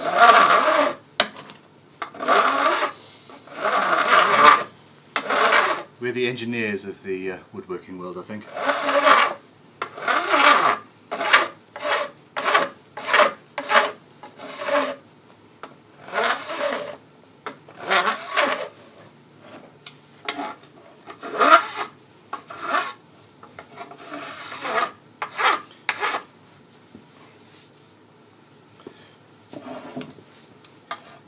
So you can hear the difference now.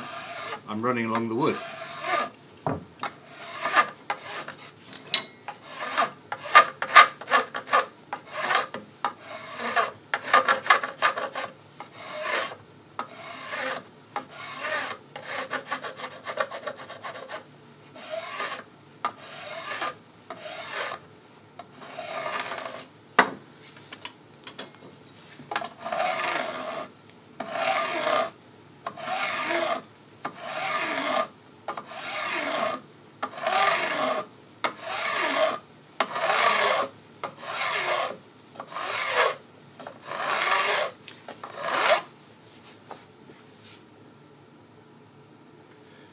Just rolling over the edge of the fretboard a little bit, make it comfortable. Don't forget, this guitar is going to be up on Daily Guitar Drawer. It's our entry into the day into Great Guitar Build Off, and proceeds from which are going to be raising money for the Dorset Guitar Museum.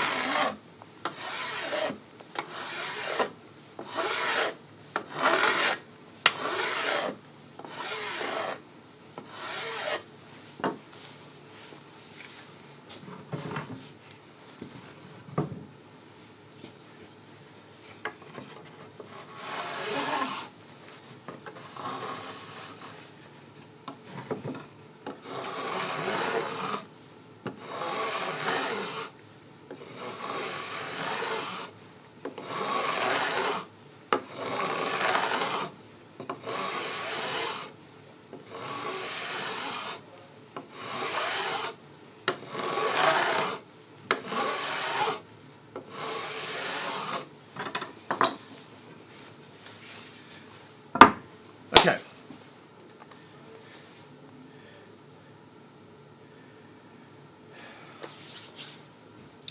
Thomas Moon, my second least favourite sound when working on guitars. My least favourite is, can you do a full level crown and polish for me? Whose mask is this? Oh, that's... I don't like people's PPE on my workbench.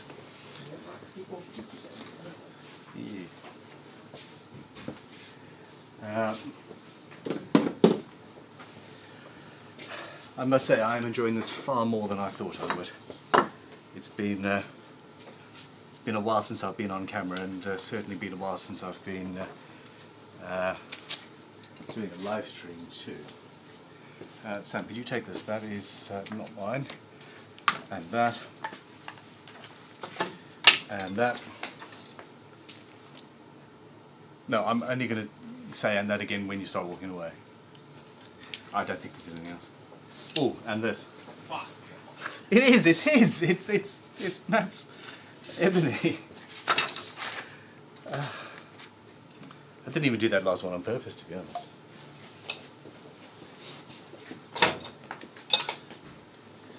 Okay, so the workbench is just in need of a little bit of organisation before I can move forward. We're at the stage where we're about to start the final finishing process, really. And I'm going to be using bench cookies to keep the guitar off the bench. I think this is Matt's as well, actually.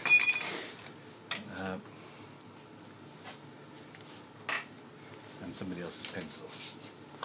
So yeah, let's just clear some space.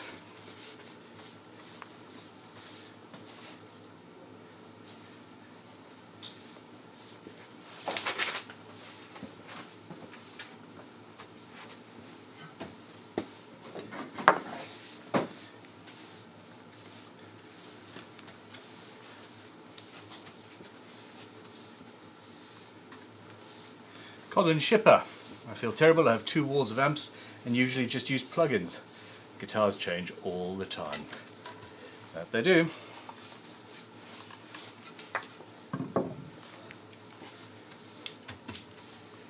The amps are there as a reference. It's like the kilogram in the museum in Paris.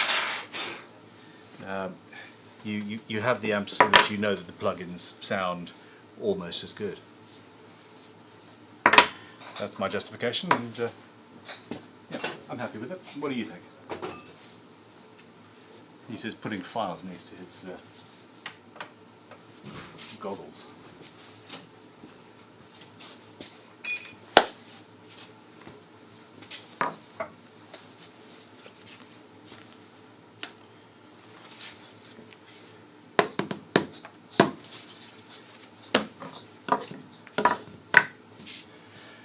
Ben, what Marshall amp is that down below? I'm curious.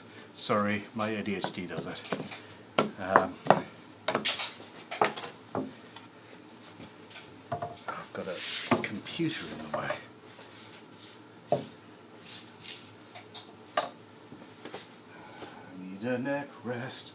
The Marshall, it's a DSL 40C. I think there's a valve element to it. Yeah. It's a fairly good amp and relatively robust. That we like it because it works well as a reference point. Funnily enough. Okay, so I might need to go in and add just a little bit more to the engraving at some point. There's some glue left over. No, I've picked up the chisel. It's just a little bit wider than I needed.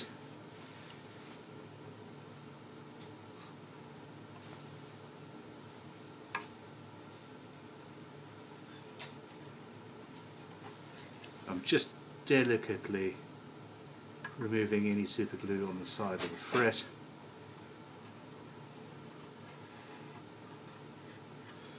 And then doing that.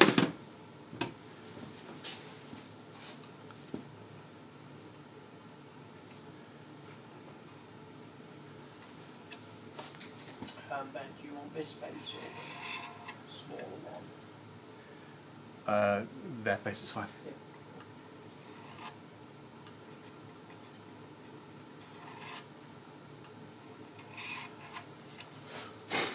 Okay, so that is that's good. The frets are there. At this point, I am now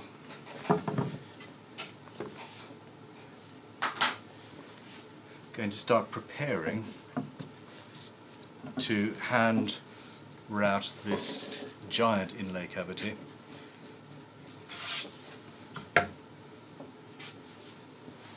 And it'll be the masking tape and super glue. Just holding that down. Hell, I could just literally spot glue it to the top and it would be fine. But let's not do that. A little bit rough and ready. Stephen Pennell says, thanks Ben, my mind can rest now, lol, that's a beautiful amp. I play through a Fender Blues Junior with my Gibson Les Paul Studio. I used to have a Blues Junior 3, which I did very much enjoy. The end result was that I just didn't, well, again, in the same way as what we were talking about earlier, I tend to use my Kemper. Mainly because when I'm playing, the kids are asleep. Which, yeah, kind of puts a limitation on what you can and cannot do. Or get away with, shall we say. Okay, so I'm marking where my masking tape needs to be.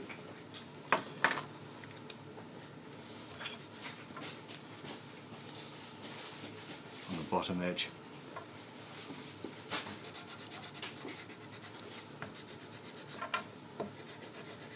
You need to burnish it down. Spot of glue. Whoa. Okay, that's. Oh, I've got thin stuff. Can somebody find me some good super glue potentially? I might actually be spot gluing this to the guitar anyway. Now this isn't a template. This is just to raise the router above the height of the fretboard, which it does with, let me see, no clearance. Yeah. No, it's fine. Even if it just knocks off just a little bit, I it'll be did fine. do that before. Right, 2 days ago before the freshman did. Your excuses are falling on deaf ears, Sunrise. Yes, you did do it before. We had frets in, I understand. Okay, I like removing the flaps of masking tape. It just makes life easier.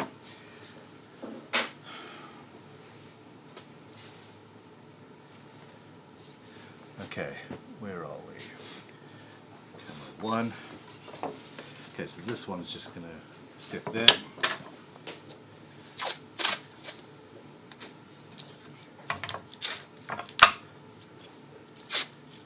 This masking tape's not great. That'll do. Same process.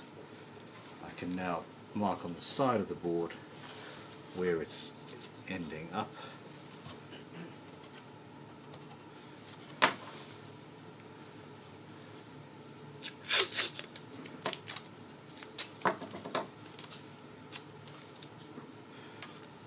In this way, where I've not put a long enough piece, just put the tape down in reverse and stick it on like that.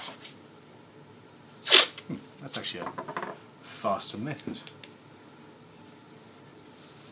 Yeah, back to back. Wait, as long as it doesn't stick to itself. Yeah, it's sticky. Did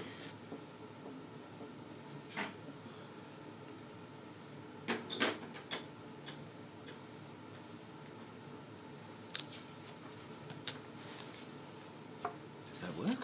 Yeah, that worked. Look at that. Always experimenting. Okay.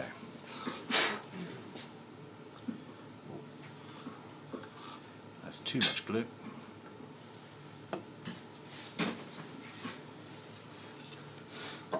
Accelerator on the other side. Not absolutely essential, but it accelerates matters. Yeah, I know. I'm sorry for my sense of humour. Lon! Hey! Just sent through a super chat. With no question, that's my... that gentleman has just helped me to get... There we are. I'm very, very excited. After many, many, many years of wanting to do this, I have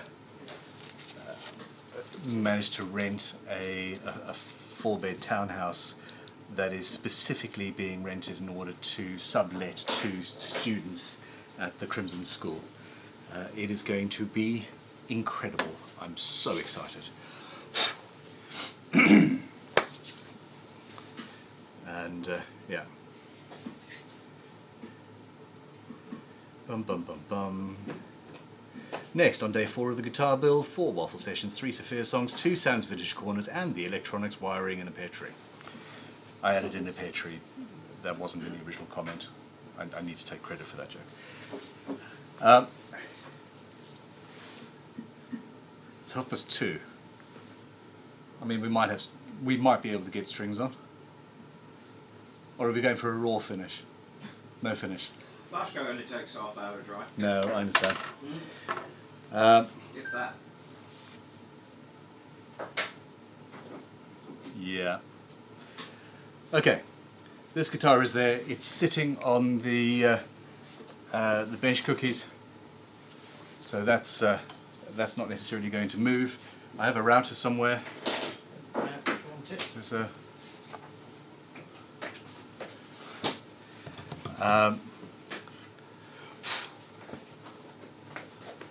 thank you very much. Do you want the car check as well? Yes, please. I will need extraction.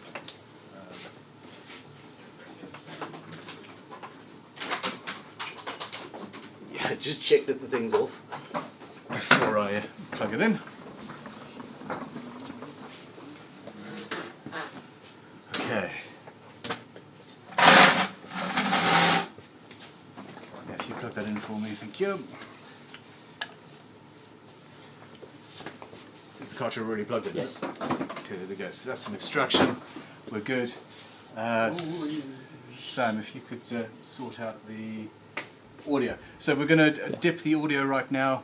I'm going to get some PPE on and do some very, very silly routing. Cool. Why not?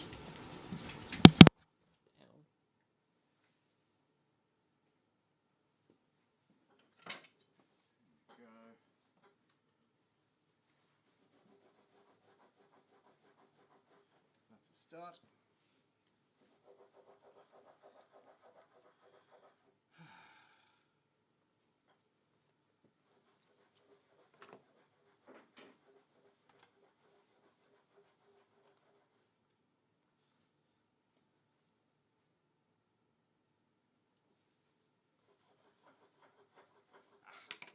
Mask first.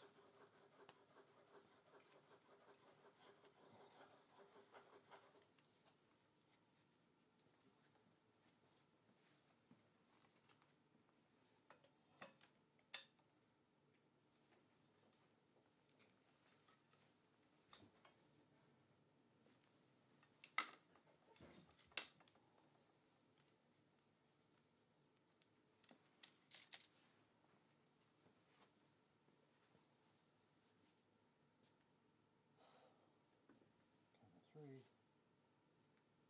one. There we go.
same channels are there.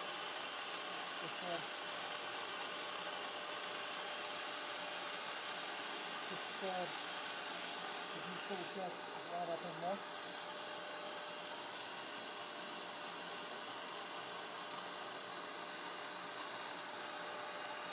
And look down there.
Can you film me on a phone, please?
Give it a strip. You're not good at sign language, are you? Thank you. And give me audio again. There we go. All right. And could you ask Piotr to come in? I want to show his guitars to this audience while you're sounding the guitar. Yay! I can send it if you want. Yeah, if that's okay. Okay, here we go. So, okay, I might need to go in just a little bit with a chisel on this edge. Yeah.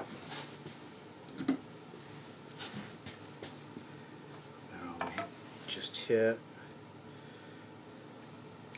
That was really fun, actually. Freehanding the router there was quite fun. So the straight edge of this inlay isn't straight. Obviously the other edge just is what it is, and freehanding it there was the only way. My only real worry was that I wasn't going to be able to, or was that I was going to forget that I wasn't using a bearing cutter, and that would then really, well, I'd make a mistake. Didn't want to do that.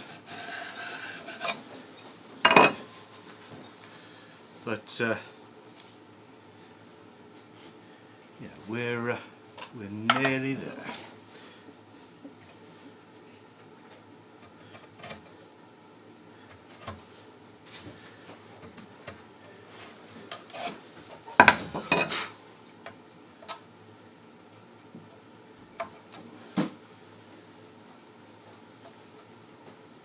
And that's what I didn't know. I didn't have a line going over the roundover because the roundover was done afterwards.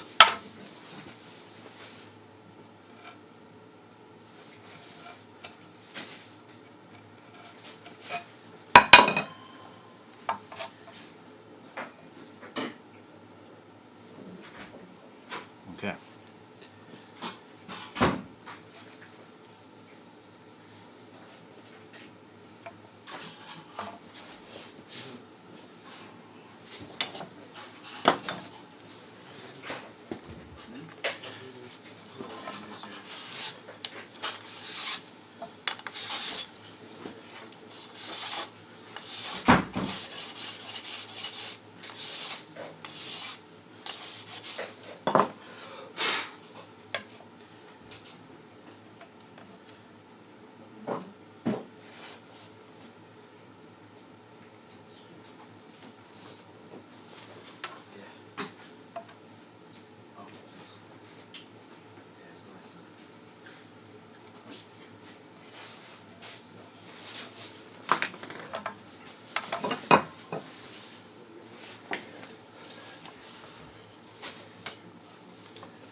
So I rest the corner of the chisel down on the work and then meat cleaver it down.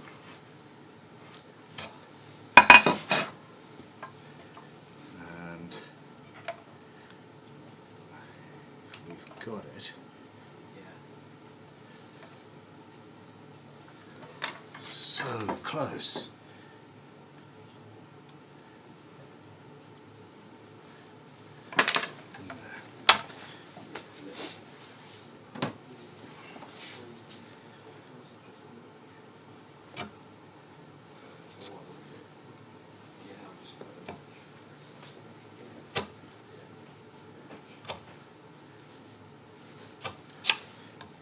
Okay, so Matt is going to take this guitar,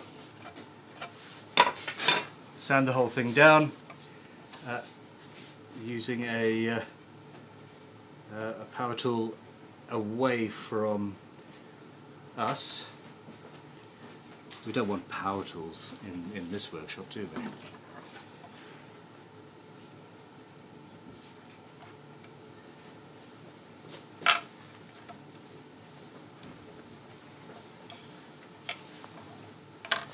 And then, and while that's happening, one of our 3-month students has just finished, or is just about to finish, and I've heard some pretty amazing things about the guitars that he's been building.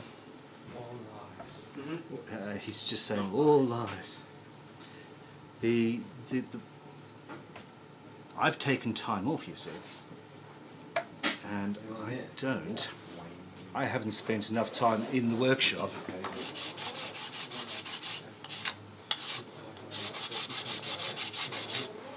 And I'm going to be surprised, I think.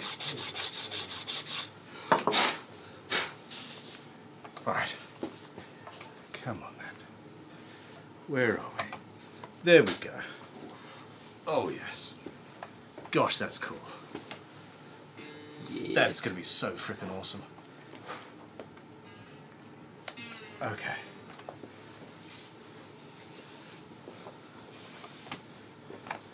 Alright, it's basically the same height.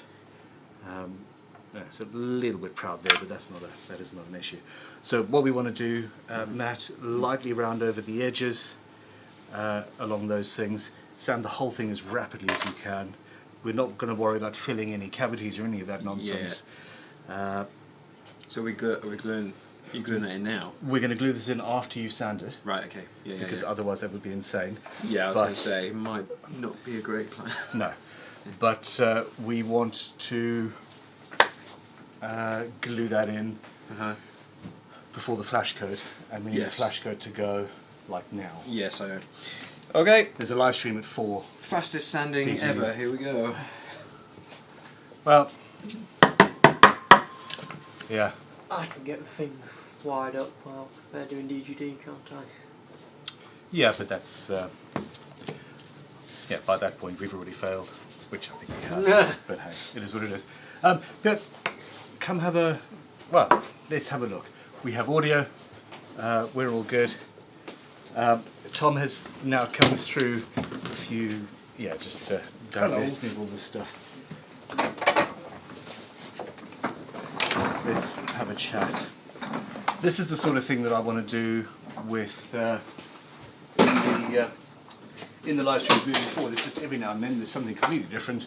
We've got so much going on at Crimson, from tool development to guitars at the school, interesting repairs, the guitar museum, daily guitar drawer, etc. That there's no end to the cool things and cool people that we can bring on camera. And then there's me. I'm so glad you made the joke. It went through my mind. I thought, no, don't be an arsehole, Ben. You look like an arsehole. You can't afford to be an arsehole. Too soon. By the way, when are your head tattoos coming through? Yeah, soon, very soon. Yeah, fantastic. Going to shave first, but then don't tell my wife though. Well, you can't spend 3 months at Crimson without at least considering head tattoos. Yeah. Yeah, this is the thing. I bought myself a small Hoover to do that, as opposed to throwing it on the floor. No, I've got one down there. I just keep on forgetting to use the damn thing. I just suck. Sam, if you could recenter that camera. I thought we'd all been using your Hoover. And, well, if you guys get one out, if you notice that I'm getting a little bit more manic than usual, it's because I think all of the coffee that's hit my system today has just made its way to the sort of final conclusion. I will see you in about half a litre. Yeah, get a guitar out. Yep. Sam, interview the man. Guitar has to go there. Where are they? Oh, they're here. Over here. Yeah. And I will be back. Which one are we going to get out first? Let's start with the first one, I guess. Yeah, go. This is the thing. So I mean, yes, everybody. This is basically an advert for the guitar building school, but it's a very good. It is a very, very good advert for the guitar building school. Thank you. might want to clear the. It's just get stuff out the way.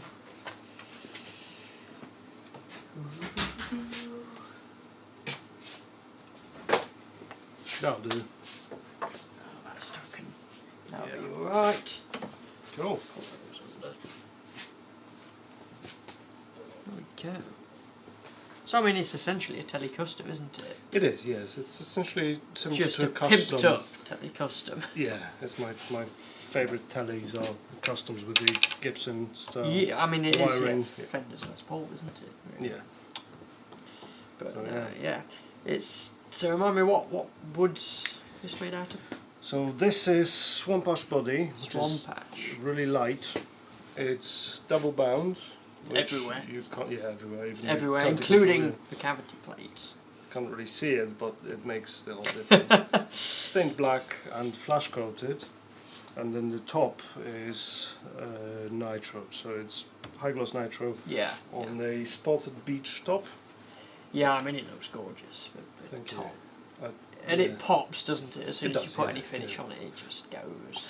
Tricky thing with the nitro, it actually sunk into the wood around the pickup cavity. Right. So it looks a bit wobbly when you look at it, but yeah, it's for the most part it's I high guess- gloss. Yeah, that's one of the things with spalting. You get Mm. soft spots. It don't is you? soft, yeah. No, it looks fantastic though, and yeah, of Thank course you.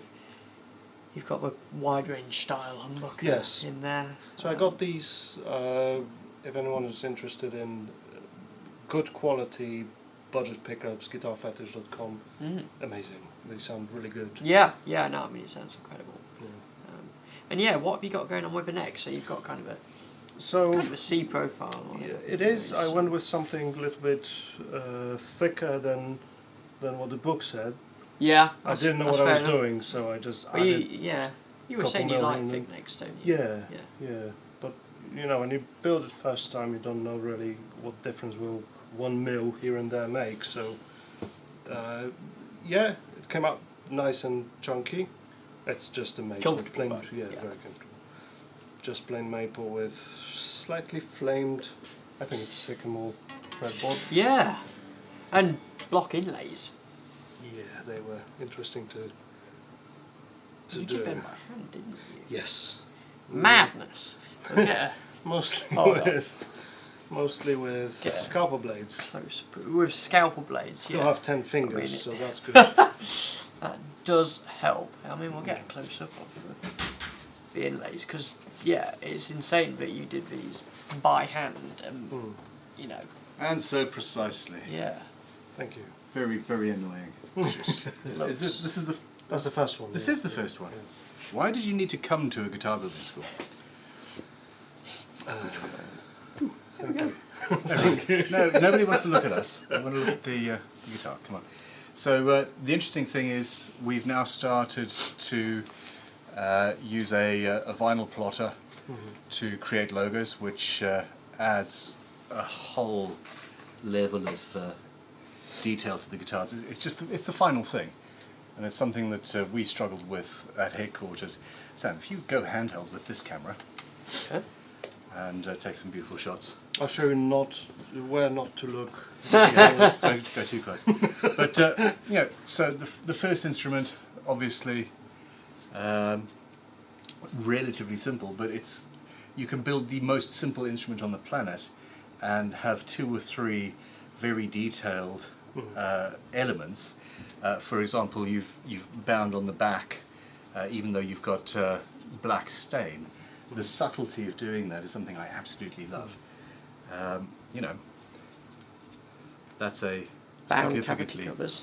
Yeah.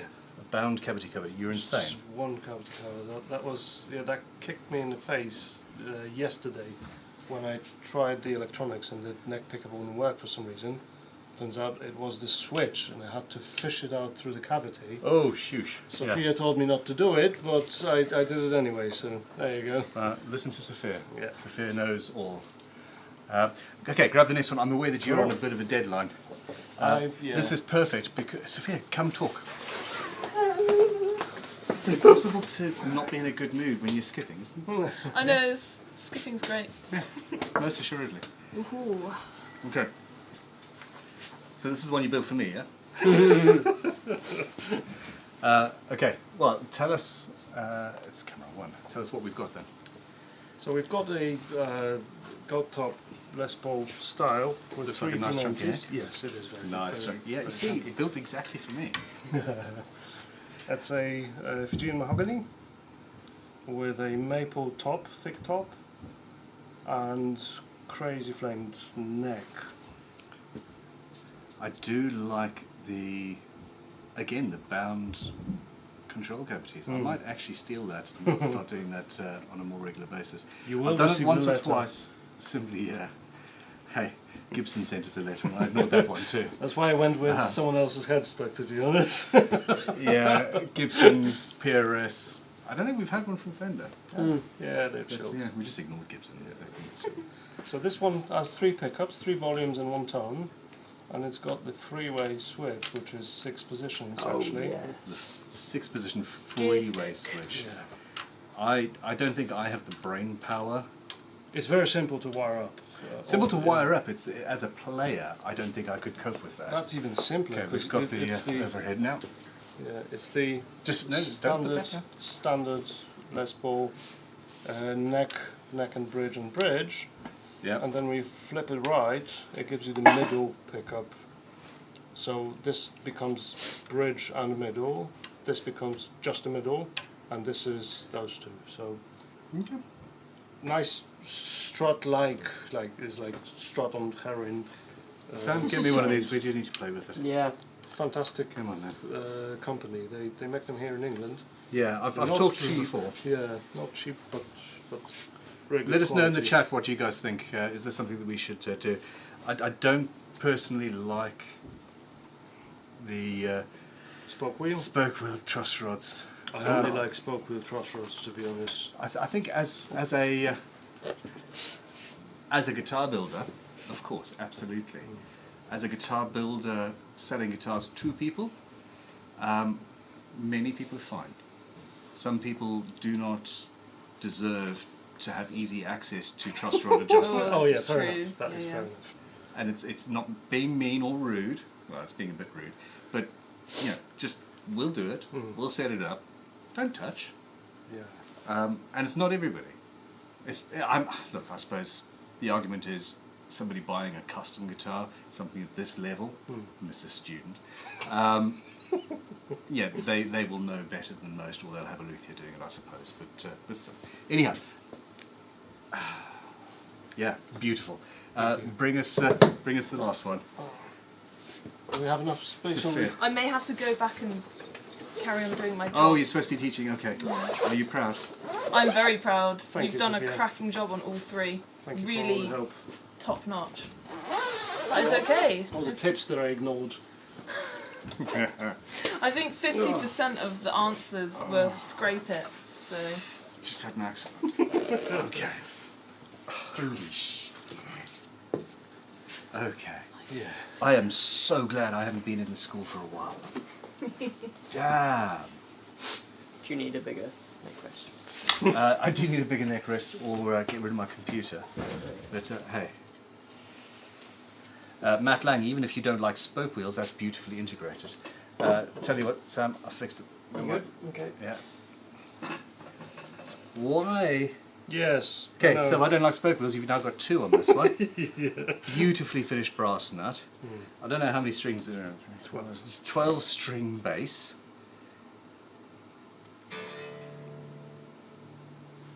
Oh, yeah. Let's actually look at this damn instrument, shall we? Okay. There's just one word, 3 letters. Why? Well, there's 2 reasons why 12-string bass. So my brother has a 12-string bass that when he bought just blew my mind, and I wanted one ever since. And he bought it because of Doug Pinnick from King's X, basically. So Okay. this is like the sound. Only with modifications, because this one is tuned from B instead of E, so Yeah. it doesn't have G string, but who uses G string on the bass, right? Yeah, so 1990s. Yeah. It's incredible. This is so I recently did this whole thing with the museum recently. 18 months ago, where I realised that I hadn't been investigating other people's guitars. The other side of that is that I'm still listening to the music I listened to when I was a teenager, and haven't been. I don't know new stuff. I've never heard of this band, period, which is freaking embarrassing, given what my job is. The 80s actually. Well, there we go. So that's before me.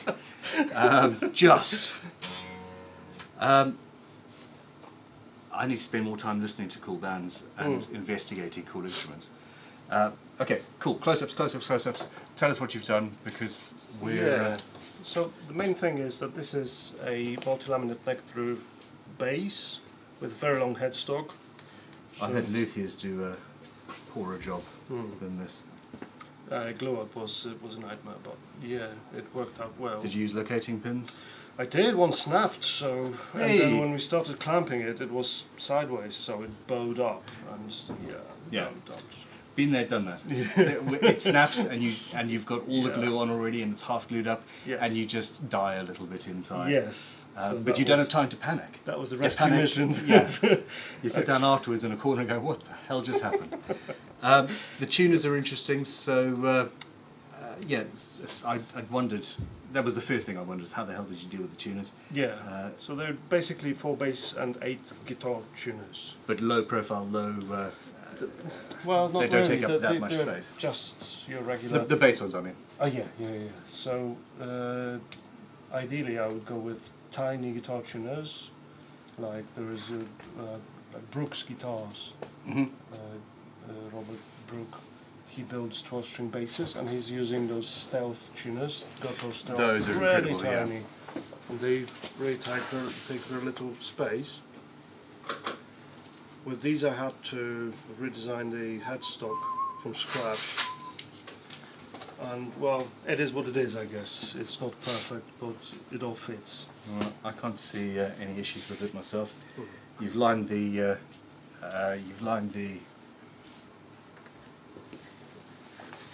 wenge up, so the grain's going properly, which is nice. Wenge's not fun to work with at the best of times, but that's lovely. What are your plans moving forward? What are you? I'm assuming you've already got a 20-year guitar building career behind you. Well, I wish that was true.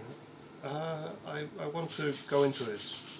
So this is definitely not the last 3 instruments I've ever built. So we'll see. Yeah, I mean that is so well done. Thank you. Look.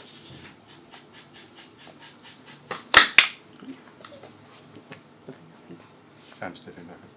Congratulations. Thank you very much. Seriously. Thank you. Yeah, amazing work. It's pretty incredible what can be done in the school, and you've knocked it out the park. Thank you. Yeah. Damn. I knew it. Lisa Harshberg has just put through a super chat, and I just saw her name, and like she's going to try and get me to steal this bass. Ben, can you steal that bass and send it to me? I didn't even need to read that, Lisa. Genuinely. Thank you. Fantastic. And look at that. We're 3 minutes past the time that you needed to leave the building. That's fine. Yeah, beautiful. Lovely. Nicely done. Congratulations. Thank you very much. Yeah, at this point, I'm going to slip you a fiver, and you're going to say the Crimson Guitars guitar building course is the best thing you've ever experienced. So when I put them back, those instruments. Yeah, the gold one goes home with me. Even the neck is perfect.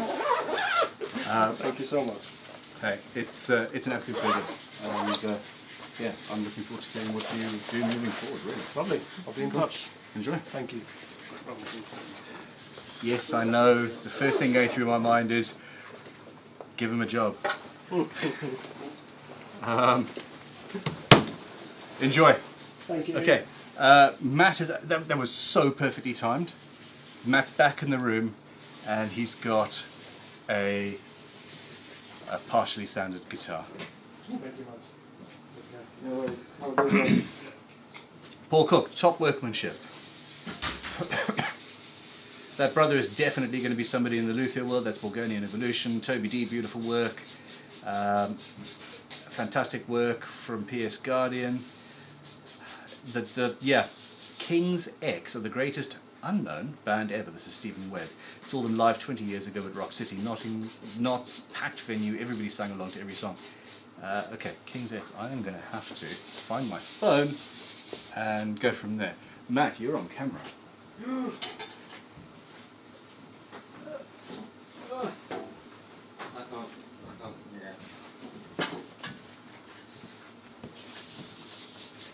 going to reset it. Thank you. There we go.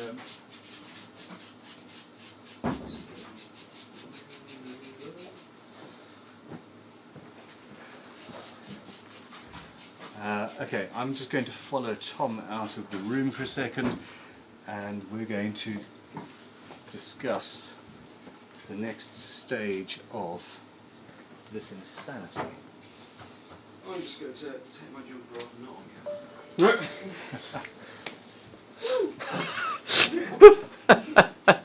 You can tell it's the end of the day on a Friday. Is it Friday? Yep. Really?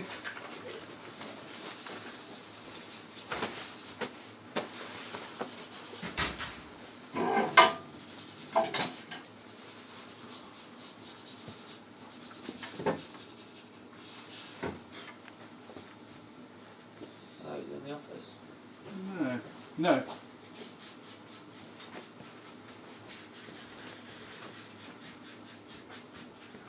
Okay, so Matt, you need to talk through what you've done and what you're doing. So I have sanded the neck and the front, back and sides and Tom, do you want to see that? part of the headstock with the marker, with the orbital sander. Now I'm just going in to get the bits that I couldn't get. It's going to hijack this. Have you got live edge in it? Go over it. Well, zoom out. Look at my delicious Inlay. Yeah, man. Yeah. Every time I adjust the overhead camera, you can see my sort of. Yeah. I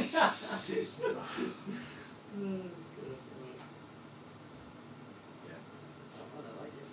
It's gonna be. Easy. Gonna come in on the. Yeah, we're gonna have to Yeah. carve and shape, etc. I think I'm gonna have to say. Yeah, we're not finishing this today. Surprises? Surprised? Weird feeling you might say that. I'll try not to rush the sanding now then. Yeah. Okay.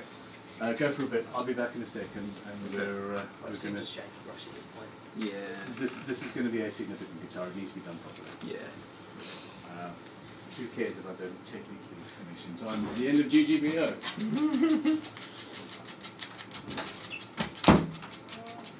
What was that? What I missed? We're not finishing it today. Oh, okay. I see.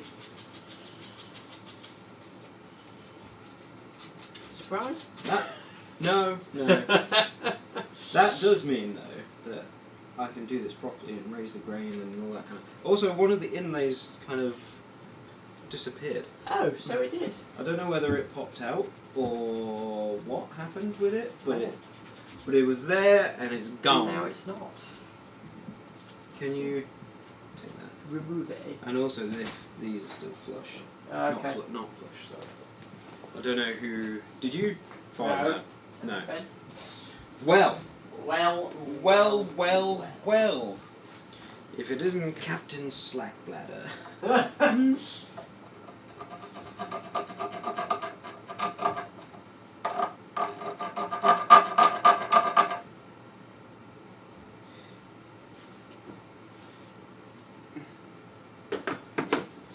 I need a finer file.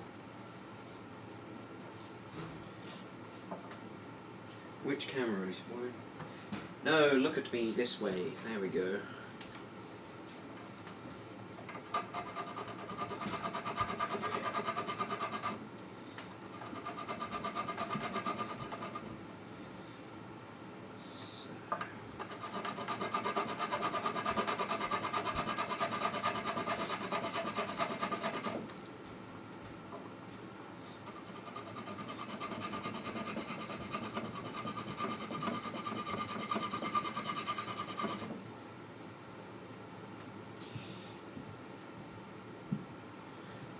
Right. Oh yes, I'm meant to be talking, aren't I? So one of the copper inlays seems to have jumped out either from the filing or the sanding. Not entirely sure where it's gone, but I need to put that back in. But what I've done is sanded the surfaces, the flat surfaces, front and back, and I've done the neck with the random orbital sander because it's fast and it gets it nice and smooth, and I'm just going in and getting to the bits that I can't reach with the random orbital sander and going in by hand. But what I would normally do and what I really like to do after is sand up through the grits all the way until you think, right, I'm done, and then I go in and I raise the grain with water, and then I will sand it again, because what that does is sometimes when you hit it with the lacquer, that makes the grain pop and makes it rougher. So if you've already raised the grain and sanded it back, then when the lacquer hits it, it's going to not be as bumpy, not be as rough. Just gives you a nice smoother finish, which is what we all want.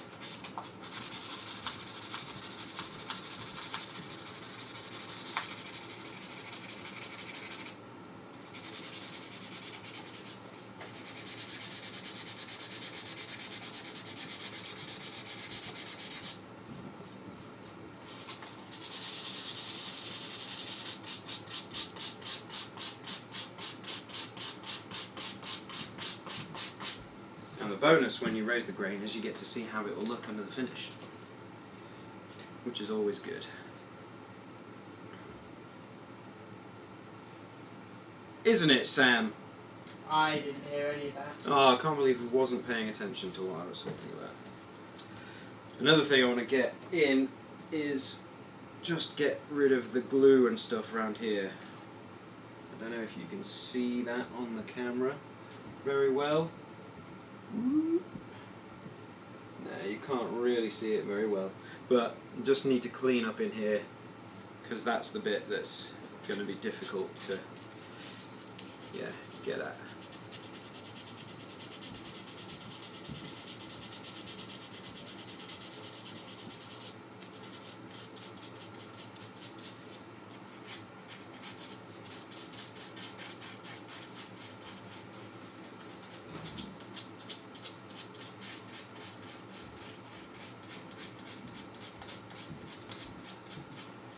Anyone surprised in the chat that we're not going to finish this? No surprise whatsoever. Okay, I'm sorry. This is the. Well, let's bring the guitar over to the bench, and yeah, we can talk about where we're at. This cable's been put in exactly the wrong place. Like literally exactly the wrong place. Sorry. It's funny. This is, if you're going to put it somewhere, put it exactly where the monopod for the camera goes when it's doing this shot. It's Murphy's Law. Grab the insert if you could. Yeah. Okay, ladies and gentlemen, boys and girls, I'm not sorry. Yeah, I'm not sorry. You all knew this was going to happen. It's a little bit, yeah. It's a little bit tight. There's something just under there that, yeah, don't want to break it. Yeah. There you go. We're going to fit this properly. Yeah, I just need to cut away just a little bit there. I'm looking at the screen there. I can see the start of the guitar here, and then just some weird whiteness off there. Yeah. It's another camera. It's my camera. Yeah, confused me. Okay, overhead. Once upon a time, I overpromised. And yet again, my need for perfection and coolness overtook the reality of time and space. Yes. Okay. I refuse to build rushed guitars. I don't care what the deadline is. Yeah. Forget it. Okay. Yeah, I'd rather not rush it. Yeah. Let's have a quick... Oh, that's my phone going. I thought that was on silent. Call me back later. I've got far too much going on this week. Okay. So, at this point, Sam, could you come in and do the... lovely... The lovely shot. Yeah, get some shots. Okay, where we're at is we need to obviously finish fitting this. There's a little bit of a catch here. It's not quite in. We need to round over these edges. That is a little bit saw-like. Yeah, for so sure. it's going to require just some rounding over. Yeah. Which is fine. Obviously, there's holes. It's a pity about that tear out there. It's just sure. part of the thing. Yeah. We need to apply a finish, fit hardware. You've already got a ground drilled, of Yeah. course. The fretwork does need to be done. We need to clean the fretboard. Yeah. Looking at the inlay, I think it would be quite cool if I went in gently and engraved into this some more, utilizing the shapes that are already in there. See that? See what I mean? We've already got it, and it's following the sort of general feel of the whole thing. Okay, we're going overhead. Of course, the camera that Sam has got isn't the best camera we've got. So yeah, just a delicate kind of an addition to it, following the lines, etc., and adding a further three-dimensionality to what we've got. I stumbled over the word three-dimensionality. What the hell? You've already made the nut, truss rods, etc. is done. We're nearly there. It's almost there. But if we rush this part of the build, we're going to kick ourselves. Yeah. I think. That. Yeah, we need to sort that out. Yeah. Just try not to break the guitar.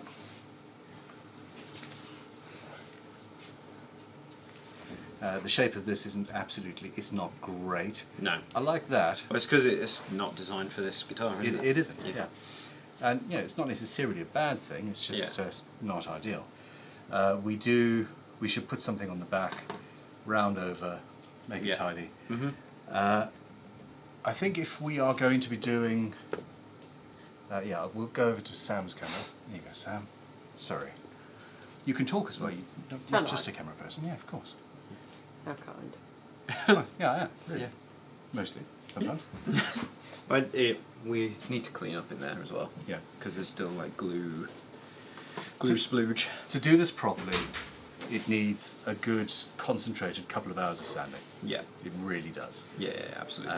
And we just don't have that right now. So before we come back to the next live stream, okay, we're onto the camera. If you put that one away and then come around and stand here.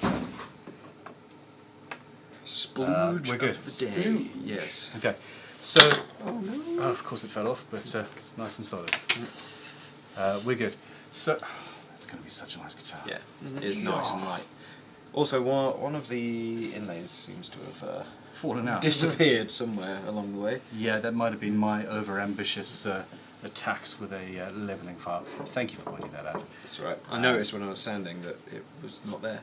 Anything that helps people realise that I am not actually as good as I think I am. Okay, so we need to fix that. We're going to, off-camera, sand the whole guitar down, and I think what I want to do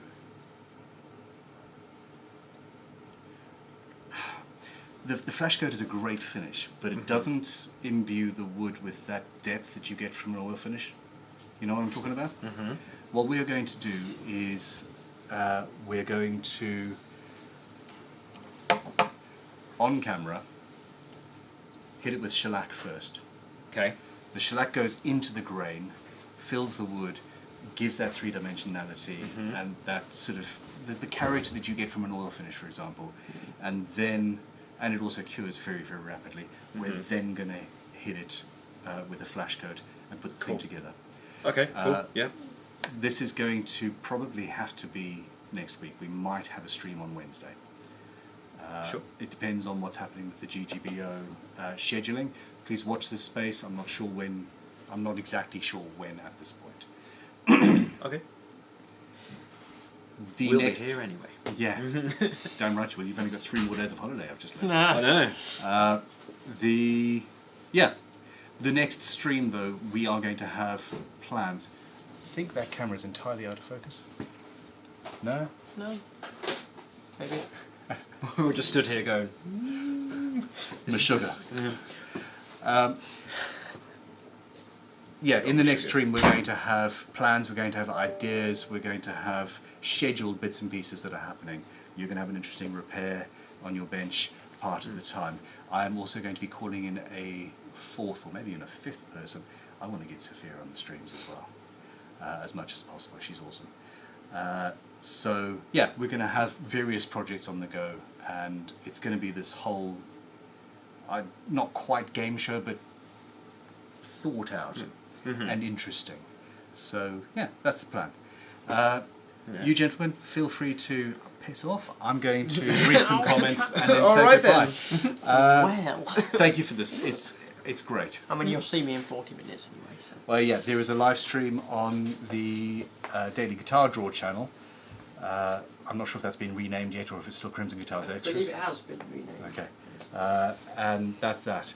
Stump the Geek. Yes, please get Sophia on the streams more. You guys are awesome, seriously awesome. That's Stephen Penor. Matt Lang. Is the US getting the new Doctor Who? How the hell do I know? Ben, route the racing stripe a little deeper next time so you can put clear resin. I am not going to put clear resin. I'm not going to put clear resin on anything. I hate clear resin. But hey, I understand where you're going for. I like the 3D-ness of the thing. I'm still stumbling over 3-dimensionality. What the hell? Best laid plans of mice and luthiers. Good night all. The real question is, does this guitar get finished by the end of GGBO? It absolutely will. Basically, our go date, we need photos of it by the time the Daily Guitar Draw listing goes live, which I think is actually the end of next month. So filming the next stream a week on Wednesday should be fine. Dripper and Gold Hardware, that's Toby D. Matt, what we do need to do though is route this racing stripe channel just another 2 millimeters deeper or 1 millimeter deeper, maybe. Okay. Maybe. We could probably get a bearing that follows this anyway. So. Oh, officially, yeah. Something like that. Yeah. It was just sitting on that little bit there. Yeah. Why did Ben draw Stewie Griffin into that inlay?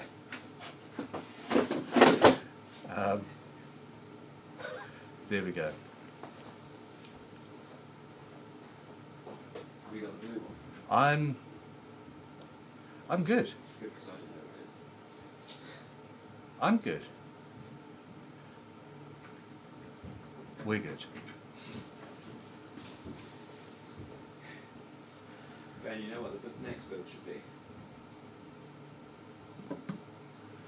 Wouldn't take long.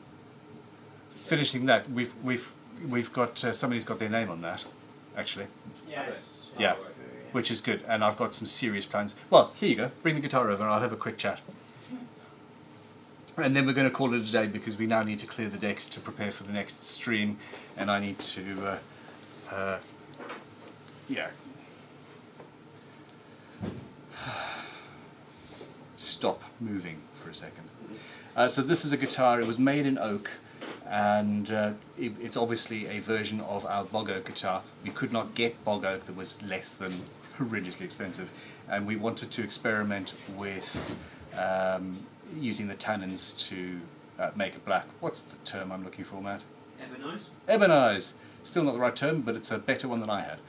Stained black? Don't know. No, you stain it using vinegar and you'll take white vinegar, put wire wool in it, etc. It's got a term, somebody's going to give it, if there's just like a 30-second delay. It didn't look great. We've stripped it back and I'm going to be staining this and playing with it, but I also have some other interesting thoughts that I need to put to the customer first before I announce them, but it could be something similar. Iron acetate, using iron acetate to do what? What's the process called? Vinegar-roux. Vinegarize. It's underneath the heart. I can't quite see.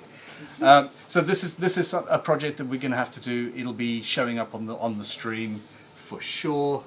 Yeah, vinegar-roux, antiquing, oak, heavy vinegar, steel wool works great. Sam, using vinegar and steel wool to ebonize oak. What's the actual process called? Sorry. My brain no work anymore. A lot of people say oxidation. Yeah. Let me Google it. Wow, I suck. I really need to stop filming. Ladies and gentlemen, you are amazing. I really appreciate your support. I really appreciate you watching and putting up with this insane waffle. Next time round, we're going to have a far more organised and interesting thing. We're going to get Sean involved. He's going to be, in a cage over my right shoulder, dancing away. Hey Sean, how are you? There's no room there. No, there isn't. Crimson Guitars cage dancing. There we go. Oxidizing the tannins. Yeah. Vinegaring. Fun stuff. I'm not going to read that, Josh. There we go. Catch you on the flip side. You guys roll. I'll see you soon. Goodbye. Minotaur. Super chat. Amazing week, Bun. Well done and welcome back. Thank you very much. Good thing I tried to click in stream and it didn't work. Bye. It's just not ending. My way was bad.